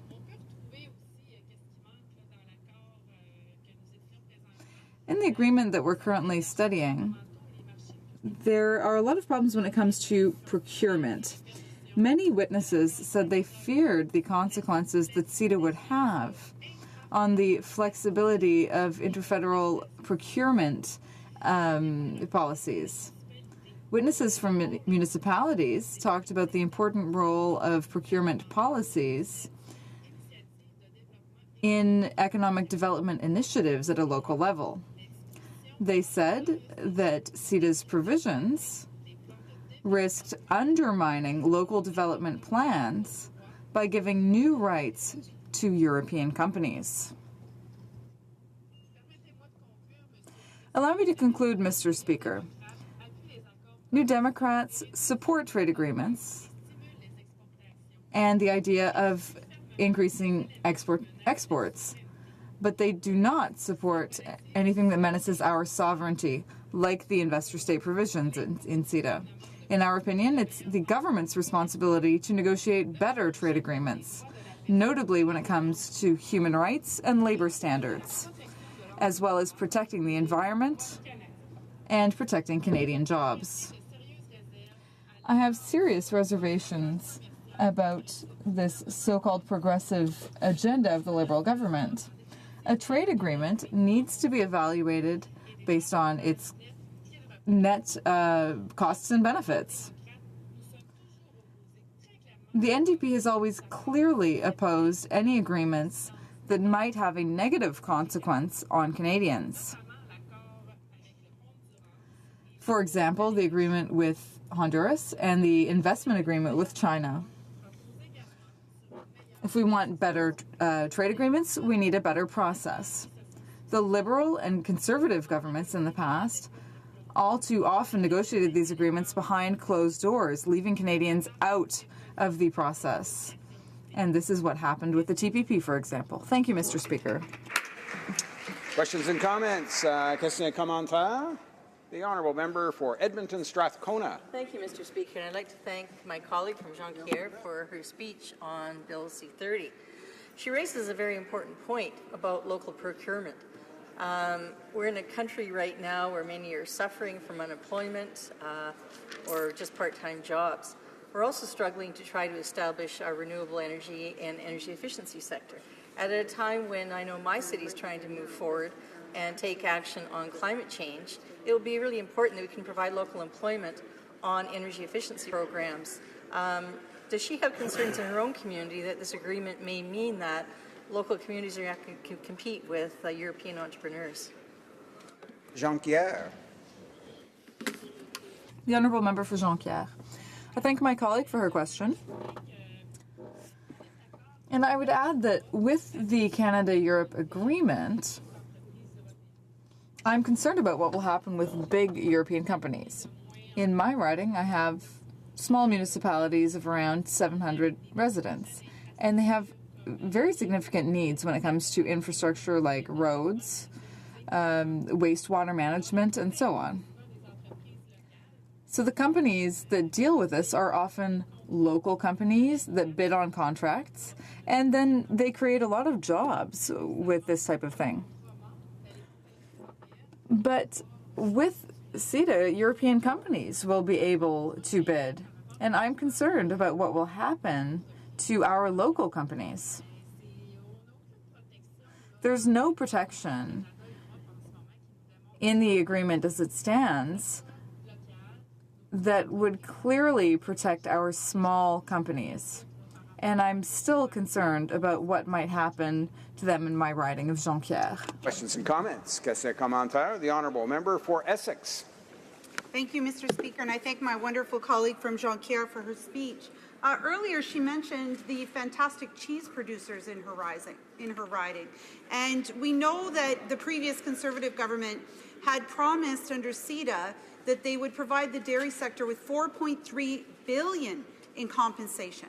But instead of honouring that commitment, the Liberals have fallen far short, and what they're providing to dairy farmers now is $250 million over 5 years. This will have a huge impact, Mr. Speaker, on local cheese producers, like the member mentioned in her own riding of Jonquière. And the cheese quotas, there are so many unknowns about CETA. The dairy producers do not know whether or not they will be allocated those cheese quotas or whether they'll go to retailers. That still hasn't been distinguished. The cheese producers are seeking that quota so that they can offset more of these losses, but the Liberal government refuses to let them know whether or not that's the case. So I wonder if the member can speak further to how CETA will impact those cheese producers in her riding of Jonquière. Député de Jonquière. Honourable Member for Jonquière. I thank my colleague who works very hard in committee on the issue of CETA. She's really an exemplary colleague, and I thank her for her hard work. I mentioned in my speech that in my riding there's the Blackburn cheese factory, and there are 7 full-time jobs there. You might say, oh, it's only 7 jobs, but these are high-quality jobs This is a family farm that's been there for more than 80 years, and these people get up every morning and work really hard. They've won many awards for the quality of their cheese, and they really stand out. They've been listed as one of the top 50 cheese producers in the world, and they're really the pride of our riding. But with CETA, I'm concerned, because the Liberals have this compensation package that really isn't going to help them. And this is a cheese factory that's been there since 2006. It's really the pride of the entire region. But what will happen to them? The owners and the workers are concerned. There's a lot of uncertainty and a lot of concern, and I am seriously concerned as well. Thank you, Mr. Speaker. Reprise de débat. Resuming debate. The Honourable Member for Outremont. Merci, Monsieur le Président. C'est un honneur. Thank you, Mr. Speaker. It's an honor for me to speak on this very important bill, Bill C-30, which aims to implement a proposed free trade agreement with Europe. An agreement that we've been hearing about for many years here in Ottawa. Now, in fact, Mr. Speaker, I've never seen an agreement be the subject of so many press conferences and so many protocol events in my whole career. I remember that Stephen Harper used to frequently block the halls of Parliament because he was always preparing to sign this free trade agreement with Europe. And our new Prime Minister just keeps announcing things again. Sometimes he'll take a last-minute flight on a Sunday morning because he's ready to sign this same agreement again. And now, once again, we are talking about this bill because we still don't have a final agreement. And why is that, Mr. Speaker? Well, it's because there are serious concerns that have been raised about the signing of the agreement and its content. Look at the details of any trade deal. You have to look at our own past track record in signing similar deals and ask yourself why we continue hitting our heads against the wall with some of the provisions that are in here, including, in particular, the investor-state provision. Now, a lot of people, when the Prime Minister rushed off for the umpteenth signature of this European trade deal, were a bit surprised to find out that the Wallonian Parliament had thrown in its lot with this thing, but nothing could be further from the truth. You see, there have been a lot of promises along the way by Canada, what's going to be changed, what's going to be modified, and Wallonia has simply decided to keep its powder dry.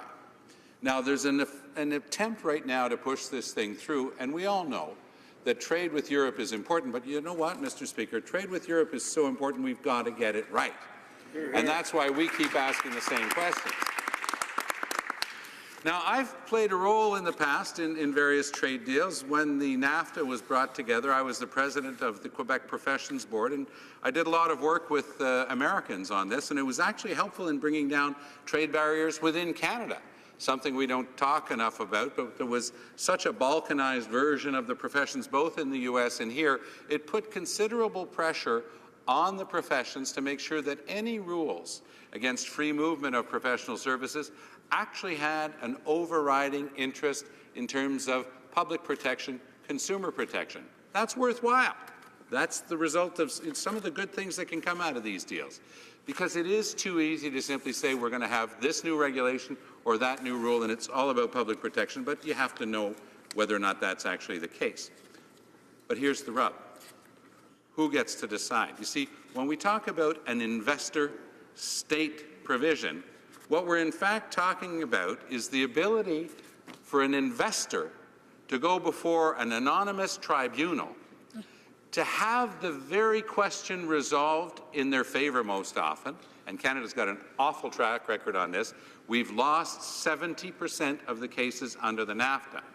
So what we're saying is, before we turn that over to an anonymous international panel, instead of leaving it with our domestic courts, let's know what we're talking about. The government keeps on insisting that in matters of environment and health, there's going to be a carve-off. But that still leaves whole the question of who decides whether or not it is a legitimate environmental or health concern. Again, let me give you a real example, one that I lived when I was the Minister of the Environment in Quebec. I banned 2,4-D, a widely used pesticide produced by the Dow Chemical Company. Dow turned around under Chapter 11 and immediately started suing the Canadian government, saying, "You're not allowed to ban 2,4-D.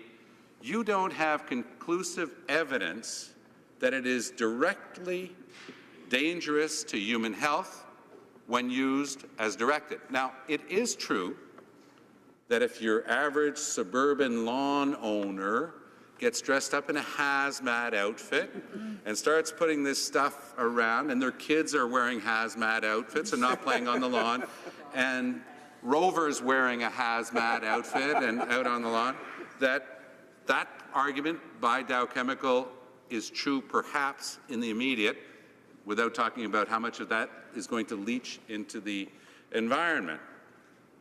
The Canadian government, for once, didn't lose, because Dow was convinced to withdraw its lawsuit because Canada admitted that there was no conclusive evidence of a direct, immediate harm to human health when 2,4-D was used as directed.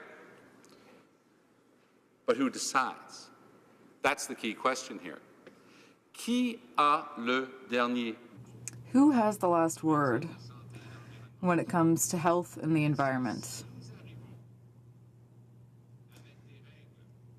If we show up with rules that would ban the use of certain chemical products, let's say in the textile industry, well, we would immediately be subject to a lawsuit from a big European, let's say, like the German chemical company BASF.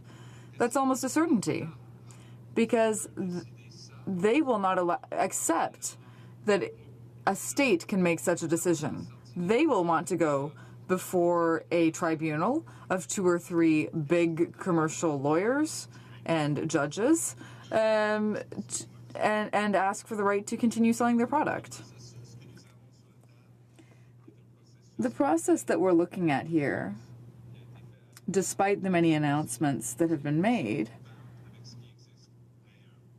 is a very different process from what exists elsewhere. The NDP has a political slogan that I often think of when we look at this situation. You have to put people before profits. In this party, Mr. Speaker, that we have to put people before profits, and that was never more true in the case of something like the CETA, because you see, what we're doing is we're giving over to corporations the ability to sue national governments if they feel that their profits are being compromised. There's also the risk of what we could call regulatory chill. Are the people in government responsible for protecting the environment and public health going to be discouraged from doing so because of the threat of being sued under these new agreements? Let's also look at what we're going through right now to know what the future can hold. On dit que le passé est garanti. It's said that the past will predict the future. If we look at our dairy farmers, who are supposed to be in a controlled system, supply management, well, they're currently experiencing losses of several hundreds of thousands of dollars per year because of the mismanagement of the Liberal government. So they're just continuing the situation under the Conservatives. Allow me to explain. Supply management protects our market, our milk market.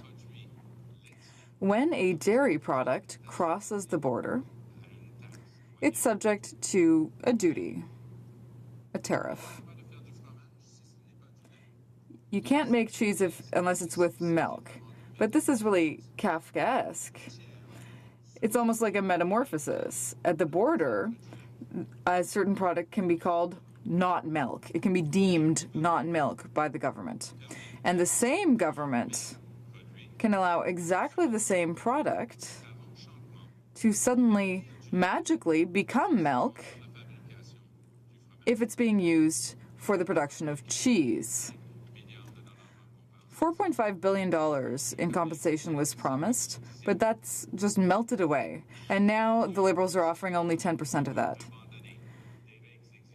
Newfoundland had abandoned some very strict rules about processing, and hundreds of $1 millions are now being lost by Newfoundland. National Pharmacare. We're protecting companies and their profits instead of protecting people. The NDP, therefore, will continue to fight against this trade deal because we are not making Canadians' lives and our environment the priority. Thank you, Mr. Speaker.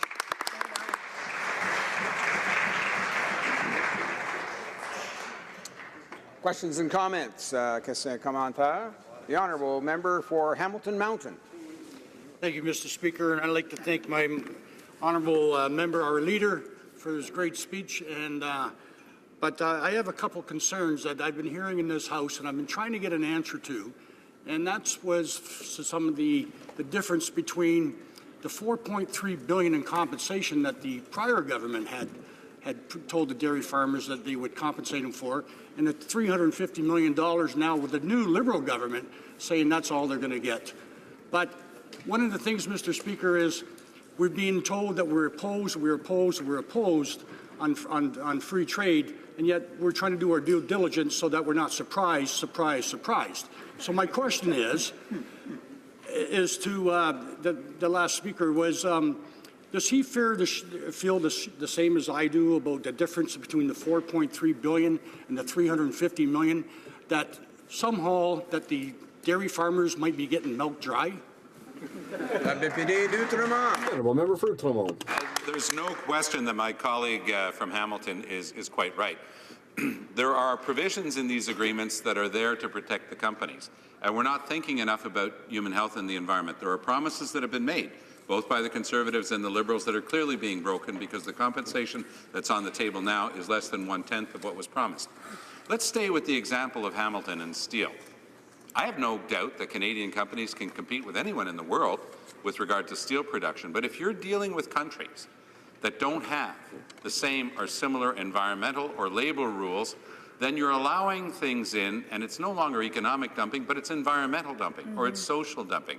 That's what happens when you don't pay attention to these trade deals. You're always going to hear the same song from those who are in favor of all of these deals, that they're always good. That's just not true. We've been chumps in Canada for too many years, and some of these deals have not turned out to be very helpful for us. In fact, they've produced a race to the bottom. In French, en français, on parle d'un nivellement. In French, talk about a race to the bottom. It takes away good jobs. These are only favorable to businesses which are pushing governments to sign them, and that's why I'm so proud to be a member of a social democratic family that's asking the right questions, Mr. Speaker. Question commentaire. Le député d'Abitibi. The honourable member for Abitibi-Témiscamingue. Thank you, Mr. Speaker. I would like to know what my colleague has to say about the role of the provinces in negotiating free trade agreements when he spoke about the fact that Canada can be taken to court. It can be taken to court for decisions taken by the provinces. So the provinces can take their own decisions which don't necessarily agree with the free trade agreement, and then they can be taken to court for that. So I think it's important that provinces be able to make their own decisions in their own jurisdiction, but these are things that can happen. We've seen that with moratoriums, for example, that have been put in place under other free trade agreements. The honourable member for Outremont. I really appreciate the question from my colleague because it's extremely relevant. It's at the provincial level that I gave an example when I was Minister of Environment in Quebec, and we put in place 2,4-D. We know that the provinces are directly responsible for health and the environment, much more than the federal government, even though there is some shared jurisdiction over the environment. We also know that the provinces have much higher costs to deal with, particularly under this agreement, because it's going to get harder to get generic pharmaceuticals because of changes under CETA. So here again, this agreement would put profits before people, but we want people to go before profits. But the provincial governments should be very careful because there will be a chill.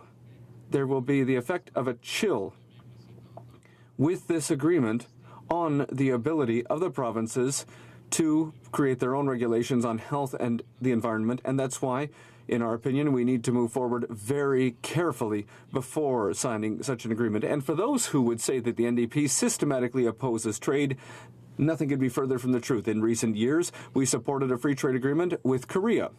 We supported a free trade agreement with Jordan. We look at these agreements on a case-by-case basis, and in this case, we're far from the best possible agreement when it comes to guaranteeing the ability of the provinces to protect their residents. And what's more important for a government than protecting the public? Thank you, Mr. Speaker. Resuming debate, the honourable member for Churchill, Kiiwetinoong Aski. Thank you very much, Mr. Speaker. And I'm pleased to rise in this House to speak alongside our leader and my colleagues in opposition to Bill C-30. I'd also like to thank my colleague, the Member of Parliament for Essex, and our entire team for pushing this debate forward. Because the reality is, Mr. Speaker, on something as important as a trade agreement with the European Union, this deserves proper debate in the House of Commons.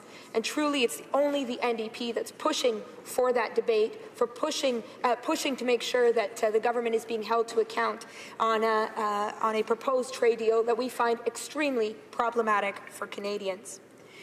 Mr. Speaker, I rise in this House today as not just the Member of Parliament for Churchill Kiiwetinoong Aski, but also as the jobs critic for the NDP.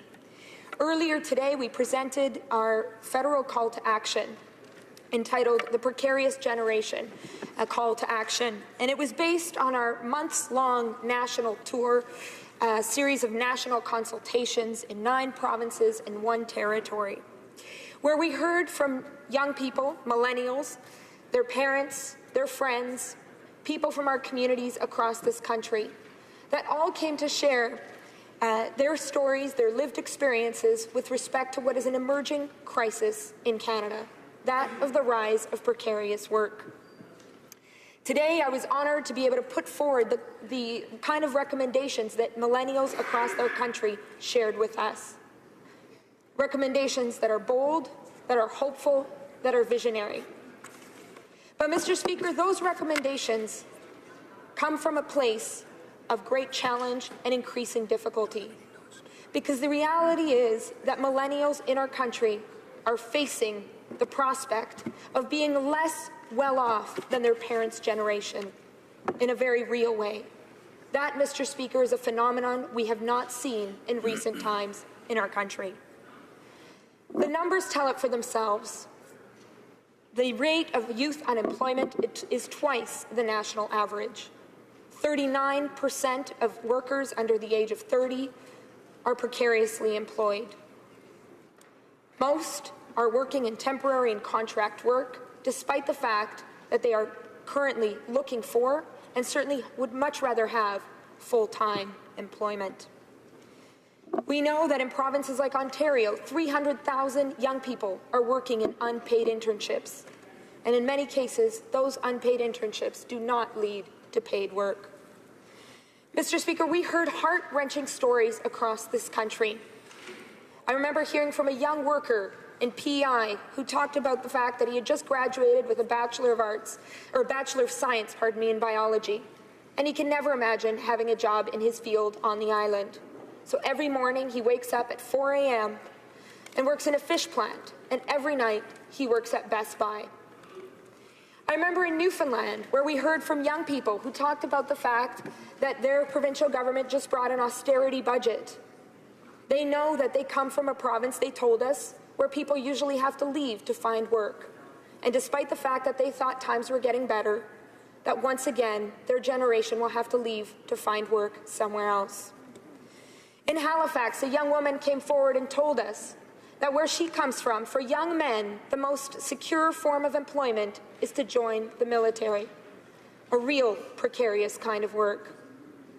In Winnipeg, we heard about how the outsourcing of work, particularly in the public domain, has led to a situation where jobs like garbage pickup that has been done for a very long time by younger Indigenous men that one day that used to be able to make a living, support their families with the incomes they made, but because of the fact that their jobs have been outsourced and devolved, that they are now not able to make that kind of living. And as a brother told us at that meeting, that they are treated as disposable as the garbage they pick up.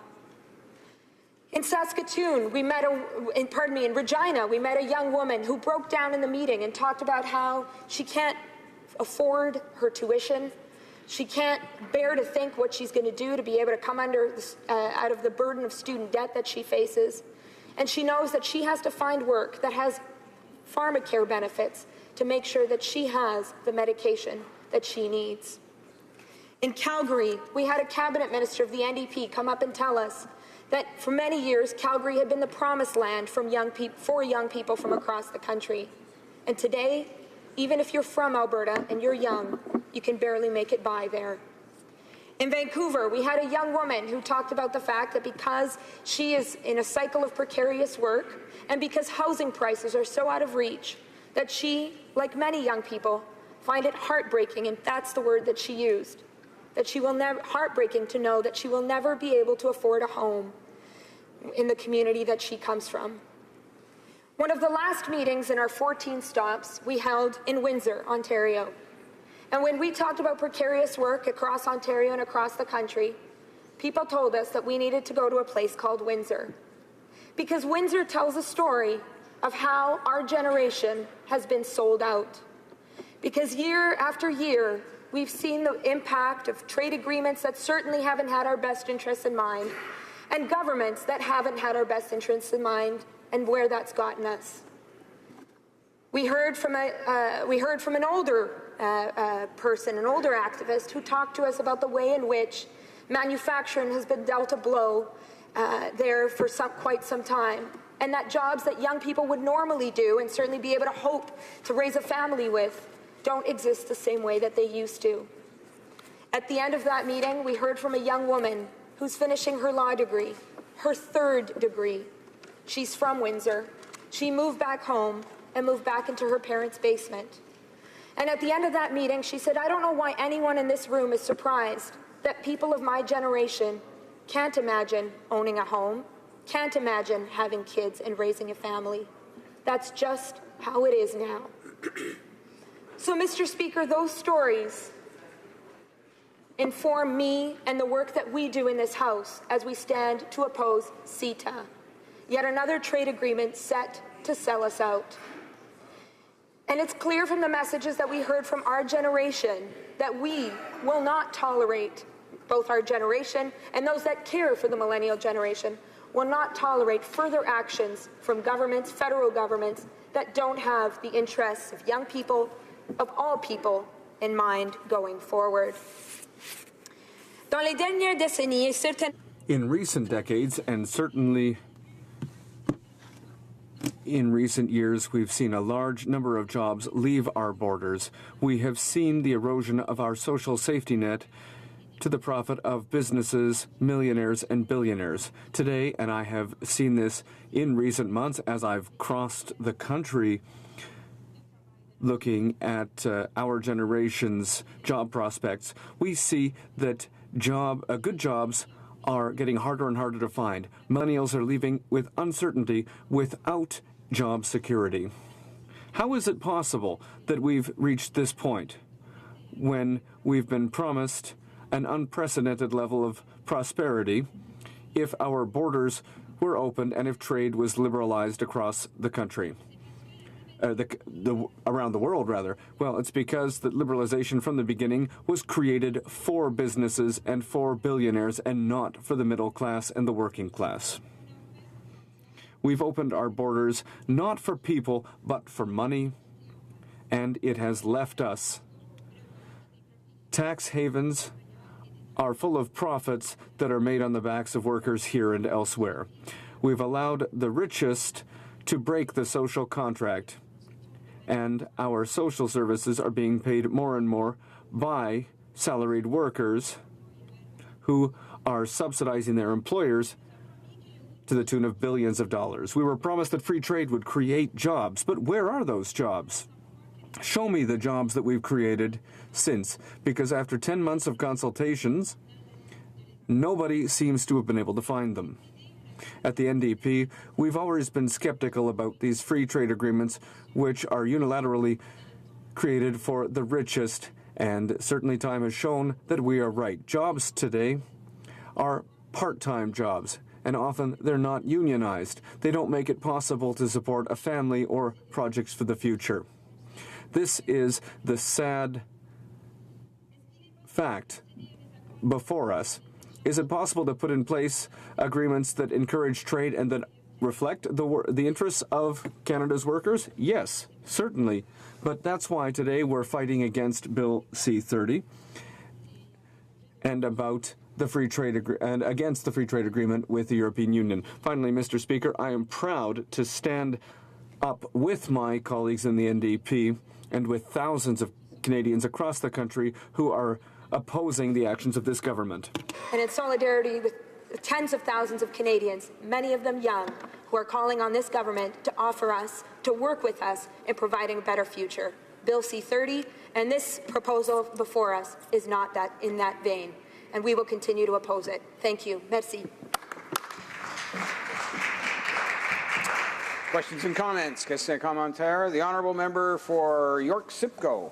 Thank you very much, Mr. Speaker, and I enjoyed listening to the comments from my friend from Churchill, and I was intrigued by her embrace of the exact same phrase describing trade agreements that we hear Donald Trump often use about how they were bad deals for us. Yet there's lots of evidence that these trade agreements are actually good for Canada. In the case of the Canada-European trade agreement, there were studies done in advance that were the basis for the negotiations that indicated a $12 billion annual boost to the Canadian economy from a trade agreement such as the Canada-Europe Free Trade Agreement.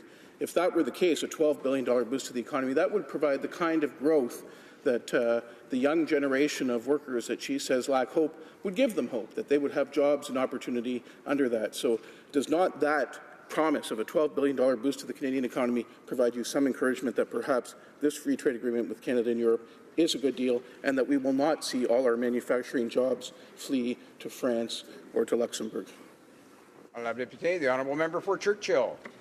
Thank you very much, Mr. Speaker. And I believe, as my seat colleague will know, that I prefer to subscribe to the philosophy of Bernie Sanders, a progressive politician who has also questioned, the free trade dogma. But in all seriousness, Mr. Speaker, as I've relayed here today, my generation, the millennial generation, is speaking very clearly with respect to the challenges ahead of us, and very clearly the ways in which, government's decisions, federal government's decisions to sell us out, whether it's in terms of free trade deals that have gone bad, whether it's in terms of foreign ownership that sold us out, and I can speak to that in terms of my own hometown that has seen that reality, that is living that reality, whether it's in terms of their gusto for privatization and deregulation. The reality is that all of these measures are coming together to make for an increasingly challenging reality for many Canadians, and particularly young Canadians. We know that to be the case from the most recent Statistics Canada information, and the reality is that we need to change course. Opposing this trade deal before us that is bad news for Canadian workers is only one step in that direction. Thank you. Questions and comments? Question commentaire. Honorable député de Charlebourg. The honourable member for Charlebourg, the honourable member for Beauport-Limoilou. Thank you, Mr. Speaker, and I would like to thank the member for her speech. But I heard something in there that I was really surprised to hear, and maybe I was wrong, but it seems like working for the armed forces, according to her, is precarious work. And I'd like to note that no, working for the Canadian Armed Forces is wonderful. It's something that I did, and many members of my family, my father and my grandfather did that as well. It's a very well-paying job, and I strongly encourage all young millennials who are watching today, who are wondering what to do, to go to the nearest recruitment center to their town or their home and join the Canadian Armed Forces. And if the colleague claims that this is precarious work because it's dangerous, well, yes, it can be dangerous. Statistics show that it's much more precarious to be a fisher in the Maritimes or to be a firefighter than to work in the Canadian Armed Forces. So I want to make sure that Canadians know that working for the Canadian Armed Forces is fantastic. Thank you. Church. The honourable member for Churchill, Kiewit-Nakaski. Yes, thank you, Mr. Speaker, and I'd like to thank my colleague but I believe that the focus of my comments was maybe a little bit lost. What was shared with us is that young people want more choices in terms of jobs. And we know that for many of them, they want to stay in their community. They want to do a job that is safer than that which is offered by the Canadian Armed Forces. Certainly there are those who do wish to join the Canadian Armed Forces, there's no question. But it's also important to recognize that depending on the Canadian Armed Forces is not an economic policy that we can support as a country. There need to be choices. There need to be many different choices available to young people, and what's clear is that when we look at the situation in Canada is that there's less and less choice and fewer career choices available for our young people, particularly if they want a full-time job. And that's something that needs to change, and that's why we are here today taking a position against this bill. The honourable member for Saanich Gulf Islands. Thank you, Mr. Speaker. It's an honour to rise in this House at the point of calling the question on Bill C-30, the bill that would bring in the Comprehensive Economic Trade Agreement between the European Union and Canada. I have the honour to represent the only party in this place that has voted against all investor-state agreements, although mostly the NDP votes against them. They don't always. And I would urge them to reconsider and ensure that for future, all investor-state agreements be rejected. They really have nothing to do with trade at all. And again, I want to dive into that aspect of the investor-state agreements, but touch briefly on the other aspects that Canadians should be concerned about. One is, as many members in this place have already raised, is the increased threat, the increased cost of pharmaceutical drugs. It's very clear that that will happen by numerous independent studies that have looked at the implications of the so-called CETA agreement on drug prices for Canadians. It's also clear and has been raised by a number of groups that the language that the European Union won in the text on the question of municipal powers of procurement will also be negatively affected by CETA, including in access to procurement for municipalities, academic institutions, school boards, and hospitals, that if they should decide they want to make sure they're buying locally, they could be offending the procedures, the provisions of the CETA agreement. But the part that really is the most controversial, and certainly the most controversial within Europe, it's why I think Canadian parliamentarians are being sold a bill of goods when we're told that there's any urgency here. I'm really surprised, honestly surprised, that the Liberal government chose not to have significant review and consultation nationally. We had that on the Trans-Pacific Partnership Agreement, but not on the Comprehensive Economic Trade Agreement with the European Union.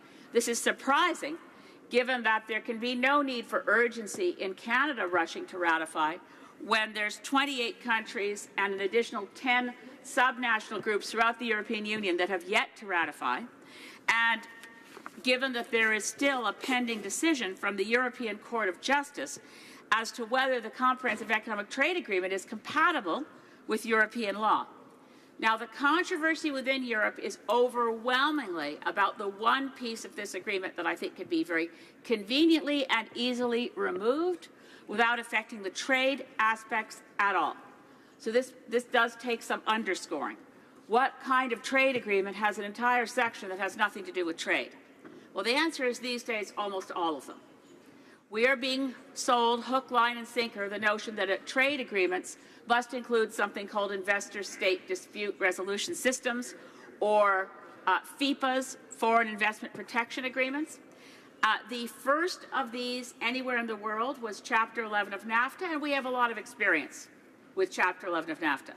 I do not believe that even the negotiators of NAFTA believed that they were introducing anything novel when they negotiated Chapter 11. As much as Canada had a national debate on NAFTA, Chapter 11 never came up because it was a sleeper provision. It might have stayed asleep, actually, if it hadn't been for the ingenuity of a Toronto lawyer, Barry Appleton, who decided that Chapter 11 of NAFTA could be interpreted in a completely novel way.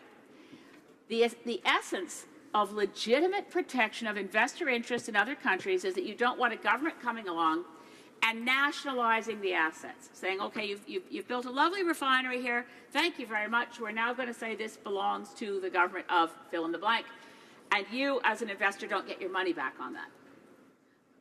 That's what people thought Chapter 11 was initially, because it talked about protections for expropriation. But Chapter 11 used some novel language. It talked about governmental measures that were tantamount to expropriation. And here's where the clever lawyering came in. Well, the first Chapter 11 case was when this Parliament banned the trade and use of a toxic gasoline additive where manganese was its operative. This manganese-based gasoline additive had a human health threat component. It also gummed up the diagnostics of the onboard catalytic converters for automobiles. So the car manufacturers were worried it would void their warranties. Environment Canada was worried it would cause more air pollution. Neurotoxicologists like Donna Mergler at University of Quebec at Montreal was worried about it causing an increase in a disease that looks a lot like Parkinson's but is manganism. Well, this Parliament banned it. But because of a Chapter 11 of NAFTA challenge from a private corporation of Richmond, Virginia, Ethelcorp, Canada found itself in an arbitration case. This was just the first of many, and we keep losing them or we keep having them settled out of, you can't call these places courts unless you use the word kangaroo first. These are arbitrations in hotel rooms with 3 private arbitrators. And they make money being arbitrators, and they're expert lawyers, and you can find Canadian lawyers who claim to be environmental lawyers suddenly selling out to be an expert lawyer for a U.S. corporation for these secret hearings. Now, the secret hearing process under NAFTA in Chapter 11 is egregious. Just as egregious is the Canada-China Investment Treaty. I'd have to say more egregious, because every investor from the People's Republic of China is going to be a state-owned enterprise for the People's Republic of China, so their ability to sue us is virtually unlimited. And this, of course, the Canada-China Investment Treaty never had even as much debate as we're getting on CETA, because it never went through Parliament at all, because previous Prime Minister Harper approved it in Cabinet confidentially, and it binds the Canadian government till the year 2045 that the People's Republic of China and its state-owned enterprise have a superior right to challenge decisions made in Canada than any Canadian corporation. So the CETA falls somewhere in between. CETA is being sold to us by many as the gold standard.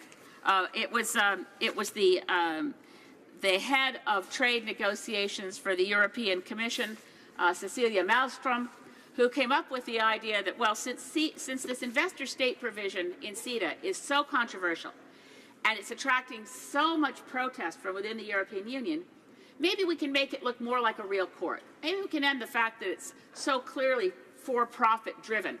I mean, can you imagine arbitrators who one day are working in their big downtown law firms, and the next day they're essentially judges determining whether the decisions passed through parliaments around the world are going to hold up to their private scrutiny, with no appeal, no oversight, and no room for interveners to make the case for why it was appropriate to ban a gasoline additive, or stop the export of PCB-contaminated waste, or not put a toxic waste disposal facility next to a town's fresh water supply.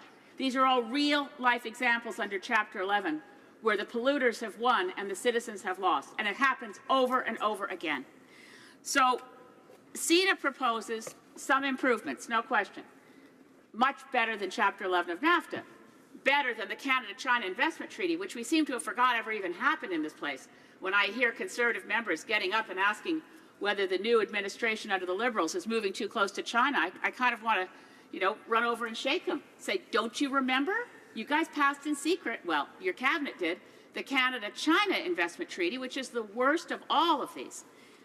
But Professor Gus Van Harten at Osgoode Hall Law School, who literally wrote the book on the bad investment deal with China, he called it, the book is called Sold Down the Yangtze, if you want to pick it up and find out how our sovereignty was sold out by the Harper administration. But Gus Van Harten's done a careful study of what is being offered in this so-called gold standard, and there definitely are flaws.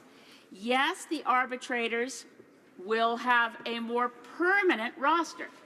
Can you imagine if our judicial system picked judges at random from the private sector and they did better on cases where the rich guys won? Can you imagine how fair our judiciary would be seen to be? Well, CETA does make an improvement on that, and there will be a permanent roster of such judges. They're still drawn from private sector work, and although they are prohibited under the CETA terms from acting as advocates and lawyers before a CETA investment court, they're not barred from operating as advocates and lawyers under other dispute resolutions, such as Chapter 11 of NAFTA. So there is still this culture of an elite group of corporate lawyers who are literally global ambulance chasers. They find companies that they can say, guess what? You can sue that government if you want to. The sad part as well is that for a moment, Cecilia Malmstrom's proposal called for allowing civil society to come forward as interveners. That part of her proposed gold standard got dropped. So my plea to this government, and my plea to all parliamentarians, is to dig in our heels on this. I commend the NDP caucus for digging in your heels on this one. Dig in our heels and say, these are anti-democratic by definition. There is no chance in the world that a company that emanates from the European Union is going to expropriate Canadian property in Europe, contravening all the laws and international common law practice. We are in a safe zone here, developed country to developed country. Let's get rid of the unfair investor-state provisions and fix CETA so it's about fair trade. Thank you. Questions and comments? Question commentaire? The honourable member for London Fanshawe. Well, thank you, Mr. Speaker, and I thank my colleague for her remarks. There's an old saying that fools rush in where wise people fear to tread. And my question has to do with this rushing in order to sign this agreement. We know that CETA will not be fully ratified until all 28 EU member states have passed the agreement in their own parliaments. And so clearly we have time. And I would think that we should take that time.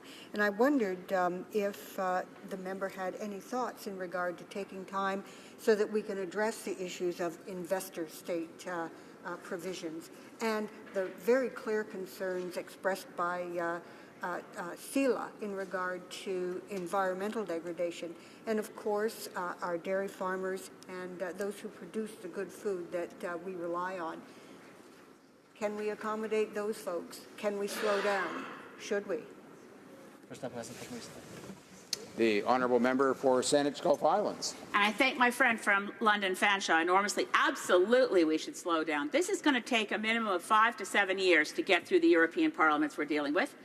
And we also still have the very substantial, some might say it's a risk, I say it's a hope, that the European Court of Justice will say that it is not in accordance with European law to allow Canadian corporations to sue European governments. We will, of course, we have the shoes on the other foot. Something like the Ajax mine that's being pushed in Kamloops, BC, that local residents don't want, is owned by a state-owned enterprise from Poland. If CETA doesn't go through, the BC government can turn down the Ajax mine without the risk of a corporate suit against BC that's taken at the national level, and goodness only knows how much money we could lose. I have to underscore this. The decisions under investor-state provisions have nothing to do with trade. They don't involve Canada doing anything quote-unquote wrong. That doesn't involve us violating any scientific principles or acting against evidence. We just have to be shown to have cost them money. That's it. It's completely corrosive to democracy. Questions and comments? Question commentaire. The honourable member for Elmwood Transcona. Thank you, and I'd like to thank the member from Saanich Gulf Islands for her speech, and just ask her, I mean, we know that when we look at European countries that had reservations about signing this agreement, and many have now signed, but with the proviso that they haven't yet ratified, and so the debate within Europe about especially the investor-state dispute settlement clauses is far from over. There are other aspects to this agreement that could be positive. There are some negative ones too, but I'm just wondering, who do you think is putting all this pressure to, if the investor-state dispute settlement clauses are what risk having the deal fall through in Europe, who's pushing for them? And if it's the Canadian government, why would the Canadian government be willing to risk the rest of the deal for the sake of keeping these provisions in here? It's certainly not many of the governments in Europe who are pushing for these. In fact, that's where they're getting the pushback from their own population on this deal. Who's defending these, and why is it so important to keep them in there if it jeopardizes everything else that Liberals and Conservatives say is good about this deal? The honourable member for Saanich Gulf Islands. Thank you to my honourable colleague from Elwood Trascona. That is, as they used to say on the old TV show, the $60,000 question. Adjusted for inflation, I guess that's the $6 trillion question. It makes no sense to tie up what would be a, we do have issues with some of the trade aspects, and I'm glad my friend from London, Fanshawe, mentioned the dairy threat. I mentioned pharmaceuticals, the procurement provisions. But even the procurement provisions are not primarily about trade. What we're talking about here is increasing the powers of transnational corporations while decreasing the regulatory powers of governments. In whose interest is that?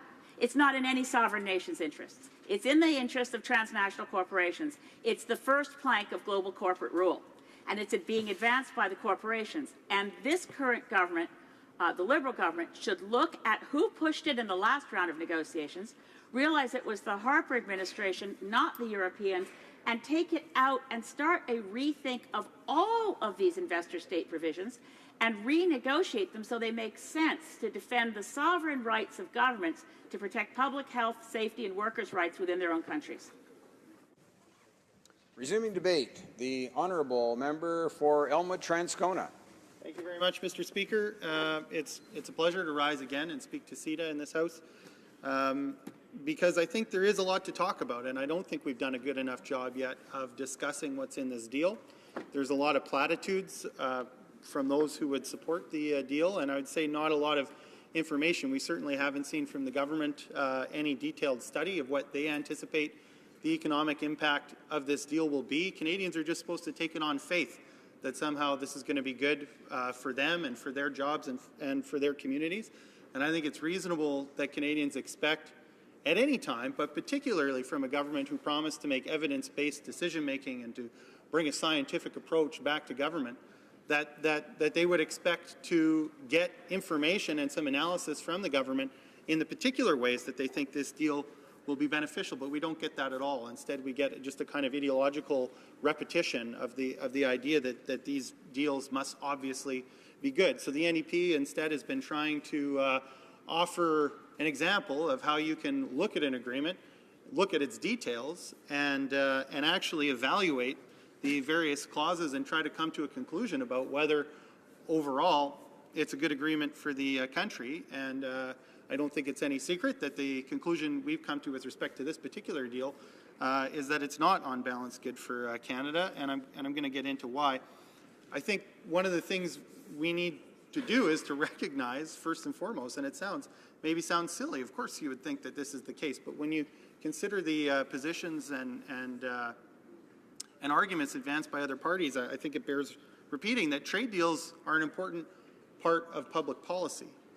It's not like you have trade on the one hand and it's separate and divorced from the public policies of government, and then over here you have all the other public policies. Trade deals have important implications for governments, and in particular these kinds of comprehensive trade agreements set the economic framework and a number of other important rules under which government can or cannot apply other levers of public policy, Mr. Speaker.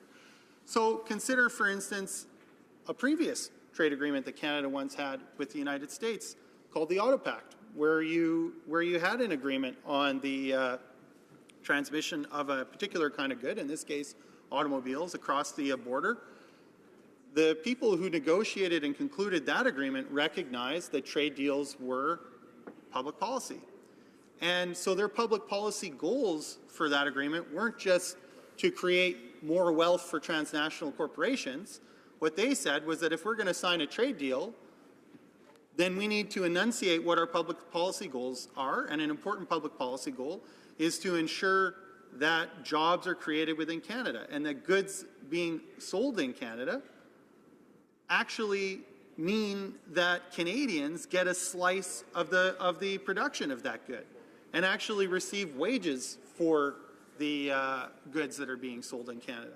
So when we talk about trade deals and different kinds and the values that can be represented in trade deals, Mr. Speaker, we have an example of not having to decide that simply because it's a trade issue, we need to just approve whatever it is that, let's face it, multinational corporations have negotiated with themselves because they're advising all the various governments that are involved in these negotiations, Mr. Speaker. And, you know, I mean, these are not negotiations where you have,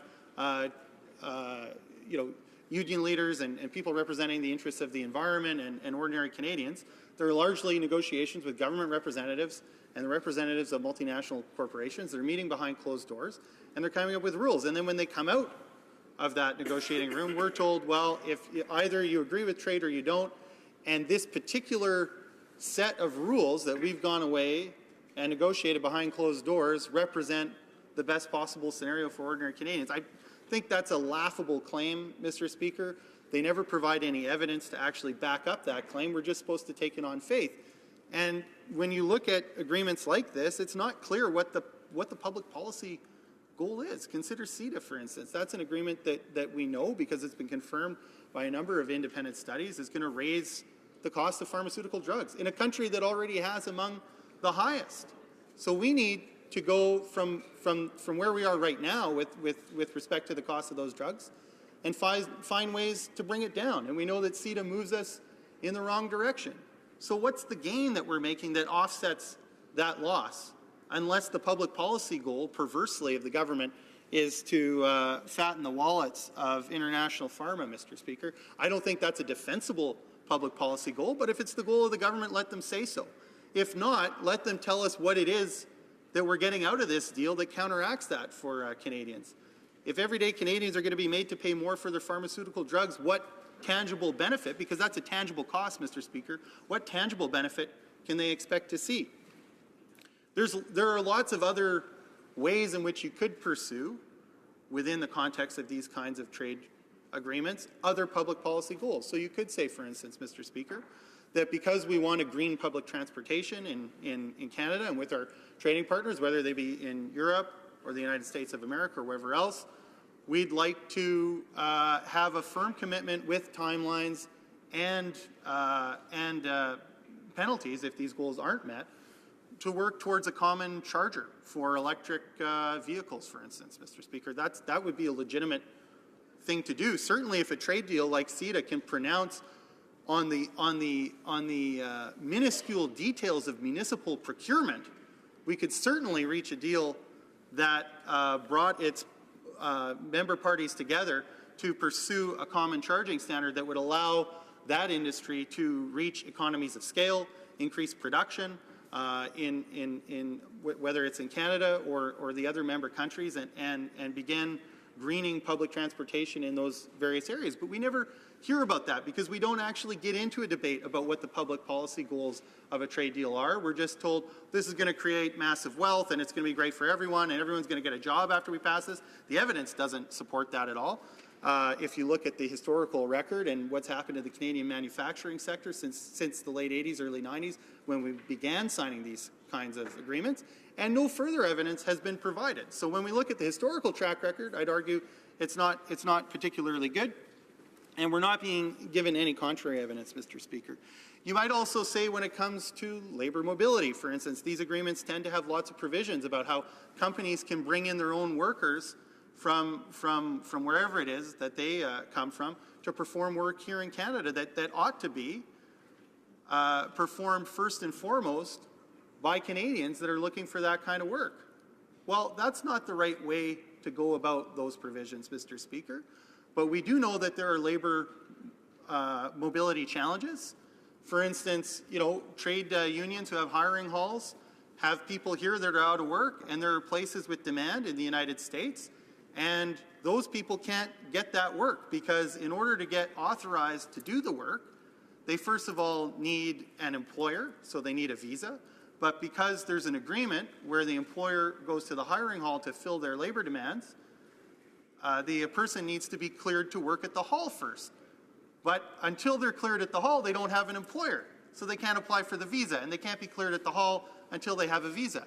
Now, there's a legitimate labor mobility issue, Mr. Speaker. We could be working to address labour mobility issues in that way, rather than in ways that encourage the import of temporary foreign workers who are then working only for that company and are, frankly, under a dictatorship of that country, because if they decide for whatever reason that worker is complaining too much about their working conditions, or if that company then doesn't pay them what they were promised when they came over, they can be sent out by that company. And so that's not a fair arrangement for those workers. It's not a fair arrangement for Canadians who are expected to then compete against them. And there are other ways to do that. But this doesn't come up when we're talking about these deals, Mr. Speaker. That's what the NDP is trying to do in this debate, is to say there are other ways of doing this, and there are other important public policy goals that ought to be taken into consideration when we pursue trade agreements.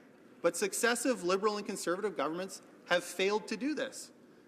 And so that's the problem, Mr. Speaker. That's what we're trying to zero in on. We're trying to show that, yes, trade deals are important, trade is important, but there's more than one way to do it, Mr. Speaker. In fact, there's an infinite number of ways. This particular way, where we take away the ability of democratically elected governments in Canada and elsewhere to make decisions about health, environment, working conditions within their own jurisdiction and put them at the mercy of trade tribunals that are more concerned about whether transnational corporations are losing money than they are about the substance of those issues, is the wrong way to do it, Mr. Speaker. That's not to say that there isn't a way to do it, but it means that we have to ask more of our governments here in Canada when it comes to negotiating trade deals. Conservatives and Liberals alike have shown that they're not up to the task, and when we've seen a change in government, Mr. Speaker, we have yet to see a change in approach. We saw that when David Emerson switched from being the Liberal International Trade Minister to being the Harper International Trade Minister, and we saw it when this International Trade Minister hugged the former International Trade Minister on the floor of the House of Commons the day that CETA was signed. There's no difference between the two, Mr. Speaker. Questions and comments? Question commentaire. The honourable member for Saanich Gulf Islands. Thank you, Mr. Speaker, and I thank my honourable friend again from Elwood Transcona for opposition to the investor-state agreements. And getting back to the core of this, one really does need to ask, how did we become so ensnared in so many of these agreements that only privilege the rights of foreign corporations? Canadian corporations can't sue under such provisions if the Canadian government makes a decision that hurts their profit. But if we accept this agreement, companies from Germany or Poland or Belgium or whatever would be able to sue the Canadian government, as now the U.S. government, U.S. corporations can. People's Republic of China corporations can, and if the TPP goes through, another 9 countries' governments, corporations from those countries, can bring these private cases against Canada. Would he agree with me that we need to reopen the whole bundle of investor-state agreements and renegotiate them globally to ensure that they fairly balance the rights of corporations versus the sovereignty of governments? Honourable member for Elmwood Transcona. Thank you, Mr. Speaker. I would agree with the member from Saanich Gulf Islands that there's something fundamentally broken at the conceptual level with investor-state dispute settlement clauses. There absolutely is. Giving foreign companies the ability to intervene in areas of domestic policy making for which we elect democratically governments to do is just completely backwards. And the idea that somehow, in order for those companies to get fair treatment in Canada, when we have a whole body of common law and other international agreements that give reasonable assurances to those companies that they won't be treated unfairly, is also wrong. So what's added to that, though, is a mechanism by which these transnational corporations can use the threat of serious financial punishment to governments in order to direct their policy behavior. That's what's wrong about that. So it's not about fair treatment. That already exists under the law before you sign these agreements. This is about whether you're going to give these companies the hammer and the threat of using it to direct government policy. That obviously is wrong, and it shouldn't be a component of deals going forward. Questions and comments? The honourable member for Essex.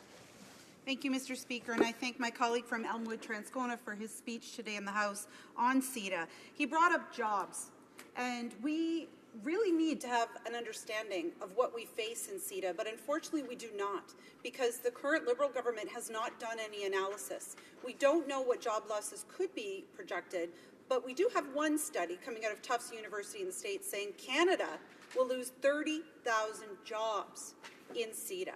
And it's not just Canada that's concerned, Mr. Speaker, the EU as well. Just last week, the European Union's Employment and Social Affairs Committee voted for a motion saying that the EU Parliament should refuse to approve CETA because it would lead to the loss of some 200,000 EU jobs. So there is no evidence to back the potential jobs that we hear the government and the trade minister talking about all the time. Quite the contrary. What we only see going forward in Canada and the EU are job losses. So I want to ask the member from Elmwood-Transcona, does he believe that we should have a full analysis of the job losses that will be incurred in Canada? Member for Elmwood-Transcona. Well, thank you very much for the question, and I think that's exactly what's required, Mr. Speaker. I mean, I can't imagine that a large company embarks on a new contract with a new supplier or a new partner without doing some serious due diligence. I can't imagine that in corporate boardrooms, they sit down and say, hey, we've got the opportunity to have a partnership with a major new supplier, or we have a competitor, for that matter, who wants to join with us, and we're going to do a merger. And you know what? Because bigger is better and mergers are good, let's approve it. We don't need to take time to study it. We don't need any numbers. No, we believe bigger is better. That's a good economic principle. So we just need to go ahead. And all these questions are just slowing us down. And what we need to do as a corporate board is to stop asking questions about the money, and stop asking questions about the jobs, and stop asking questions about our obligations under new contracts. And we just need to plow ahead, because this is a great principle. And we run our company based on principles. We don't run it based on spreadsheets or numbers. No. We run it on principles. There isn't a company that lasted a day in the market that runs itself that way, and Canadians should expect better from their government. Before we go to resuming debate, it's my duty, pursuant to Standing Order 38, to inform the House that the questions to be raised tonight at the time of adjournment are as follows. The Honourable Member for Carleton Trail, Eagle Creek, in respect to agriculture and agri-food. The Honourable Member for Essex, relating to international trade. And the Honourable Member for Peace River Westlock, in respect to justice. Resuming debate, reprise de débat. La députée de Bell. The Honourable Member for Belleuil-Chambly. Thank you, Mr. Speaker.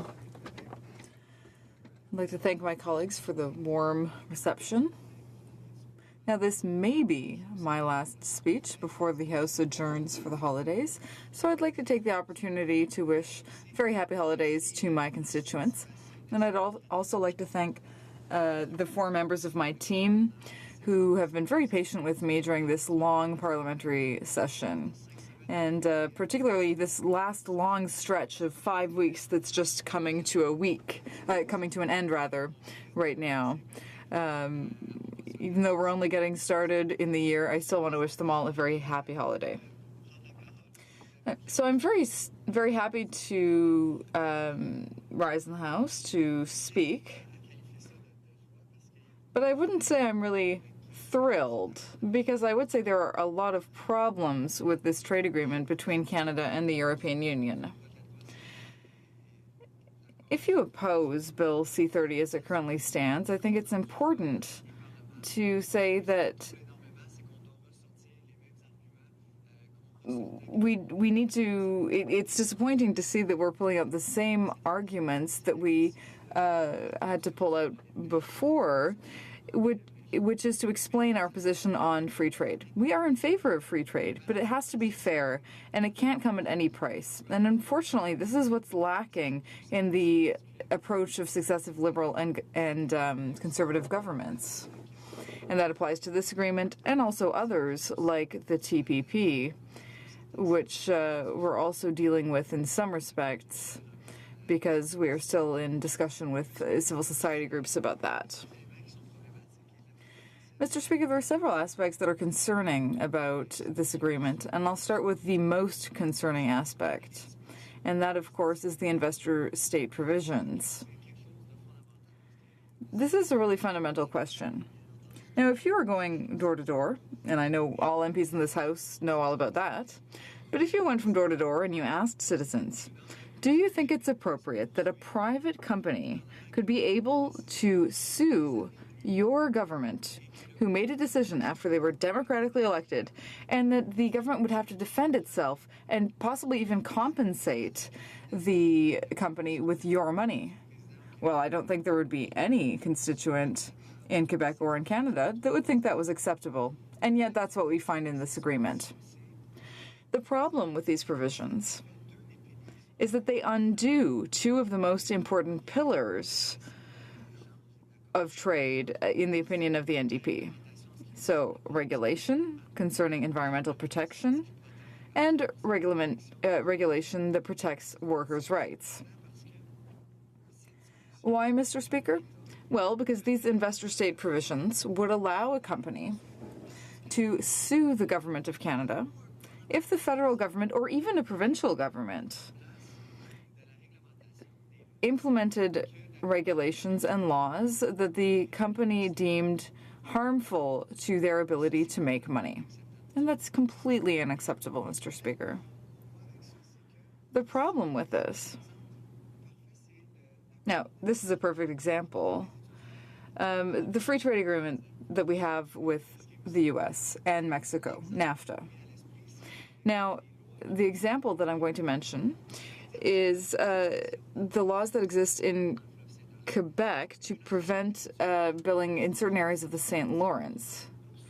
Now, if I'm not mistaken, there's a company that's suing the federal government because Quebec adopted legislation to protect its own environment. Now, Mr. Speaker, that completely harms environmental protection laws, and it really destroys one of the pillars that the NDP believes is essential to ensure free trade.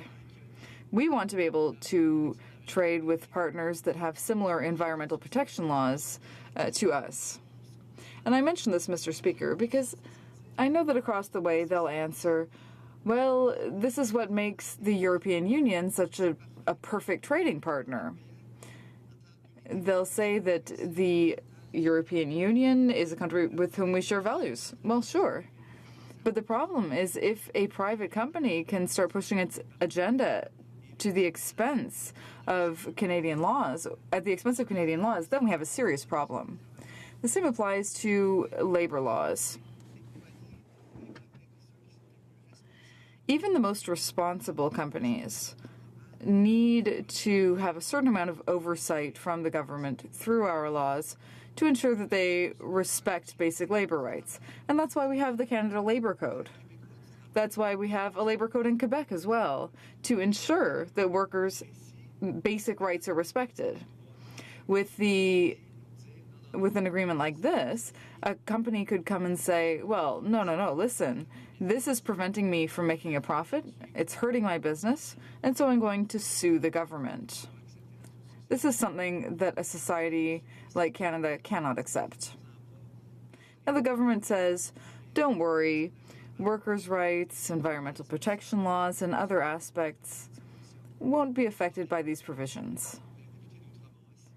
But as the member for Outremont said so well earlier today, the problem is that this debate is going to take place in two phases. So, first of all, investors will sue states, and the state will say, okay, this is important for environmental protection, and all the company has to do is to say, no, this doesn't affect the environment, don't worry, we're going to go forward with our plans anyway. And that's the problem, Mr. Speaker. As, again, the member for Outremont said so well, Canada has done nothing so far to show that it's able to win when they are sued before these secret tribunals. The government is here to protect the things that the agreement cannot protect. Now, the other problem is the fact that the government has not provided any concrete solutions for dealing with Brexit. The UK is an important trading partner. In fact, they make up most of our trade with the EU. And yet, they're in the process of potentially leaving the European Union. And the government doesn't seem to have taken this reality into consideration when they actually decided to participate in the debate. They didn't provide us with any convincing answers to our questions on this. Now, the other problem is obviously the cost of medications. And this is something that affects people in their daily lives. The cost of medications is rising. There's a lot of rhetoric from the other side, but they still haven't presented a real strategy to adopt a plan to reduce the cost of medications as we proposed during the last election campaign. And yet the government should really recognize this problem, because in their dissenting report to the Standing Committee on International Trade in 2012, they specifically said that they wanted to have a sector-by-sector study that would explain the costs of this free trade agreement between Canada and the EU, and notably the impact that it would have on the price of medications. So when they were in opposition, they called for this study, but today they don't want to talk about it. They are completely ignoring this reality. And I haven't even talked about the health transfers, where the Liberals are following exactly the same approach as the Conservatives before them.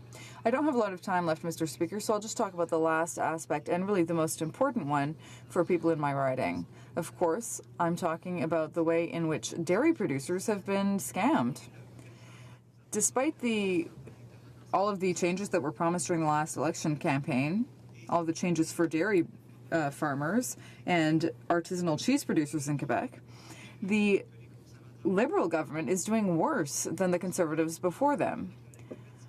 My colleague for Berthier-Masquinongé presented a motion in the last Parliament, and it was unanimously adopted in this House by all parties, including the Liberals. This motion asked for dairy producers to be compensated, and that's really the least that can be done for them, considering the compensation that was offered. The Conservatives promised $4.3 billion in compensation, which is great. It's a great commitment from them.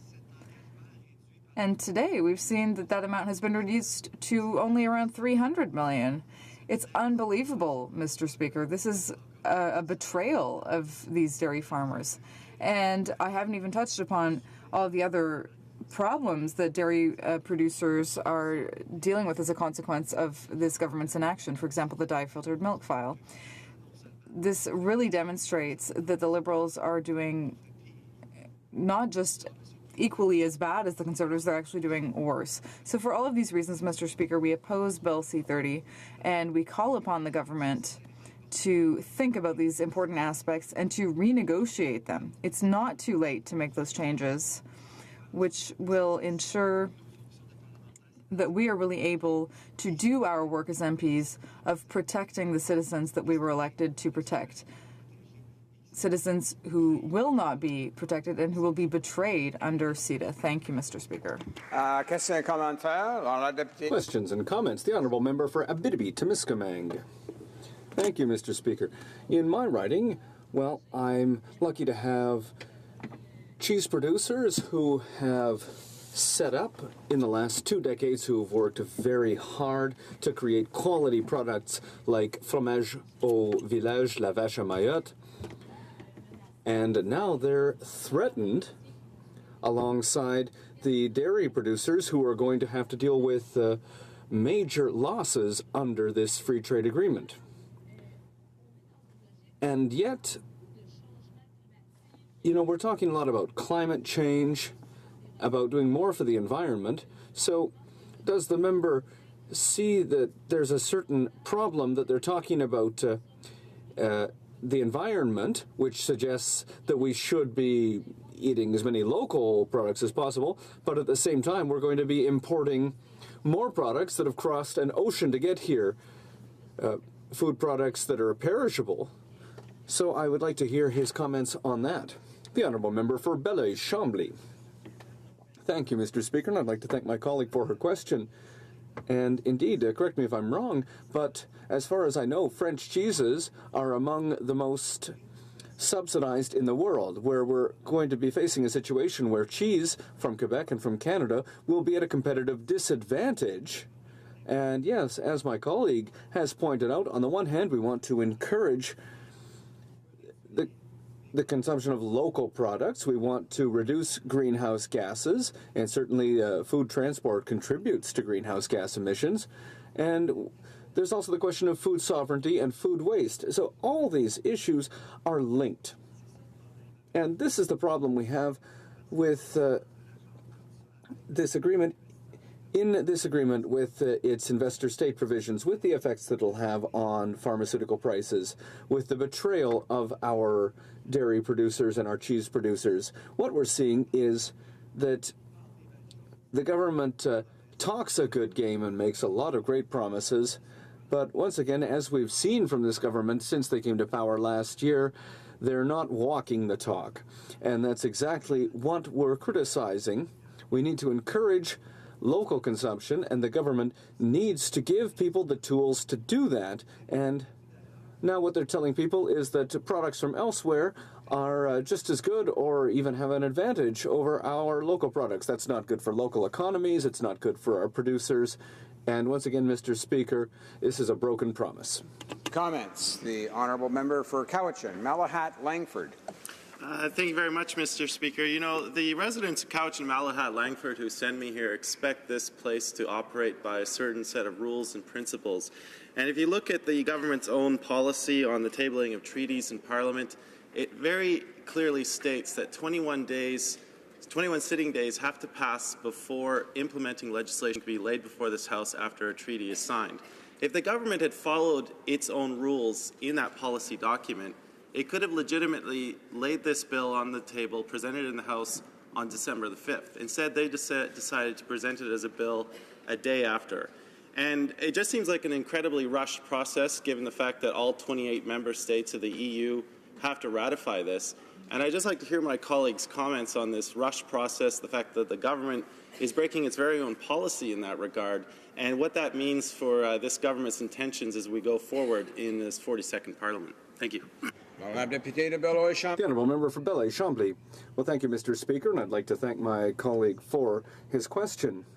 This is a point that my colleague from Essex brought up, and I'd also like to congratulate her for all the excellent work that she is doing to articulate the NDP position as our critic for international trade.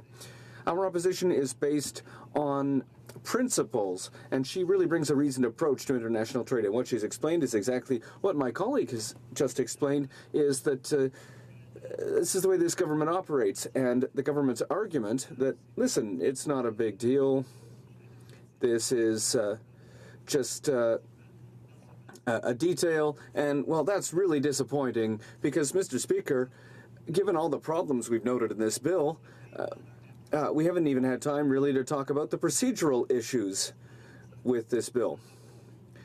The Liberals supported this bill without, or this agreement without reading it when the Conservatives brought it down. You know, they said that, however, that the Conservative government and Mr. Harper's government should have been more consultative, that it should have been more open. The Liberals said they were going to do that, but they haven't done that. And a good example of that is that the International Trade Committee can't do a proper study of many issues, including the issues that my colleague has just mentioned. So given all the problems with this bill, we should call on this government to be as transparent as it said it would be. Debate. The honourable member for North Island, Powell River. Thank you, Mr. Speaker. I'm glad to have this opportunity to rise today and share my thoughts on Bill C-30, an act to implement the Comprehensive Economic and Trade Agreement between Canada and the European Union and its member states. This bill includes all necessary legal changes to implement the Free Trade Accord with Europe, or as commonly known as CETA. Today, I wish to raise 4 major concerns.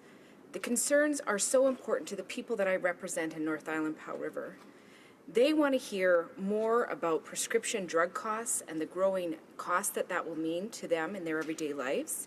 They want to make sure that we aren't participating in investor state provisions. They want to know that Canada has the ability and the right to protect itself. We are also concerned about the compensation for our dairy farmers for the loss of market, for the people in Comox who have their dairy farms, and also, very importantly, Mr. Speaker, for maritime jobs. These four motives in this bill will negatively impact my riding of North Island Powell River, and because of this, I cannot in good conscience support it. And Mr. Speaker, might I also add how sad it is for me to stand in this House today and realize we are not having a rigorous debate on these very important issues that will have long-term impacts. And it's very simple for the government to point out that they feel that the NDP is not interested in supporting trade agreements. And that is false, Mr. Speaker. What we're asking for is these serious concerns to be addressed in a meaningful way. We absolutely have the time to do this work, and it's imperative of government to work with us to make sure that work is done. Simply put, trade with Europe is too important to get wrong. The NDP supports deepening the Canadian-EU trade relationship in order to diversify our markets, but there remain significant concerns and unanswered questions about this proposed deal. The government should work to fix the problems with the current deal rather than settle for a flawed agreement. Mr. Speaker, in my riding, a major concern is around prescription drug costs. I have had the chance to meet with some of the most wonderful people over the last year that live across my vast riding, including many seniors. In my first year of my first mandate, getting to know the people and understanding their needs is not only essential, it is paramount. I've started a series of town halls focused on the need and demands of seniors in the riding, and I'm proud that I'll be continuing to do these series in the new year. Unfortunately, Mr. Speaker, the reality for many seniors is that they cannot afford their medication. I've heard on many occasions that Canada badly needs a strategy in place to meet the needs of seniors, and they want to know why it's not there. One of the many challenges they face is the increasing cost of the drugs. I'm under the impression my legislators, even in this House, have an abstract understanding of our social safety net. But the reality is, seniors are often vulnerable on a fixed income and having to choose whether they can afford medication or their food or their heat. This is a reality, and these decisions are happening daily across Canada. Let me be very clear. This does not fit my vision of a prosperous Canada. We know that drug costs in Canada are already too high. According to the most recent data available from the Canadian Institute of Health Information, Canadians pay the second most per person for drugs in all of the OECD countries, second only to the United States, and our costs are significantly higher than average. We know that there needs to be a coordinated effort to contain these costs. Mr. Speaker, what do we do to ensure seniors can afford the necessary prescription drugs at a reasonable cost? Respectfully, one of the issues now is the reality that we're facing with CETA, that will change intellectual property rules for pharmaceuticals. Under this agreement, consumers, including our seniors on fixed income, can be expected to have their drug costs increased by more than $850 million annually. The Canadian Federation of Nurse Unions have also warned that it would make it more difficult to bring down prices through a national pharmacare program.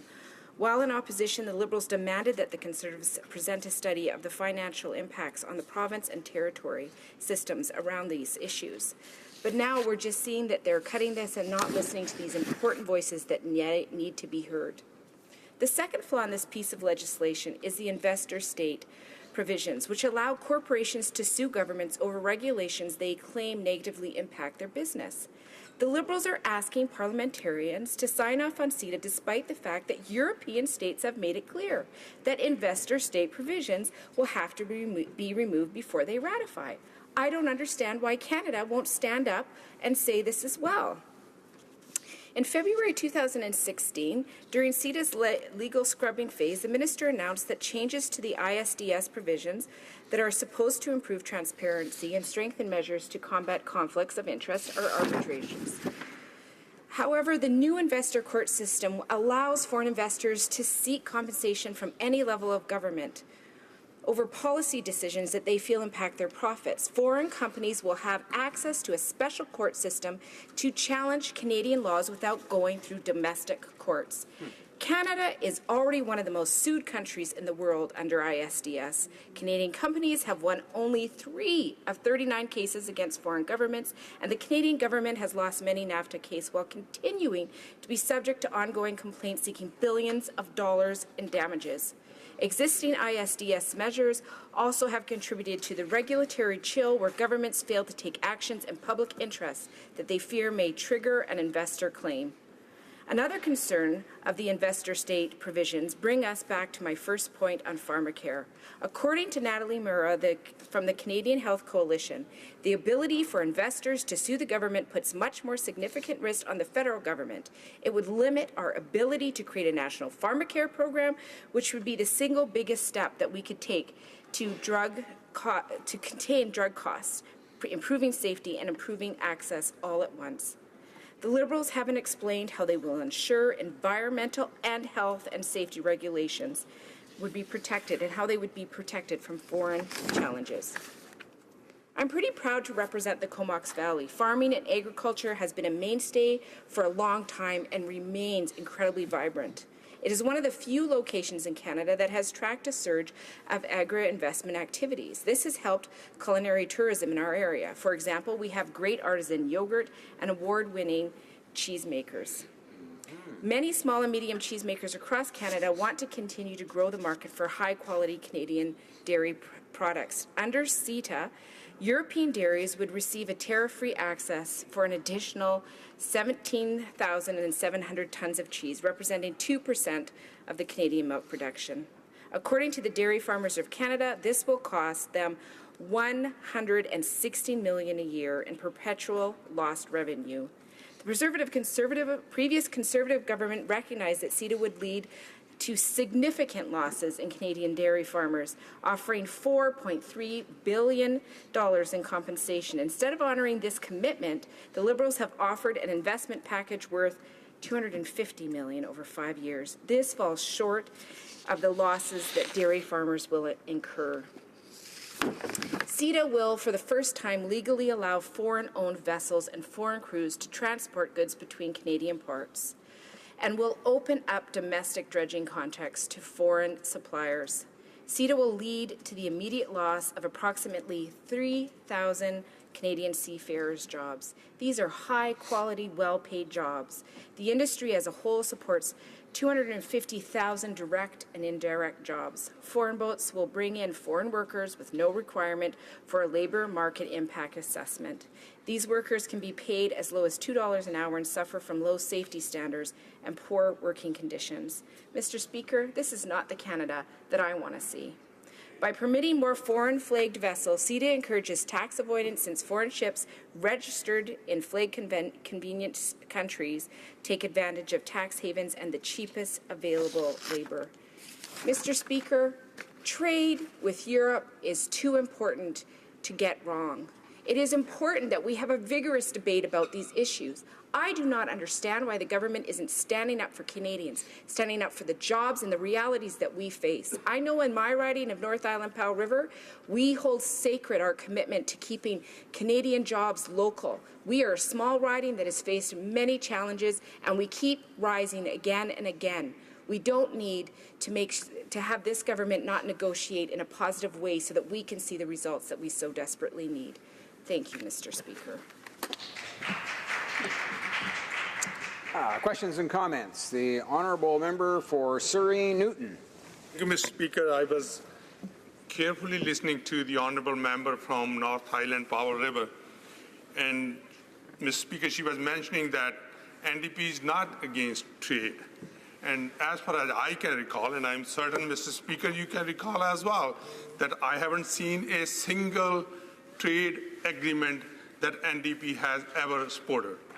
I also come from British Columbia, Mr. Speaker, and when I'm out on the ground, and I can tell you, BC is a very diverse province.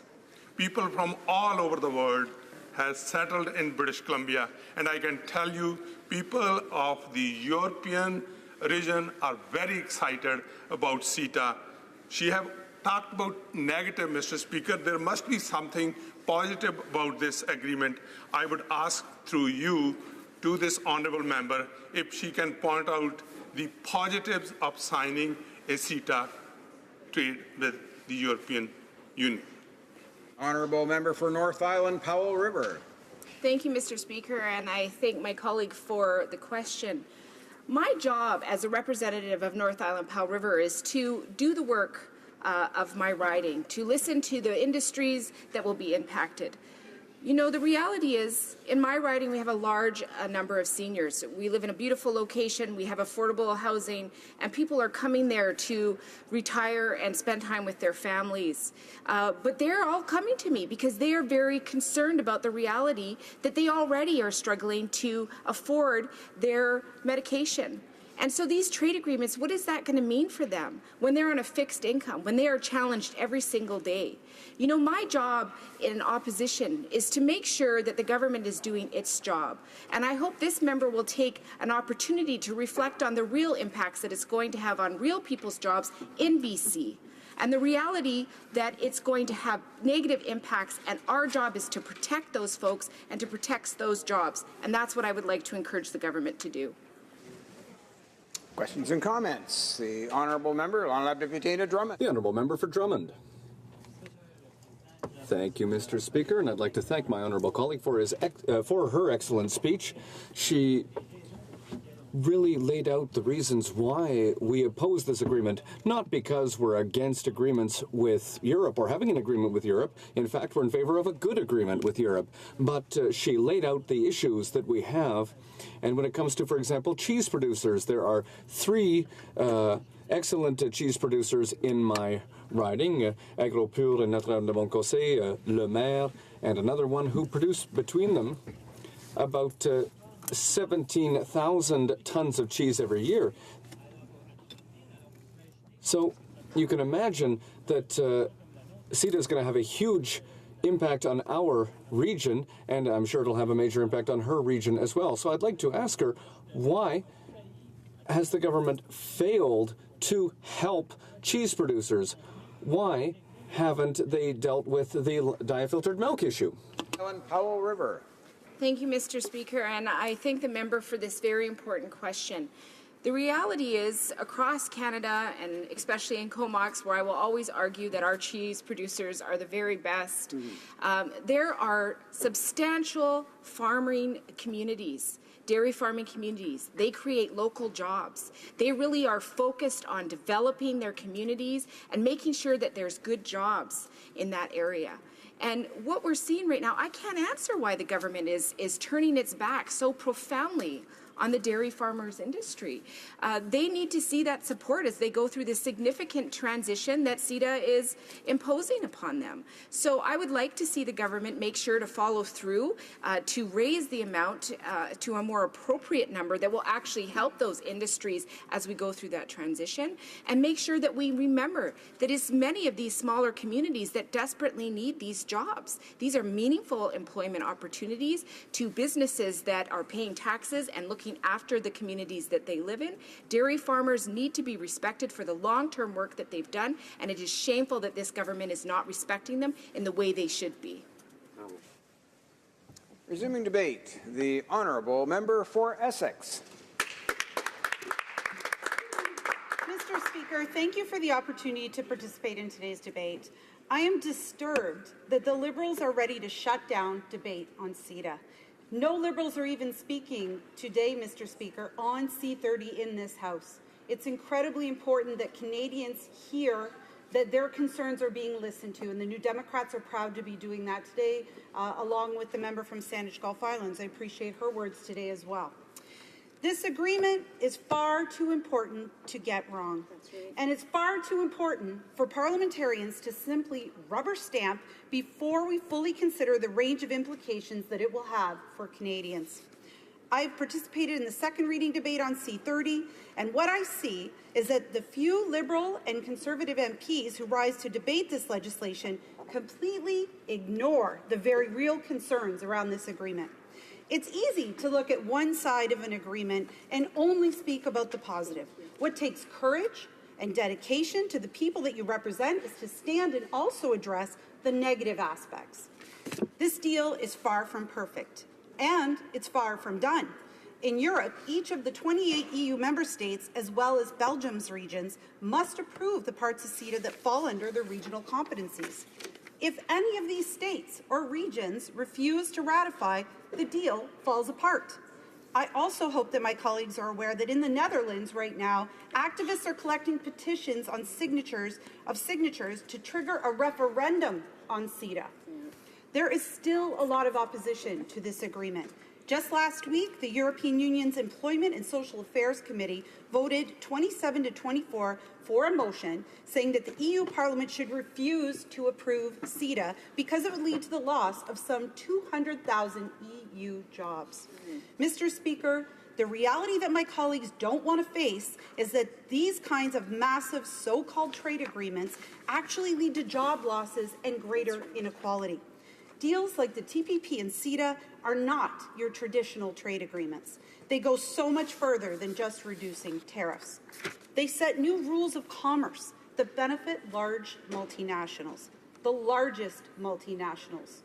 People push back against these agreements not because they're afraid of trade, but because they know these agreements will continue shrinking the middle class, eliminating good-paying manufacturing jobs, jobs in seafaring, trading away the public interest in the favor of corporate interests. Canadians support trade. It's vital to our economy and supports jobs in every single region of our great country. New Democrats support deepening trade with Europe and expanding those opportunities for Canadian exports. But we also take very seriously our duty to evaluate trade deals on the balance of what they offer to Canadians. And we want the government to do the hard work to fix the remaining problems with this deal. As I've said before, trade with Europe is too important to get wrong. Yet my colleagues in the Liberal and Conservative parties seem to have their blinders on. They are so ideologically supportive of any and all trade and investment agreements that they refuse to properly study these massive trade deals before passing them into law. Mr. Speaker, Canadians deserve better. There are still so many unanswered questions and unaddressed concerns, including the following. Why does this bill include investor state provisions when EU member states have said they will not ratify the agreement if these provisions aren't removed? If C-30 goes through, how will the minister appoint judges to the investor court? These judges have enormous powers, Mr. Speaker. Will the minister have all the power to select them unilaterally and with no oversight or consultation? What are the implications of changes to the Patent Act on prescription drug costs in Canada? How much more will Canadians be paying? How will the provinces and territories be compensated? If C-30 is meant to be implementing legislation only, why are there clauses that go above and beyond what's in the actual CETA agreement? Why won't the government provide clarity to Canada's maritime sector about which cabotage routes will be open to Europeans? How many jobs will these new rules cost us? Why are these provisions not reciprocated by the EU? Why are we opening up cabotage for the first time in Canadian history when we know how many well-paid Canadian maritime jobs are on the line? Why don't we insist that foreign flag vessels employ Canadian and not foreign crews? Mr. Speaker, the list just goes on and on. Just last week, we heard from the Canadian Vintners Association. They support the removal of tariffs, but are concerned that CETA will deepen the already large trade imbalance on wine between Canada and the EU. In fact, they estimate the EU exports to Canada 180 million litres valued at $1.16 billion compared to Canadian wine exports to the EU of just 123,000 litres valued at $2.77 million. They state that they support CETA, but that, quote, ratification must include federal support to help the Canadian wine sector adjust and take advantage of and prepare for the implementation of major trade deals such as CETA.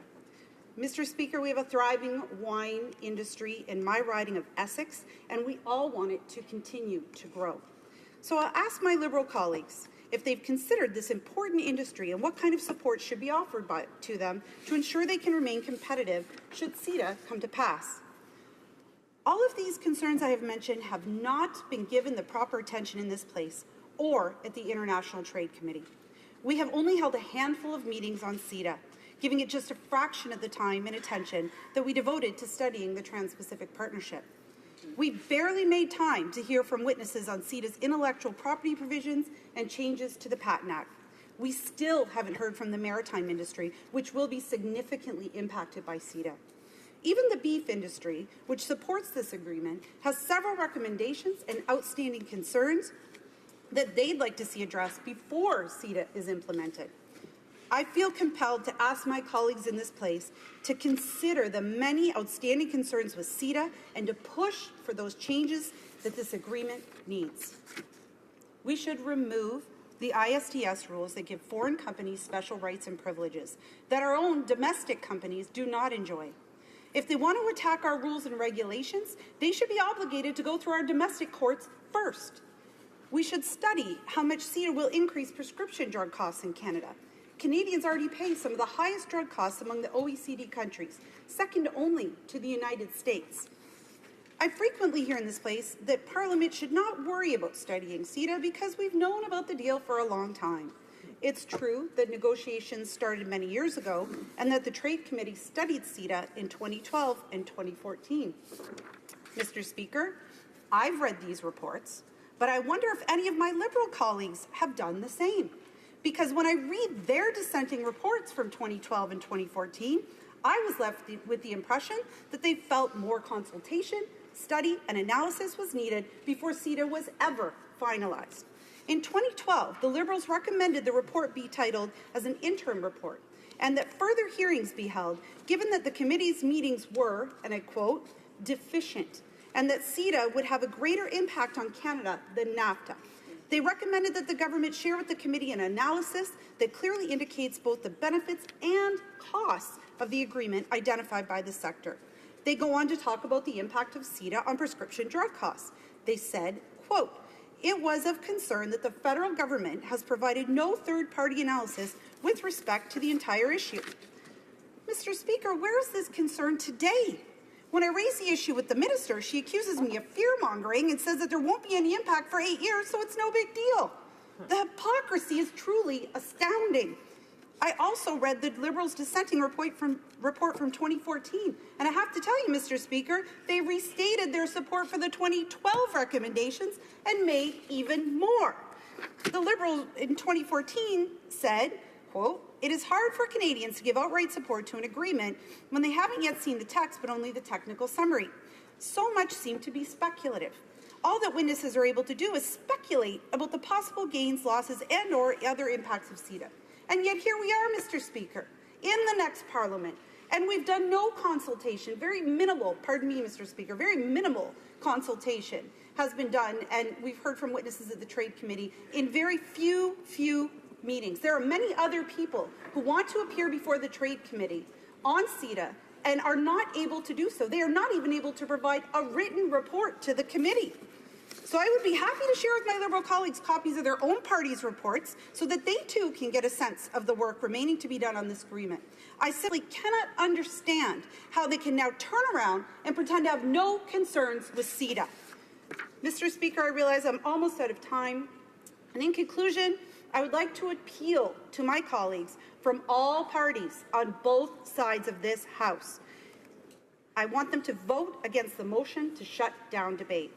At the beginning of my speech, I outlined some of the many issues and concerns that we, as parliamentarians, should consider before rushing through an agreement of this size and scope. There's no reason that we can't do our job as MPs and take our time with this NAFTA-like agreement. Questions and comments. Question commentaire. The honourable member for Saanich Gulf Islands. Thank you, Mr. Speaker. I thank my honourable colleague from Essex. One of the things that we have not touched on that I've heard in the debates is how investor-state agreements operate to create regulatory chill. Back up to give my friend from Essex a chance to think about this. What I've seen happen firsthand under Chapter 11 of NAFTA, where the government of the day under Prime Minister Chrétien entered into avoided the decision of the arbitration board panel by making, and you can't call it out of court because it's not real court, but a settlement provision. And they took the money that was paid to Ethyl Corporation, the manufacturer of leaded gasoline and this toxic replacement of manganese-based gasoline. They took, as I recall, $12 million at the time out of the A-based budget of Environment Canada, just to add extra punishment to the regulators who thought it was important to protect the environment. The effect of that was, for many years, and I think to this day, regulators were afraid to take action against toxic chemicals. Action that was being promoted at one point by Health Canada to get rid of carcinogenic chemicals used in people's backyards for the purpose of having a nicer looking lawn was blocked when the trade minister contacted the health minister to say you could get everybody here sued by U.S.-based chemical manufacturers over the loss of profits, even if it's in the interest of Canadian public health. That's called regulatory chill. No one sees it, you can't document it, but yet another investor-state agreement will increase the number of times that Canadian regulators don't act because they're worried about being sued. The honourable member for Essex. I thank the member from Sandwich Gulf Islands for her question, and what she's saying is incredibly valid. As regulators and legislators in this House, we are here to protect public health, public safety, the public good. We're here to ensure that everything we're doing is in the benefit of Canadians, that it will have a positive outcome for Canadians. What she's talking about, the regulatory chill, is very real and does exist. And what happens is, when you start to bring in a progressive piece of legislation, you find yourself being sued. And we look no further than to Quebec, and we look at what happened on the moratorium on fracking there. So we had a company, Mr. Speaker, that came in and decided that they want to frack underneath the St. Lawrence River, a body of water that all Canadians respect and understand the ecological and fresh water and how important it is to that community. And what ended up happening, Mr. Speaker, is that the province of Quebec decided to bring in some legislation to regulate to prevent fracking. So immediately we have a company from the States turn around and sue the province of Quebec. And it's important, something that she said is very important. All of this comes out at the federal level. So even if provinces and territories are making decisions that are being challenged by investor state in whether it's the court system in CETA or under Chapter 11 in NAFTA, it always comes to the federal. So the responsibility falls on the federal government. Are we sitting here as parliamentarians saying that we're going to sign ourselves on to a provision that can prevent us from legislating in the interest of Canadians? I think not, Mr. Speaker. Questions and comments? Question commentaire. The honourable member for London Fanshawe. Well, thank you, Mr. Speaker, and I want to thank my colleague from Essex for her impassioned speech, and say to this House, it reminds me of something that goes back to 1997. And I know, Mr. Speaker, that you were a mere child then, but I do recall the election of 1997, where the Liberals stood up on their hind legs and said, we are going to bring in pharmacare. We are going to have it in place by January of 1998. Well, you know where we are now. And that brings me to my concerns about what's in this agreement in regard to the establishment of pharmacare. We know that in order to preserve our healthcare system and reduce those waiting lists, that we have to find ways to reduce costs and reinvest in things that produce results. Pharmacare and bulk buying is one of those things. And in fact, Mr. Speaker, they reckon we could save $11 billion a year if we had pharmacare. And now this agreement puts pharmacare in danger.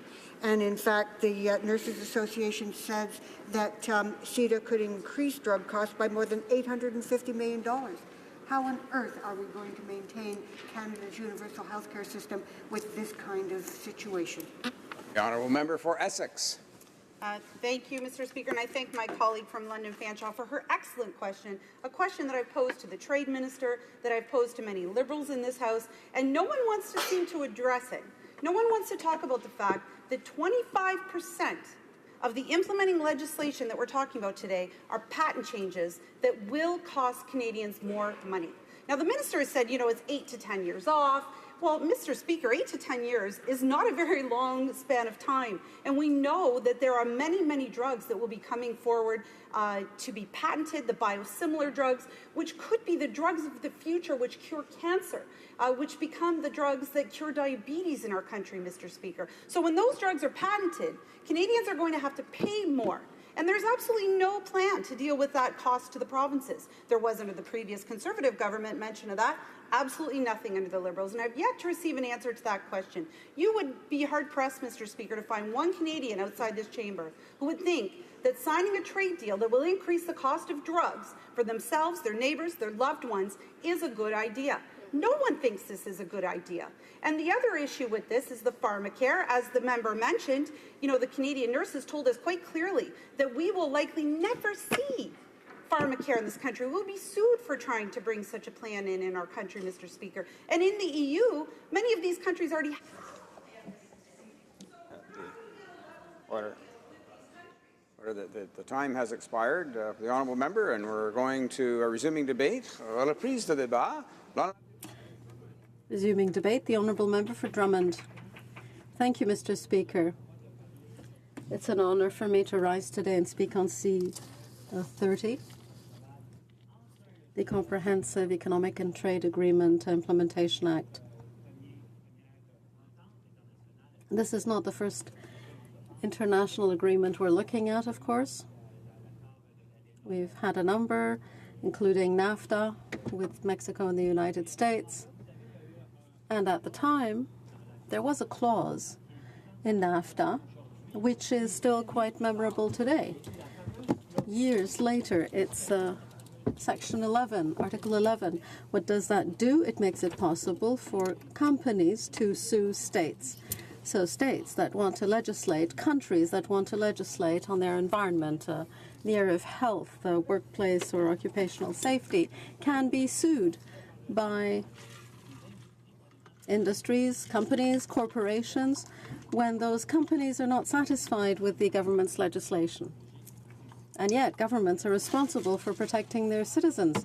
So what we find in CETA, and I do remember looking back at NAFTA, that's when I was a young university student. When NAFTA came in, there were many demonstrations. There was one in Montreal at the time when people even knocked over fences because there was so much opposition to a free trade agreement that would be even broader and that would not respect the rights of countries to legislate.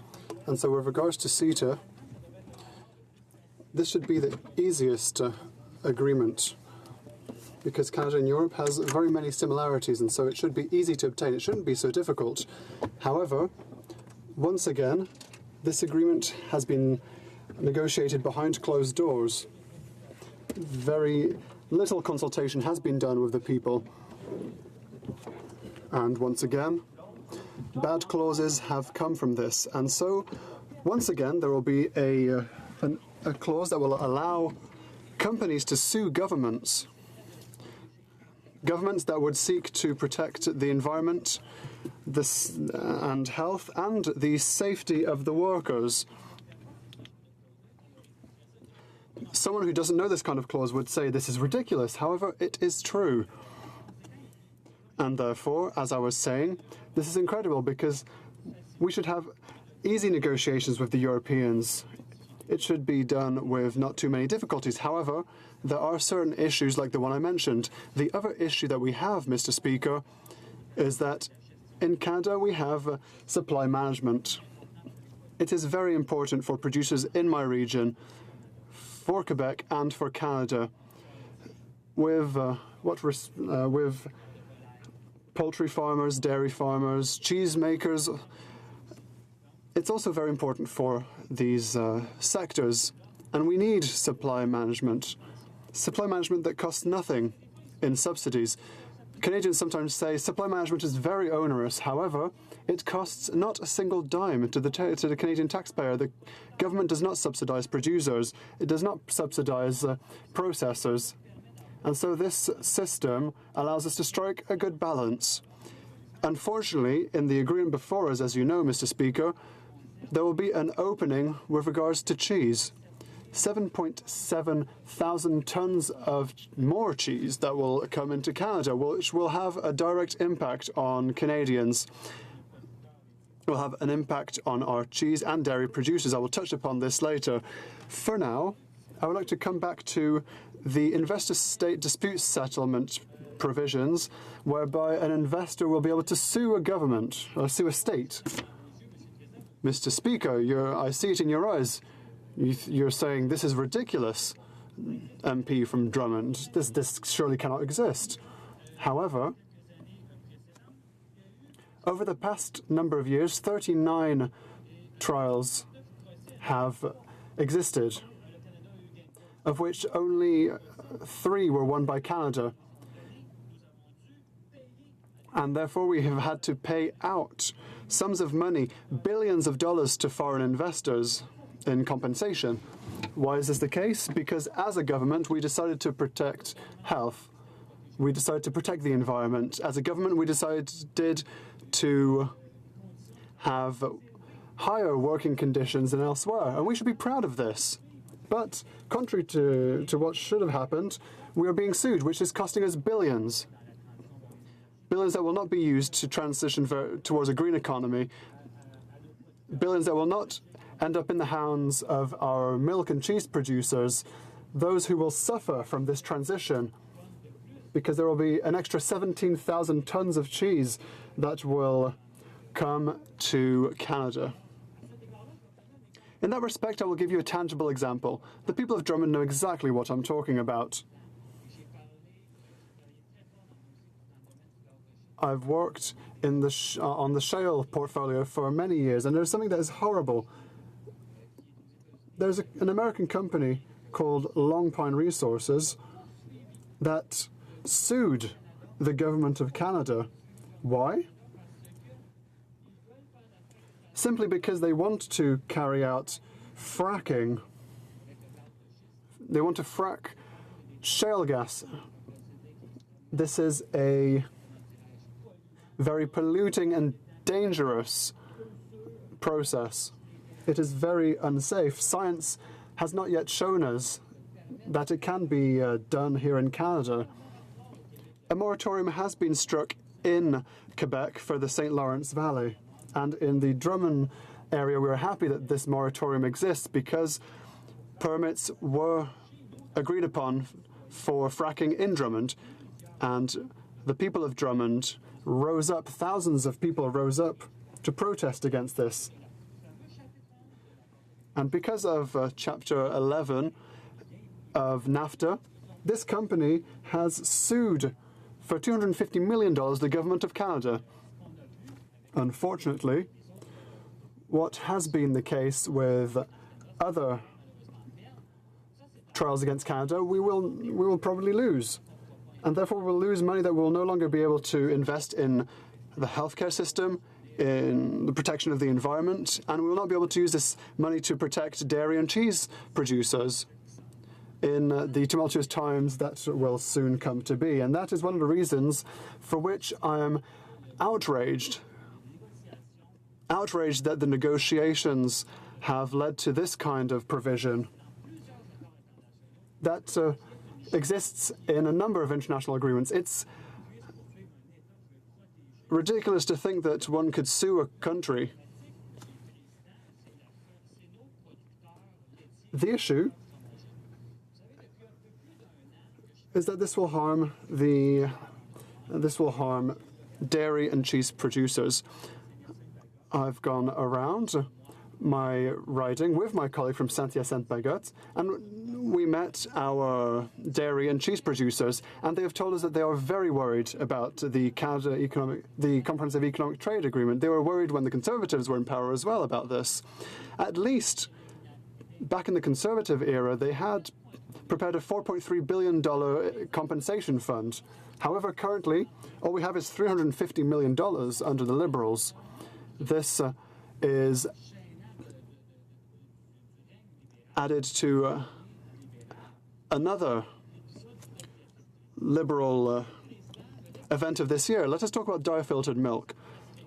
Dye-filtered milk casts shame upon the country because the situation could be resolved very quickly. We need to have the same definition at importation and at the processing plant. If a product is not milk at the border, it should not be qualified as milk at the processing stage. That should have been rectified in under 100 days. Our dairy producers in the Drummond region and throughout Quebec are suffering from this. This is very dangerous because dairy producers are losing millions of dollars.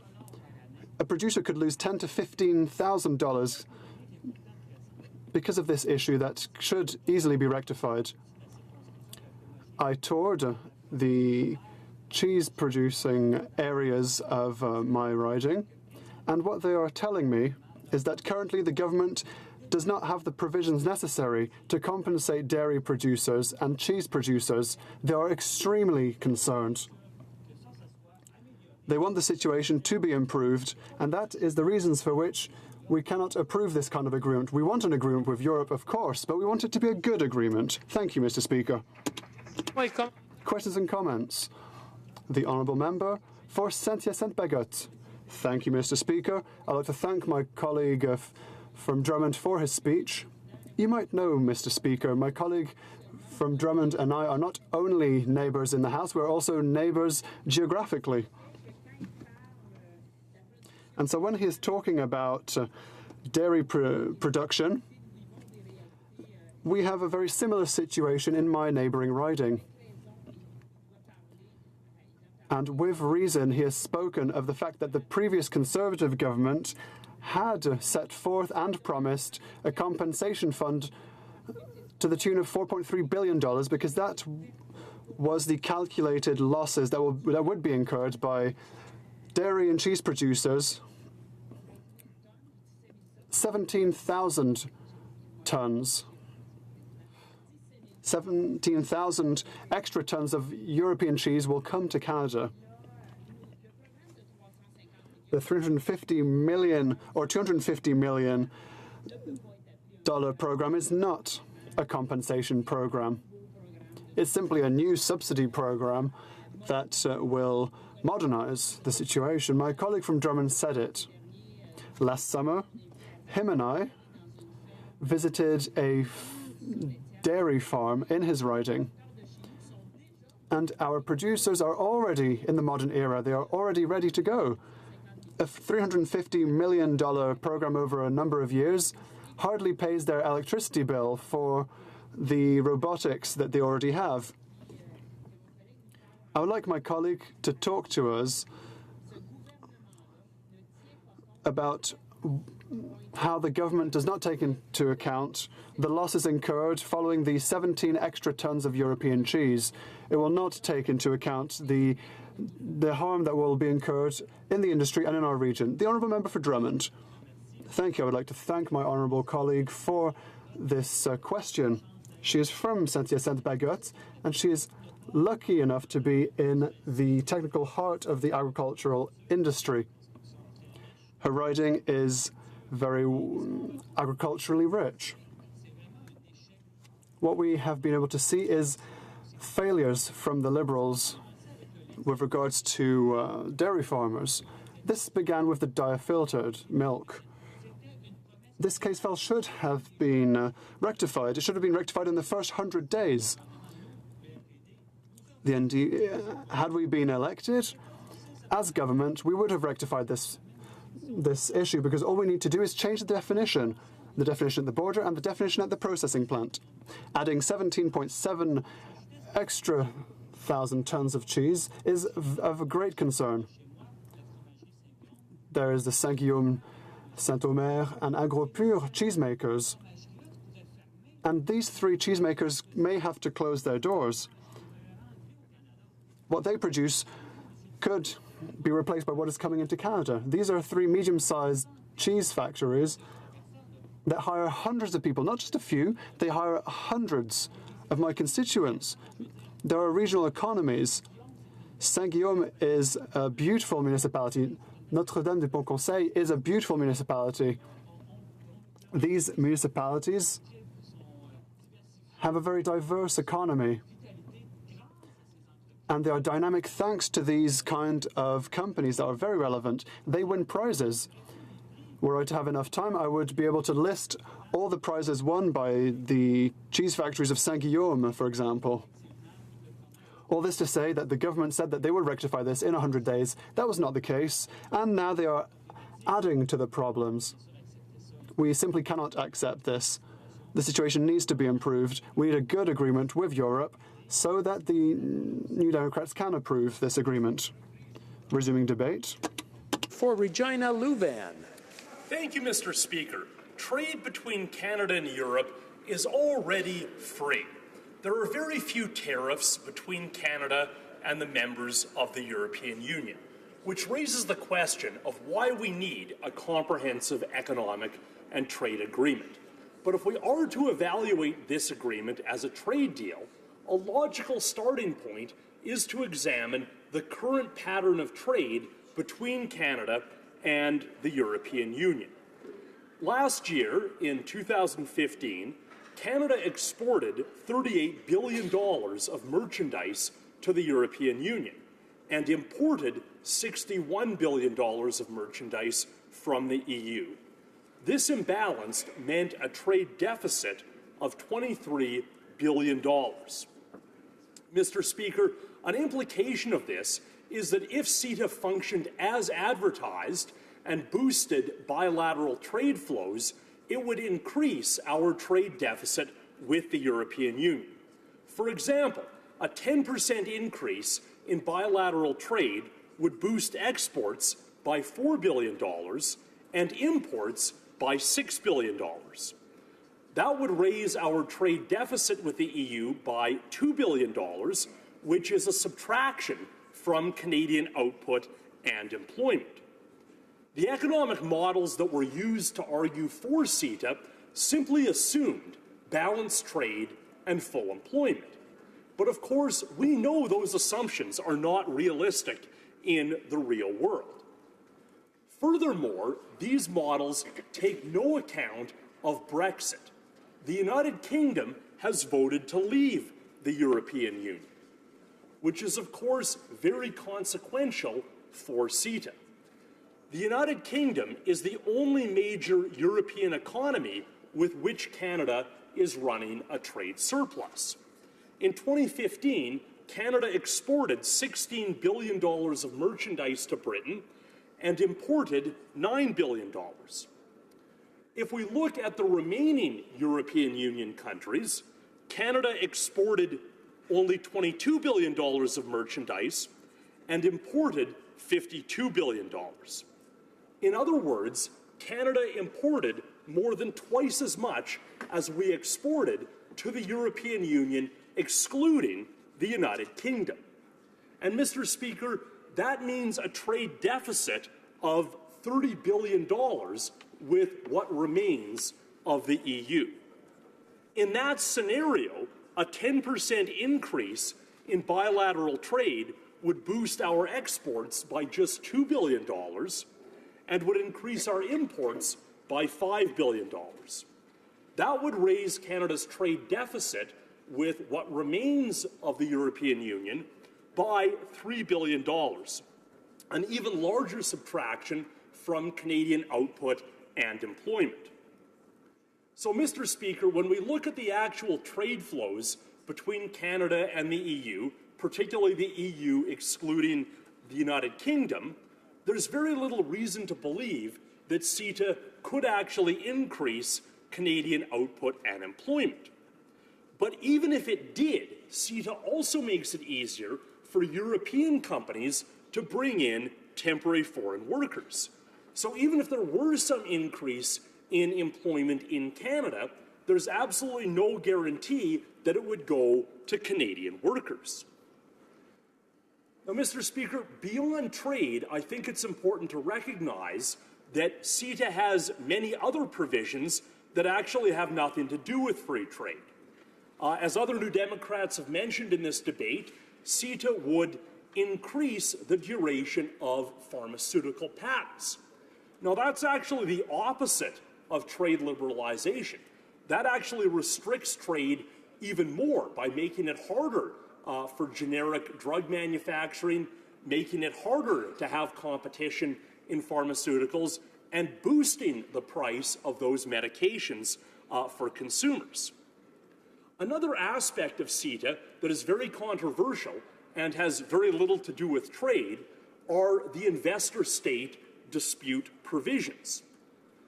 Now, these provisions have been watered down somewhat to try to make CETA more palatable to Wallonia and other areas of Europe that were concerned.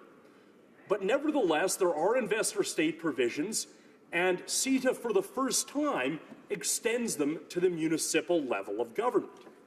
And the question I would ask, Mr. Speaker, is why do we need these provisions at all in CETA? The origin of investor-state provisions was in NAFTA, where Canadian and American investors may have had doubts about the Mexican judicial system. But clearly, Canada has a well-functioning court system. Clearly, Europe has a trustworthy judicial system. So why is it even necessary to set up a special tribunal process that's only accessible to foreign investors? Why can't Canadian investors use the European court system, and why can't European investors just use the Canadian court system? We really haven't heard an answer to this question from the government side. So, Mr. Speaker, I think it's worth reviewing some of the outrageous cases that have been brought against Canada under the investor-state provisions of NAFTA. If we go back to the 1990s, there was the Ethel case, in which Canada tried to ban a gasoline additive, MMT, that was already banned in the United States, but the American producer of it sued Canada under NAFTA, and the Canadian government not only lifted the ban, but also paid $13 million in compensation. More recently, we had the Abitibi-Bowater case, where Abitibi-Bowater, a Canadian pulp and paper company, shut down its last remaining mill in the province of Newfoundland and Labrador. So the provincial government reclaimed water rights that it had given to Abitibi-Bowater to operate those mills. So the company, which had registered itself in the United States, was able to present itself as an American investor and sue Canada under NAFTA for the loss of these water rights that it was no longer even using. Well, what happened? The Canadian government paid Abitibi-Bowater $130 million in compensation. To talk about an even more recent case, Lone Pine Resources is an Alberta-based oil and gas company that registered itself in Delaware and then used NAFTA to sue Canada because of Quebec's ban on fracking. Now, Lone Pine Resources is claiming $250 million in compensation.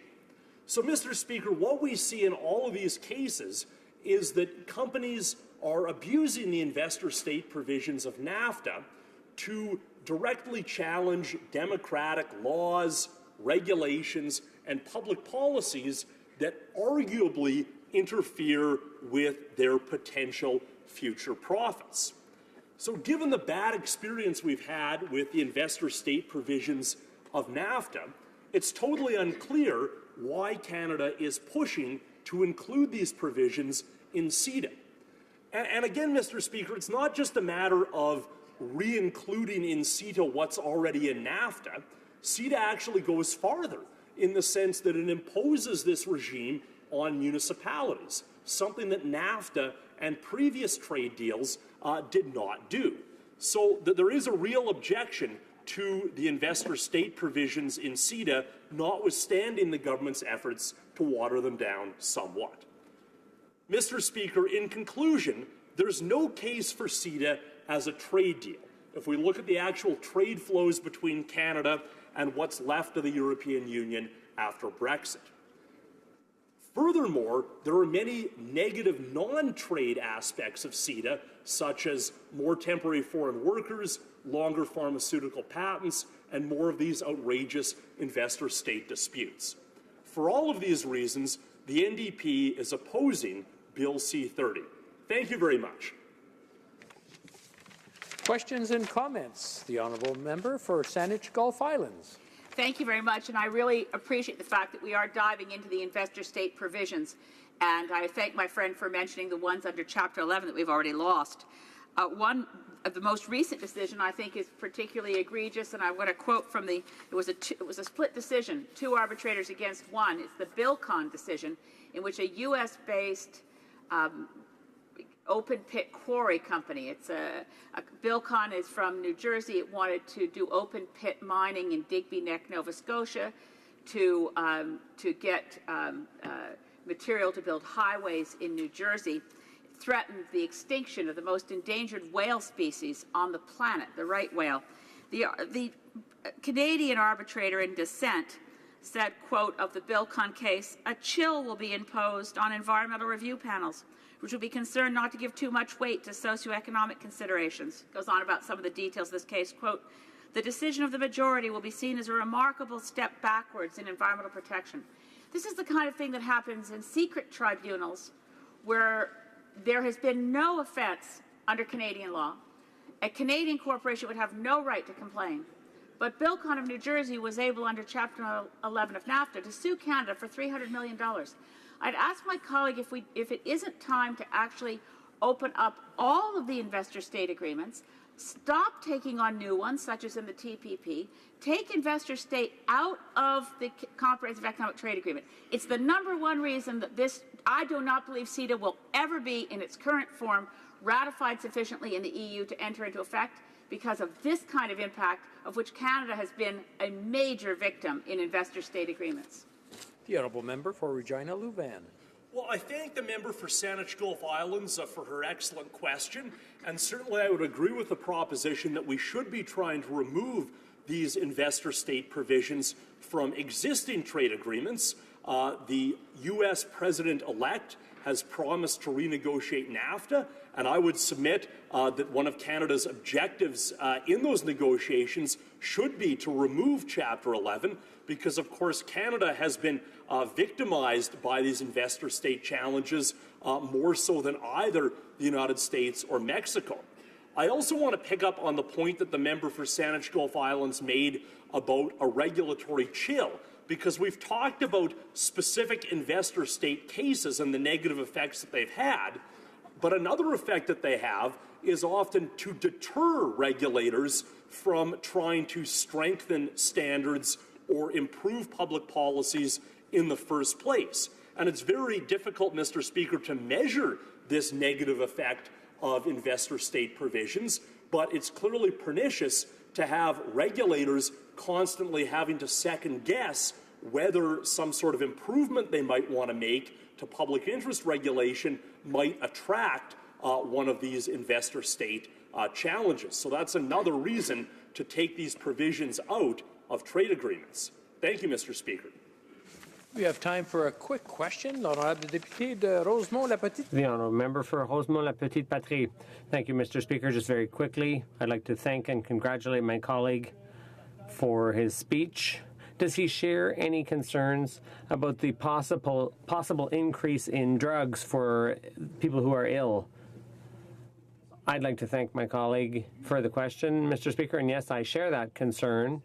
I think it's quite clear that this will lead to an increase in the cost of medicine, and it has nothing to do with free trade, actually. It'll actually make it harder to produce and sell low-cost drugs, and it will cause an increase in cost not only to individuals but also to provincial governments when they go to buy these medicines for their public health care system. Thank you. The honourable member for South Okanagan West Kootenay. Well, thank you, Mr. Speaker, and I'm happy to have the opportunity here this afternoon to speak to this important subject, Bill C-30, regarding the Comprehensive Economic and Trade Agreement between Canada and the European Union. Canada is a trading nation, and as we've heard so many times in this debate, we need good trade agreements, and we need to diversify our trading markets. Trade is too important to get these agreements wrong, especially with such an important partner as the European Union. We have to take the time to get it right. But this government seems to be in a real rush to get this treaty ratified. The government signed CETA on October 30th. And, the government has a set policy for the tabling of treaties in Parliament. That policy states that treaties must be tabled with explanatory notes 21 days before the enabling legislation is presented.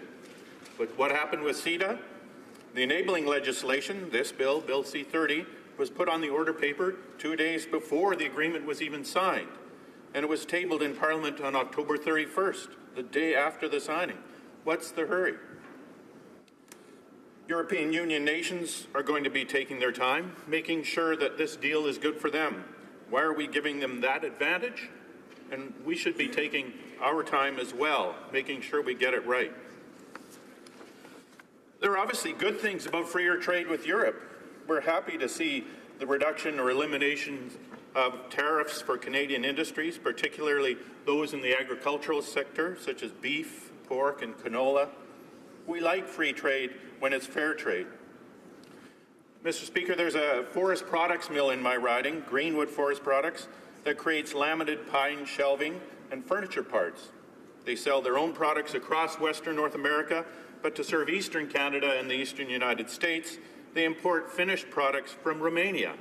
It's cheaper to do that than ship products across Canada. That's another story. So they depend on trade with the European Union to survive. They don't pay any tariffs on products coming from the EU now, so CETA won't directly benefit them, but they do appreciate any strengthening of trade ties between Canada and Europe. And they may likely have to do more business in Europe in the near future because they are deeply concerned about the direction the Softwood Lumber Agreement is taking with the United States.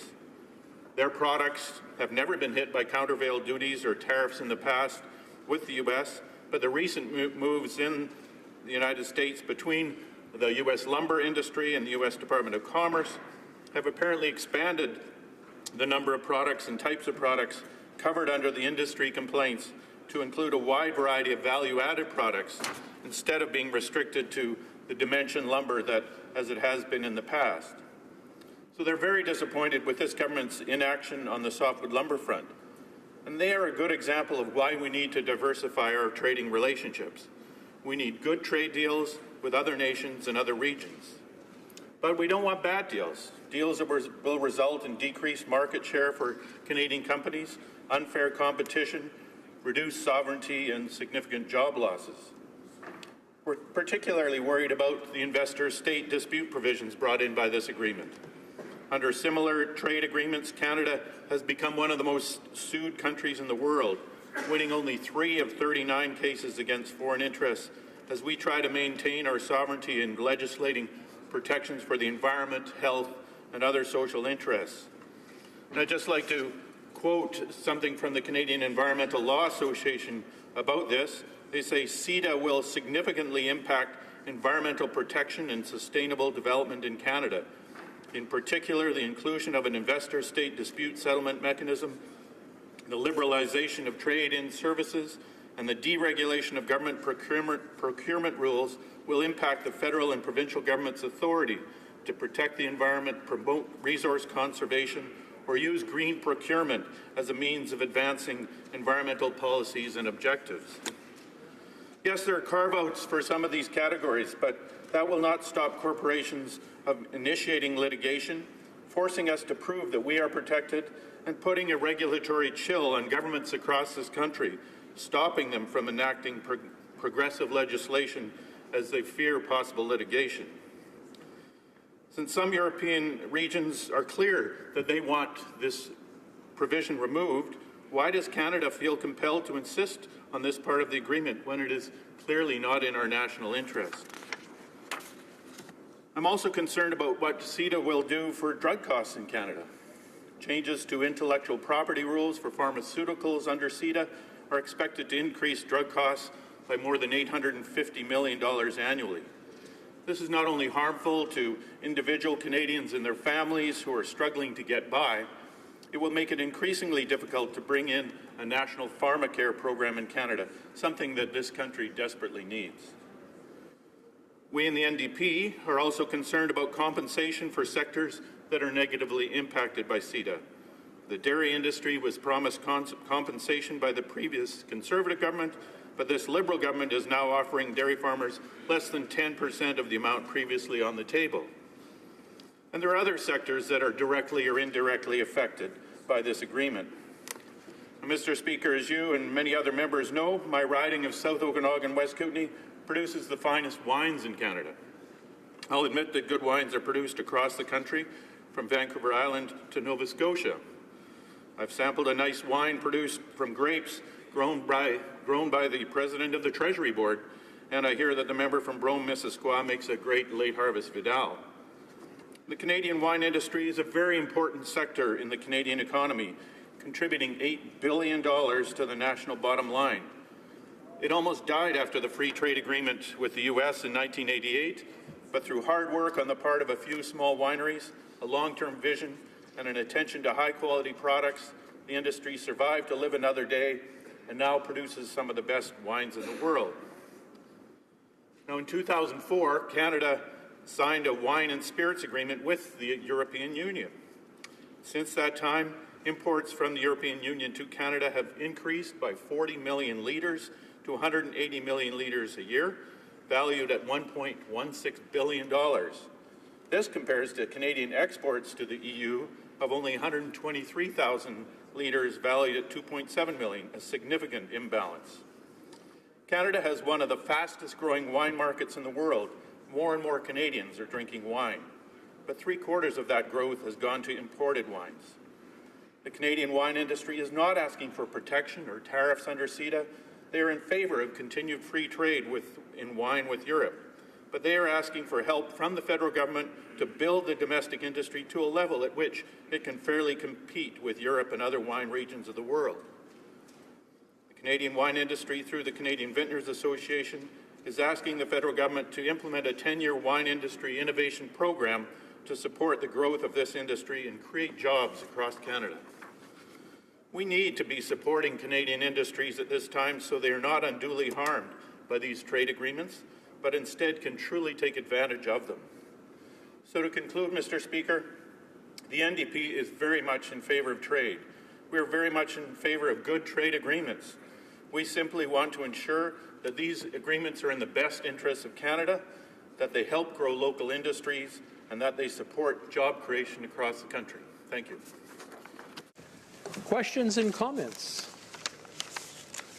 L'honorable député de... The honourable member for Verchères-les-Patries.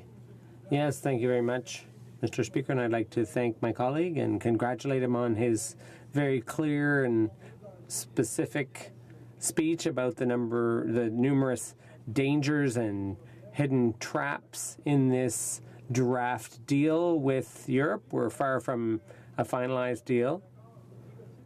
I'd like him to explain how a deal that was negotiated by the Conservatives and for which the Liberals asked for all kinds of studies and cost analyses and so on, and suddenly, magically, this has become a very progressive deal that the Liberals are wholeheartedly endorsing. I'd like to hear what my colleague has to say about what this means for the genuine convictions of this government. The honourable member for South Okanagan West Kootenay.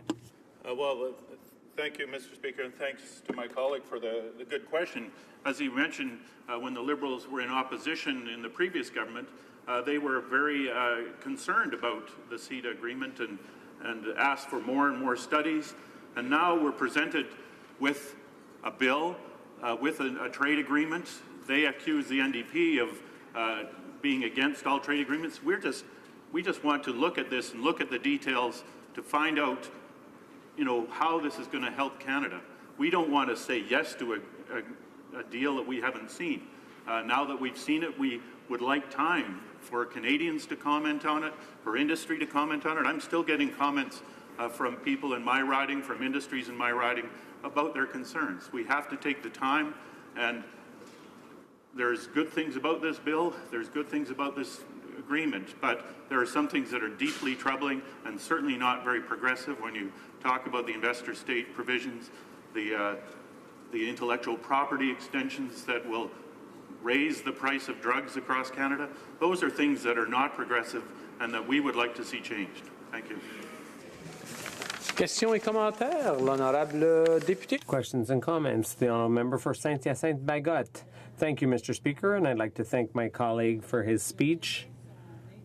I know how interested he is in agri-food, and we could talk about how great the wines are in his riding and so on. But a number of people have said today that it's important to analyze this deal in light of each of our ridings. We all here in this House have a duty to examine this deal from the perspective of the impact on our constituents, on their jobs, on economic development in our regions. And like my colleague, I've demonstrated today how harmful this deal could be for the dairy industry in my riding when we import 17,000 tons of cheese from Europe. That's going to create yet another, it's going to put another hole in our supply management system. And that system guarantees our constituents high quality products in sufficient quantities with decent prices. And I know how interested my colleague is in agri-food. I'm sure he has an opinion on the impact on the agri-food industry and impact from this deal. The honourable member for South Okanagan West Kootenay. Well, again, thanks, Mr. Speaker, and thank you to my colleague. Agriculture is certainly one of the most important industries in Canada.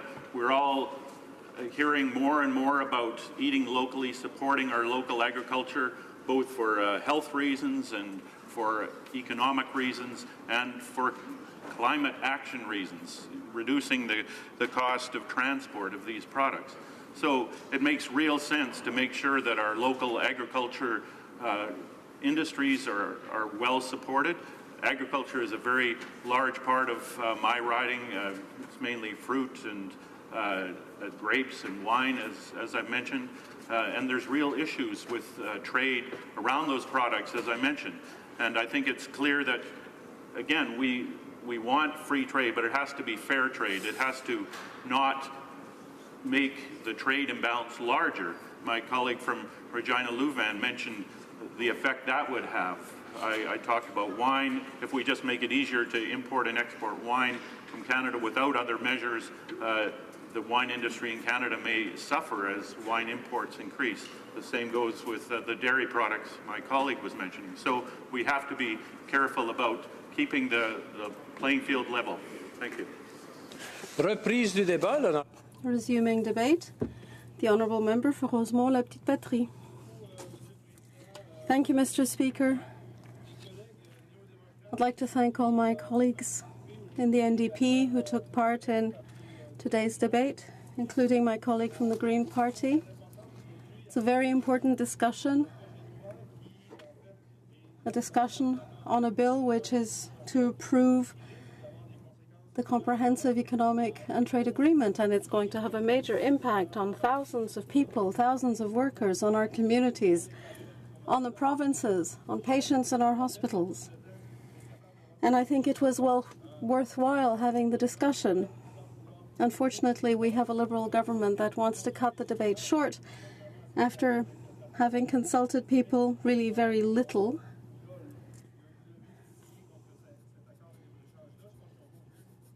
Given the result of consultations on the TPP, where people rose up in protest, they didn't want the same thing to happen, I believe.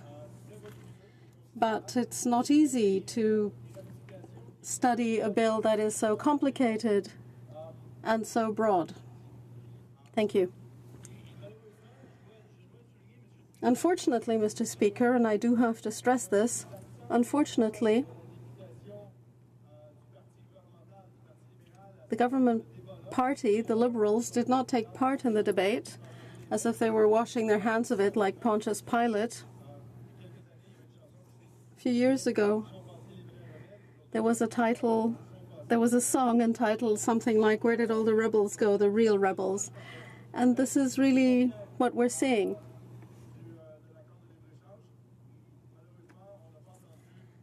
If they're so proud of this agreement, why did we hear no comments from them today? This is important because the European Union is a natural trading partner for Canada. We are Western democracies. We are people and states that live by the rule of law. There is at least some protection for workers. There is union freedom. There are environmental standards. So Europe and the European Union should be a natural partner for us. And it's very interesting, given that we wish to diversify where we want to export goods and services. Europe seems a very good place. But if it looks interesting, that doesn't necessarily mean it is.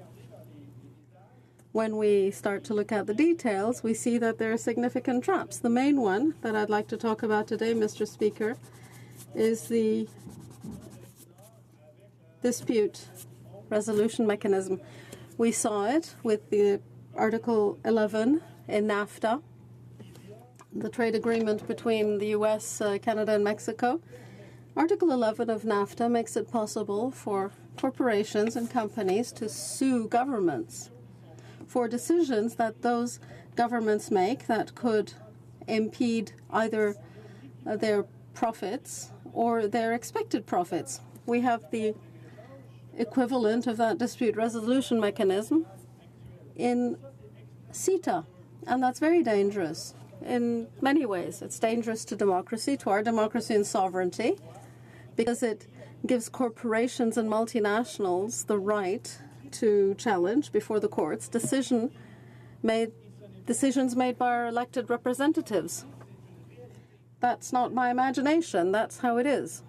Our experience with NAFTA has been difficult for NAFTA since the vast majority of suits against local and regional governments went against Canada. For example, in 2013, Long Pine Resources sued Canada for $250 million after the Quebec government stopped fracking in the St. Lawrence River. So we had a duly elected government taking measures to protect the environment and ecosystems. The St. Lawrence River is a jewel, and a corporation who sues the government because of losses in expected profits, and this could cost $250 million. So as long as corporations have that sort of charter of rights, as it were, we will protest against agreements like CETA. Parlement de Wallonie dernièrement. Let's bear in mind how Wallonia reacted not so long ago. They did exactly the same thing for exactly the same reason.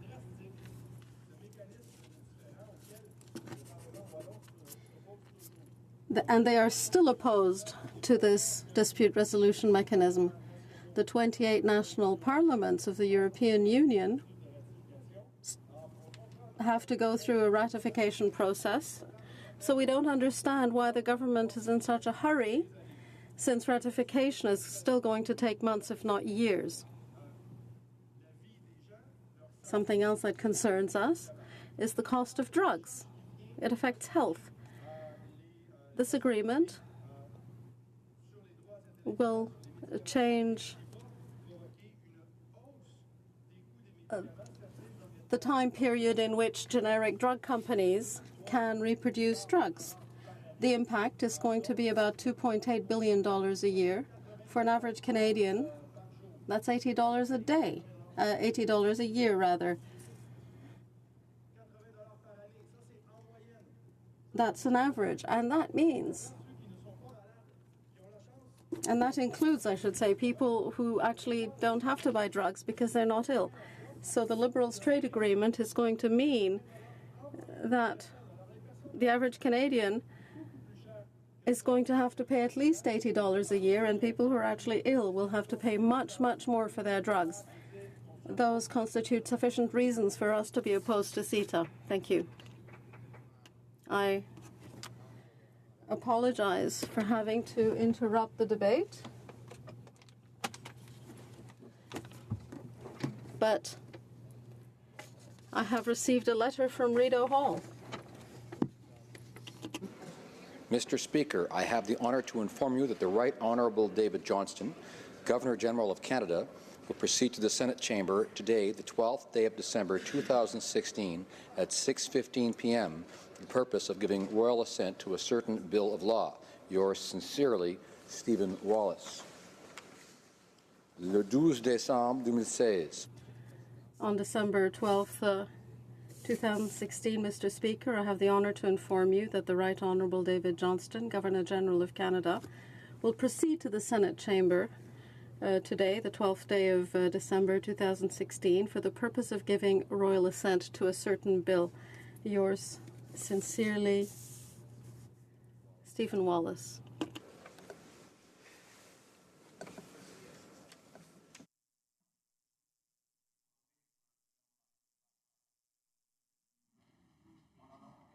Okay. Reprise de débat, l'honorable député. Resuming debate. The Honourable Member for Rosemont-Petite-Patrie still has 3 minutes. Mr. Speaker, I did end my speech, but I would be very happy to take questions and comments. Questions and comments? Honorable député London Fanshawe. The Honourable Member for London Fanshawe. And I'm very grateful to my colleague to provide time for this question. 42% of Canadian exports to the European Union are to the UK. And Canadian concessions in CETA were based on the premise that the UK would be part of CETA. And those concessions include things that I'm sure you're very concerned about, Mr. Speaker. The loss of income for dairy farmers. There was supposed to be compensation, and now that is questionable in regard to will it be adequate. The cost of pharmaceuticals. Will we be able to afford drugs in this country? And the joint interpretive instrument, which is outside of the treaty. It's supposed to be the government's right to regulate, and yet it has very little weight in regard to this particular document, this CETA document. Now that the UK is reevaluating its position within the European Union after Brexit, the Liberals have failed to reevaluate the net benefit of CETA. So I'm wondering if my colleague, through you, Mr. Speaker, could comment on this change, the fact that the world has changed, but the Liberals haven't accounted for that change. It'll be quicker. L'honorable député de Rosemont-Petite-Patrie. The Honourable Member for Rosemont-le-Petite-Patrie. Thank you for that excellent question. The Liberal government has not been consistent. While in opposition, they criticised the free trade agreement. Now that it's labelled a liberal trade agreement, it is progressive. At the time, they had protested against the lack of environmental assessments and so on and so forth. But the process is accelerating much too fast, and there's no account being taken of the changes that Brexit has brought about to the backdrop. 42% of our exports go to the United Kingdom, and the government is taking no account of the fact that the UK will probably not be in the EU when we finally ratify CETA, or not. I'd like to say, with regard to the cost of drugs,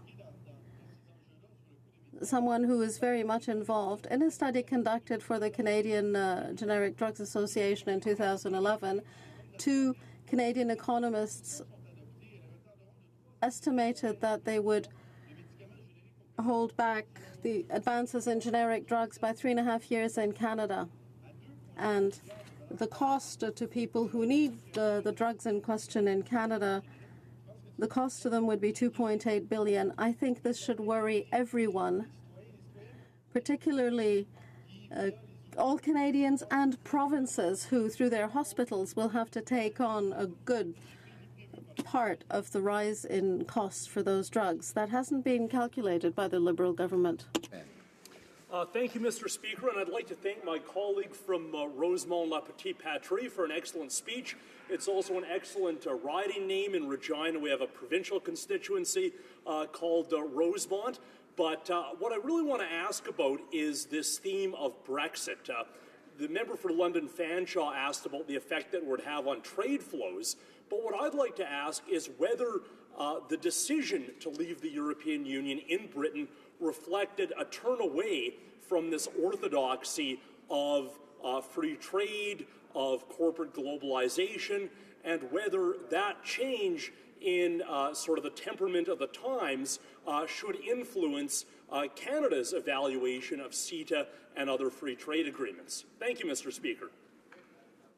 L'honorable député de Rosemont. The honourable member for Rosemont-le-Petit-Patrie. I'd like to thank my colleague for his questions.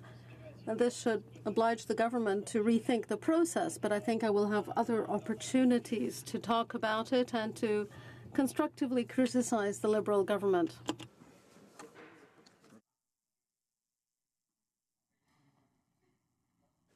Resuming debate. Reprise de débat. Resuming debate. Is the House ready for the question? And the question is as follows. Mr. Duguid, seconded by Mr. Leslie, moved that this question be now put. Is it the pleasure of the House to adopt the motion? Yes. All those in favor of the motion will please say yea. Yay. All those opposed will please say nay. Nay. In my opinion, the yeas have it. Calling the members.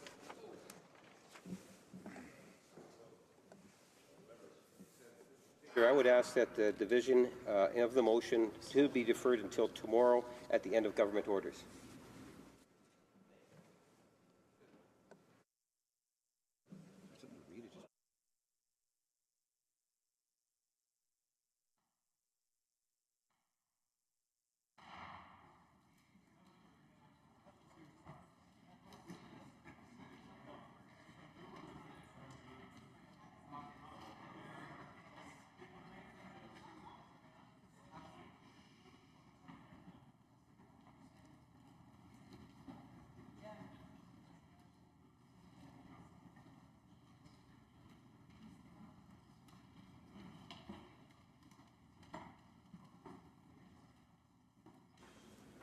Mr. Speaker, a message from His Excellency, the Governor-General, Monsieur le Président, un message de Son Excellence, le Gouverneur Général.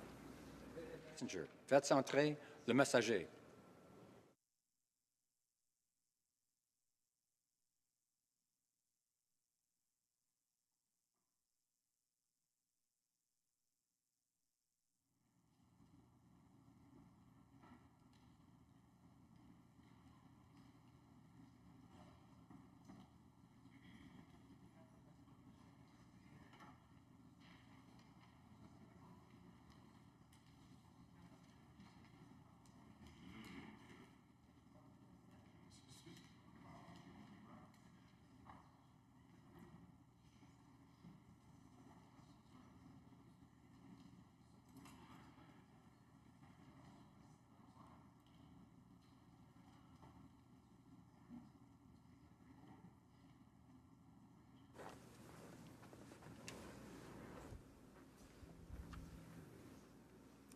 Mr. Speaker, it is the pleasure of His Excellency the Governor-General that this Honourable House attend him immediately in the chamber of the Senate. Monsieur le Président, c'est... Mr. Speaker, it is the pleasure of His Excellency the Governor-General that this Honourable House immediately attend him in the Senate.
I have the honor to inform the House that when the House did attend His Excellency the Governor-General in the Senate chamber, His Excellency was pleased to give, in Her Majesty's name, the royal assent to a bill. J'ai l'honneur de faire savoir à la... I have the honor to inform the House that when the House did attend His Excellency the Governor-General in the Senate chamber, His Excellency was pleased to give, in Her Majesty's name, the royal assent to the following bill. Colleagues, prior to the interruption, the Parliamentary Secretary to the Prime Minister had indicated, I think it was the Parliamentary Secretary of the Government House Leader actually, had indicated that the vote on C30 would be deferred to tomorrow following government orders. I simply wish to clarify. The Honourable Parliamentary Secretary of the Government House Leader. Yes, thank you, Mr. Speaker. I suspect if you were to canvass the House, you would find the will to call it 6:30 at this time. Is it agreed? Agreed and so ordered. Alors, à ce moment-ci, conformément. Pursuant to Standing Order 38, a motion to adjourn the House is deemed to have been made and seconded at this time. Therefore, the question is that this House do now adjourn. The Honourable Member for Eagle Creek. Thank you very much, Mr. Speaker. One of the continued frustrations I routinely hear from agricultural stakeholders is that this government is focused on big cities while ignoring prairie farmers who feed Canada and the world.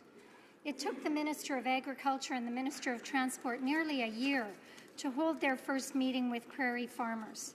This meeting occurred because the Minister of Transport was roundly criticized for having failed to invite farm groups to his roundtables that informed his national transportation strategy.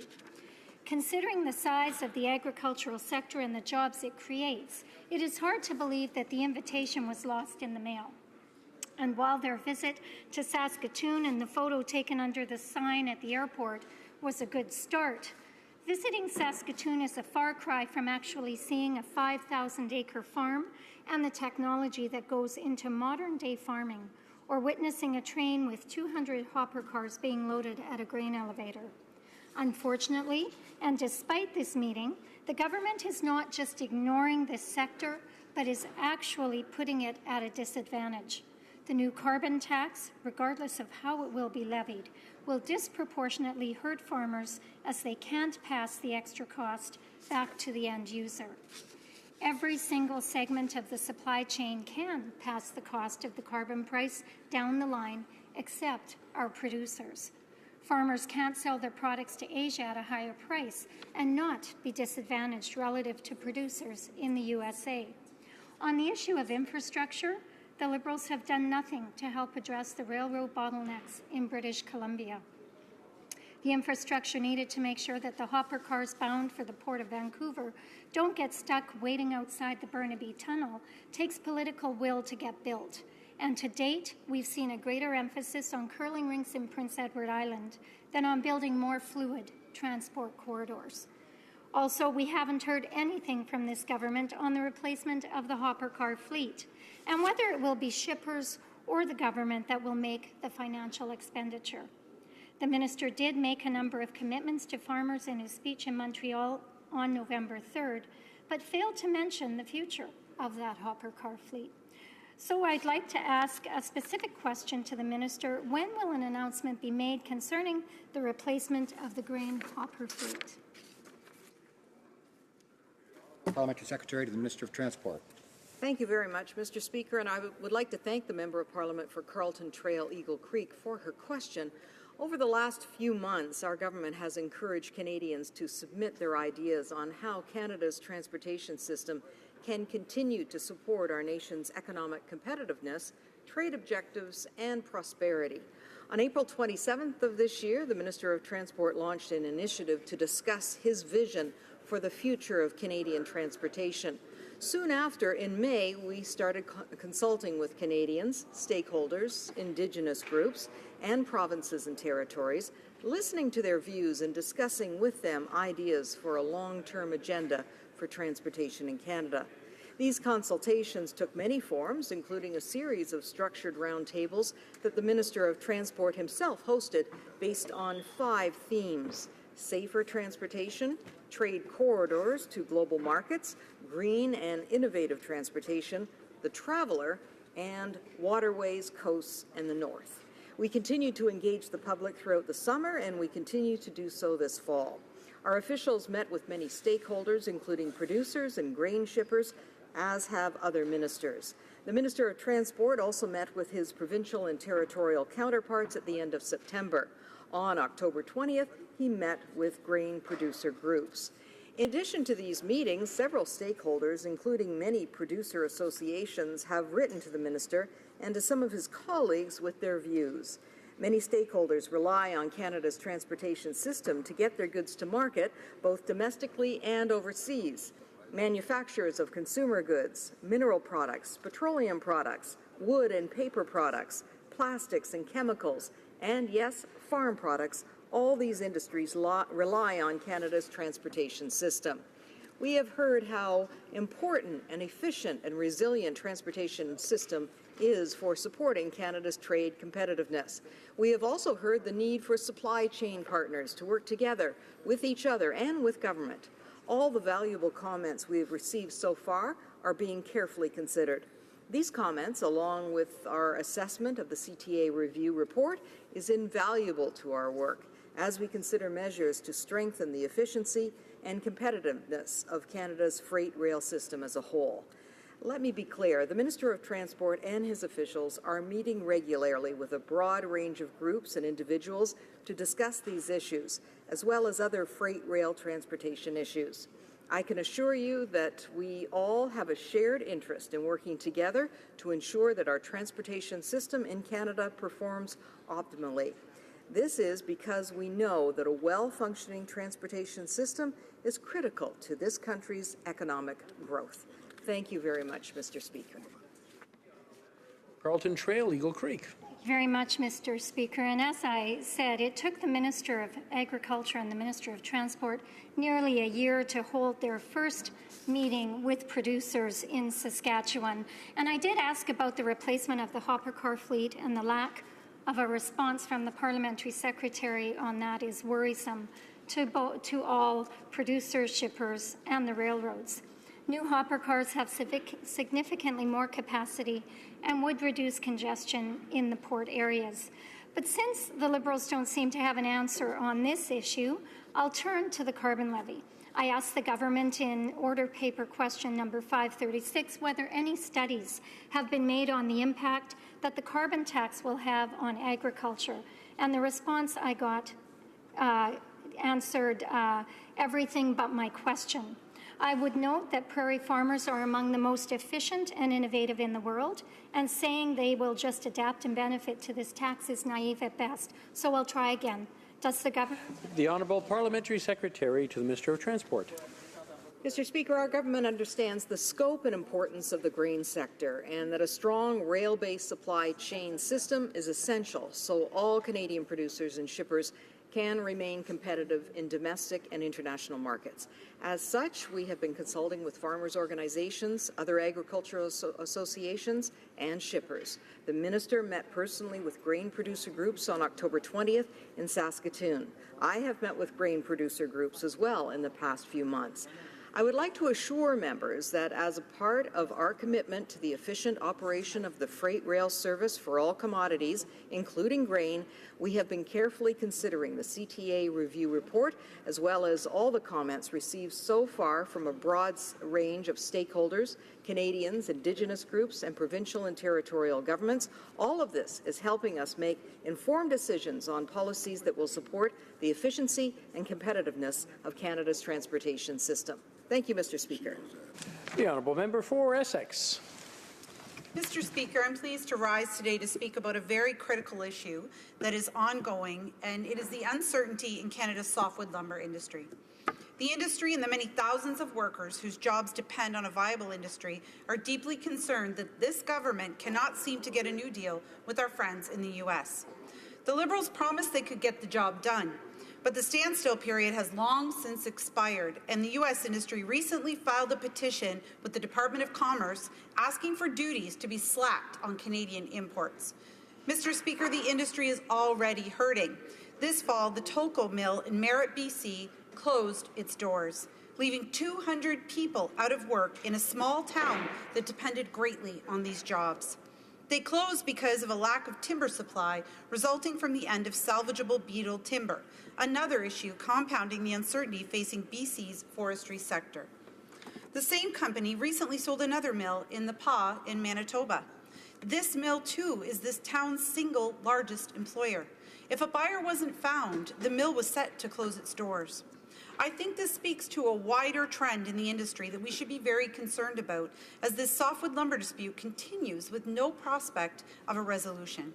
Lumber mills and sawmills tend to operate in smaller towns where they are the town's biggest employer. If mills are forced to close because of the softwood dispute, entire towns and communities will be devastated.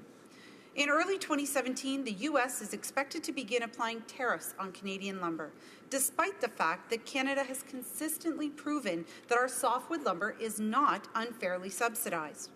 The prospect of getting a fair deal with President-elect Trump seems like a daunting task. Last week, Quebec announced that it's prepared to provide loan guarantees to affected companies, even if the federal government doesn't come on board. The Liberals have failed to deliver on a deal, so the least they can do is give Canadian workers some peace of mind and answer whether or not they'll provide loan guarantees. So I will ask this government again, are they prepared to provide loan guarantees to assist Canadian companies with keeping their doors open and their workers employed? Honourable Parliamentary Secretary to the Minister of International Trade. Thank you, Mr. Speaker. I thank the honourable member for her question. I will, Mr. Speaker, answer the question as posed on the original order paper. Monsieur le Président, là is... Mr. Speaker, CETA is an absolute priority for our government. We have worked with our European partners in order to create an agreement that, once implemented, will have economic advantages for all Canadians throughout Canada. This conforms to our values and the values of the European Union. CETA was signed on the 30th of October of this year. Canada has shown goodwill in working with all of its European Union partners in order to sign this historical agreement. Throughout the negotiations, we listened to the concerns put forth by some Canadian and European parties, and we have worked with members of the European Commission in order to respond to these concerns. We have a progressist agreement that respects values that are both European and Canadian. The agreement confirms the government's rights to regulate in the public interest and has solid commitments when it comes to protecting work, protecting public services and the environment. CETA has provisions that seeks to protect trade and the environment so that they can be mutually beneficial by promoting trade and economic exchanges that will strengthen the protection of the environment and decent working conditions. Last February, significant amendments were announced with regards to investment provisions in CETA. We know that investments are essential for an interconnected world. We are also aware that governments need to be able to act in the interest of their people. And that is why we have, in CETA, integrated a novel approach with regards to protecting investment and for investor dispute settlements that confirms the sovereign right of a government to regulate itself in the public interest, whilst making the regulation process more independent and impartial. CETA has since been signed. Canada and the European Union have both undertaken measures to implement it pursuant to their own internal procedures. In Canada, we are working diligently in order to make sure that the Implementation Act will be adopted and so that our regulations and policies be compliant to our commitments pursuant to CETA. CETA will have real benefits for Canadians and will contribute to Canada's long-term prosperity. It is for that reason that the government will strongly continue to support this agreement. Thank you, Mr. Speaker. For Essex. Mr. Speaker, I'm disappointed to not have an answer on the softwood lumber because this is such an important issue for Canadians. We're pleased to see the Premier addressing this issue in Quebec, but he's certainly asking for support from the federal government as well. Next April, softwood producers will see duties of 25 to 40%. Mills are closing, jobs are being lost, and it's disappointing to not get an answer, so I will ask the question once again. Is the federal government prepared to provide loan guarantees to assist Canadian companies with keeping their doors open and their workers employed? The Honourable Parliamentary Secretary. Mr. Speaker, once again, I'm answering the question as posed on the order paper for this closing session. Monsieur le Président, nous avons Mr. Speaker, we negotiated a progressive deal that will improve economic opportunities while respecting our commitment toward common public issues like sustainable development and public services. The government will do everything in its power to implement CETA. We expect this deal to be applied provisionally in 2017 after the Canadian and European governments have completed their processes. Our government will also ensure that all companies of no matter what size will be able to fully take advantage of CETA. Thank you. Westlock. Thank you, Mr. Speaker. Mr. Speaker, I first raised this issue on June the 6th in a statement which highlighted that between 2013 and 2016, the Toronto Police investigated 359 cases of sex trafficking, and in each of these cases, every single girl was advertised on Backpage.com. This is a reality in other cities across Canada as well. These are women and girls who are being sold online to be raped for profit. On June 13th, I sent a letter to the Minister of Justice laying out this information and conveying that in 2010, under the former Conservative government, the former Minister of Justice officially requested that Craigslist eliminate their erotic services section for the same reason, and Craigslist complied. I want to note that the former Conservative government's request was also supported by the provincial attorneys general in Liberal, NDP, and Progressive Conservative governments across Canada. I urge the current Minister of Justice to take whatever steps she could to prevent Backpage from advertising victims of sex trafficking. On October 7th, the day after the CEO of Backpage.com was arrested on sex trafficking charges directly resulting from the ads on Backpage.com, I asked this government to take on what action it was taking. At the time, the Parliamentary Secretary indicated they were examining the issue. He is very aware of this issue as it was his former department that investigated these hundreds of sex trafficking cases on Backpage.com. Finally, Mr. Speaker, a few weeks later, I received a response from the Minister, and it was extremely disappointing. The Minister indicated that the police use Backpage in the sense as a tool to rescue victims of sex trafficking, and that they don't want to see it go because it would make it harder for them to find the victims. I'd like to know which human trafficking units are saying this. Certainly not the ones that I have heard from. They take offense to the idea that Backpage is a tool they need. One unit noted that they don't need Backpage to find victims. They sometimes might make use of it if it's there, but they view Backpage as part of the problem and not the solution. Backpage is not a tool the police need. Last week, I spoke with a frontline agency that helps girls trying to leave prostitution. The founder, also a survivor, emphasized that it's wrong to view Backpage as a tool because it's just not worth it. She pointed out that there may be hundreds of girls being sold in one city in just one night, but the local human trafficking unit might only have time to investigate 2 or 3 cases. So I'd ask this government, why does it permit Backpage to profit off of ads that offer women and girls to be raped?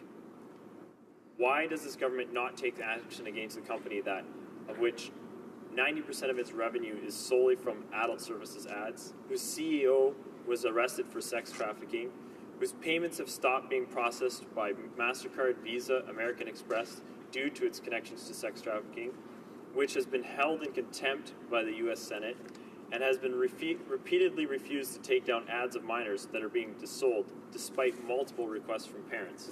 Mr. Speaker, I would hope that in this government's answer it could address these serious issues. Canadians don't want to hear that they're only examining the issues. This is all information that is well known. So will the government take action to prevent Backpage from advertising victims of sex trafficking, and what is their plan to do this? Thank you, Mr. Speaker.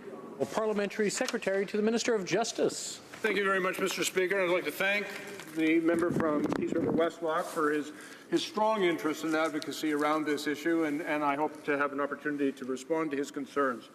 Mr. Speaker, our government, the Justice Minister and myself, take the issue of sex trafficking and exploitation of women and girls very seriously, and as the member himself indicated, the stats that he quote are from a unit for which I was responsible and oversaw for well over a decade and was actually involved in the original establishment of. We are committed to the fight against all forms of human trafficking, both at home and globally. And like many countries, Canada focuses on a very multi-pronged approach of prevention, protection, prosecution and partnership building in order to combat this very serious and heinous crime. Canada has very strong laws to prohibit all forms of trafficking in persons, including for the purposes of sexual exploitation. The Criminal Code contains provisions dealing with adult trafficking, child trafficking, materially benefiting from human trafficking, and withholding or destroying identity documents to commit this crime. The maximum penalties for these offences range from 5 years to life imprisonment. Other Criminal Code offences of general application can also be used in cases of sex trafficking in order to help hold traffickers accountable, including offences related to kidnapping, forcible confinement, sexual assault, and prostitution-related offences, which includes advertising the sale of sexual services. The advertising offence, which is punishable by a maximum of 5 years or indictment in 18 months upon summary conviction, targets individuals who place advertisements in print media or post them on websites. It also allows our court to order the seizure of materials containing advertisement for sexual services and their removal from the Internet. Publishers or website administrators can also be held criminally responsible as parties if they are aware of the existence and purpose of the ad. Mr. Speaker, although the federal government has jurisdiction over the criminal law, the enforcement of these laws is primarily an area of provincial responsibility. The federal government continues to collaborate closely with our provincial and territorial partners through the Federal Human Trafficking Task Force and the RCMP Human Trafficking National Coordination Centre. The National Coordination Centre regularly gathers intelligence to maintain an ongoing threat assessment of this crime in Canada and to coordinate efforts at the national level. Mr. Speaker, our government understands the pressing concern that Backpage.com contains erratic service ads that will advertise the sexual services of minors and sex trafficking victims. I am aware that in the past, the advertising website Craigslist also hosted similar ads and then removed them.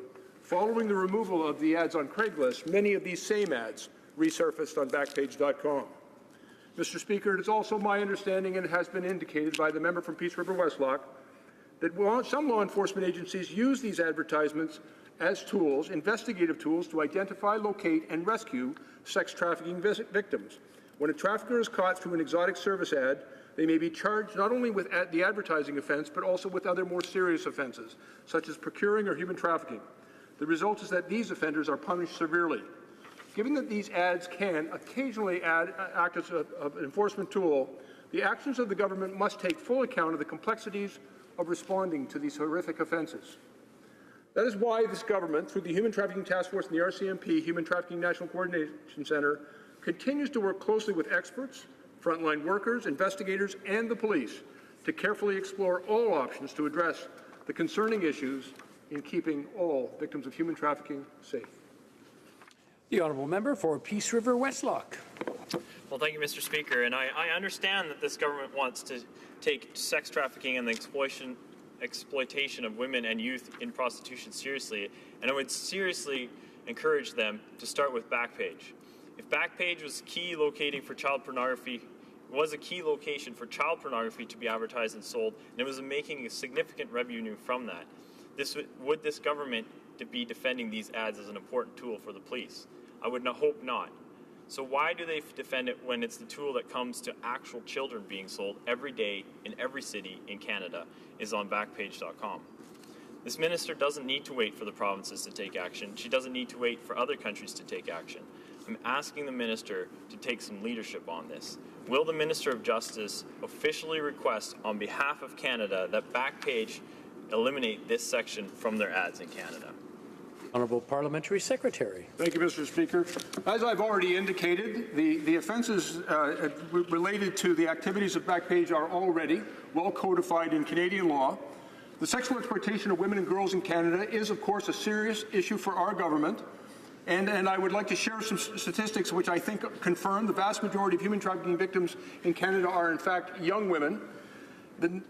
Between 2009 and 2014, 93% of the victims in our country were female, almost half of them between the ages of 18 to 24. These offences are a very serious matter, Mr. Speaker, and I want to assure the member opposite and all Canadians that our government will continue to work with victims groups, with advocacy groups, and with the police to ensure that people are held accountable when they violate our laws and victimize people in a human trafficking situation.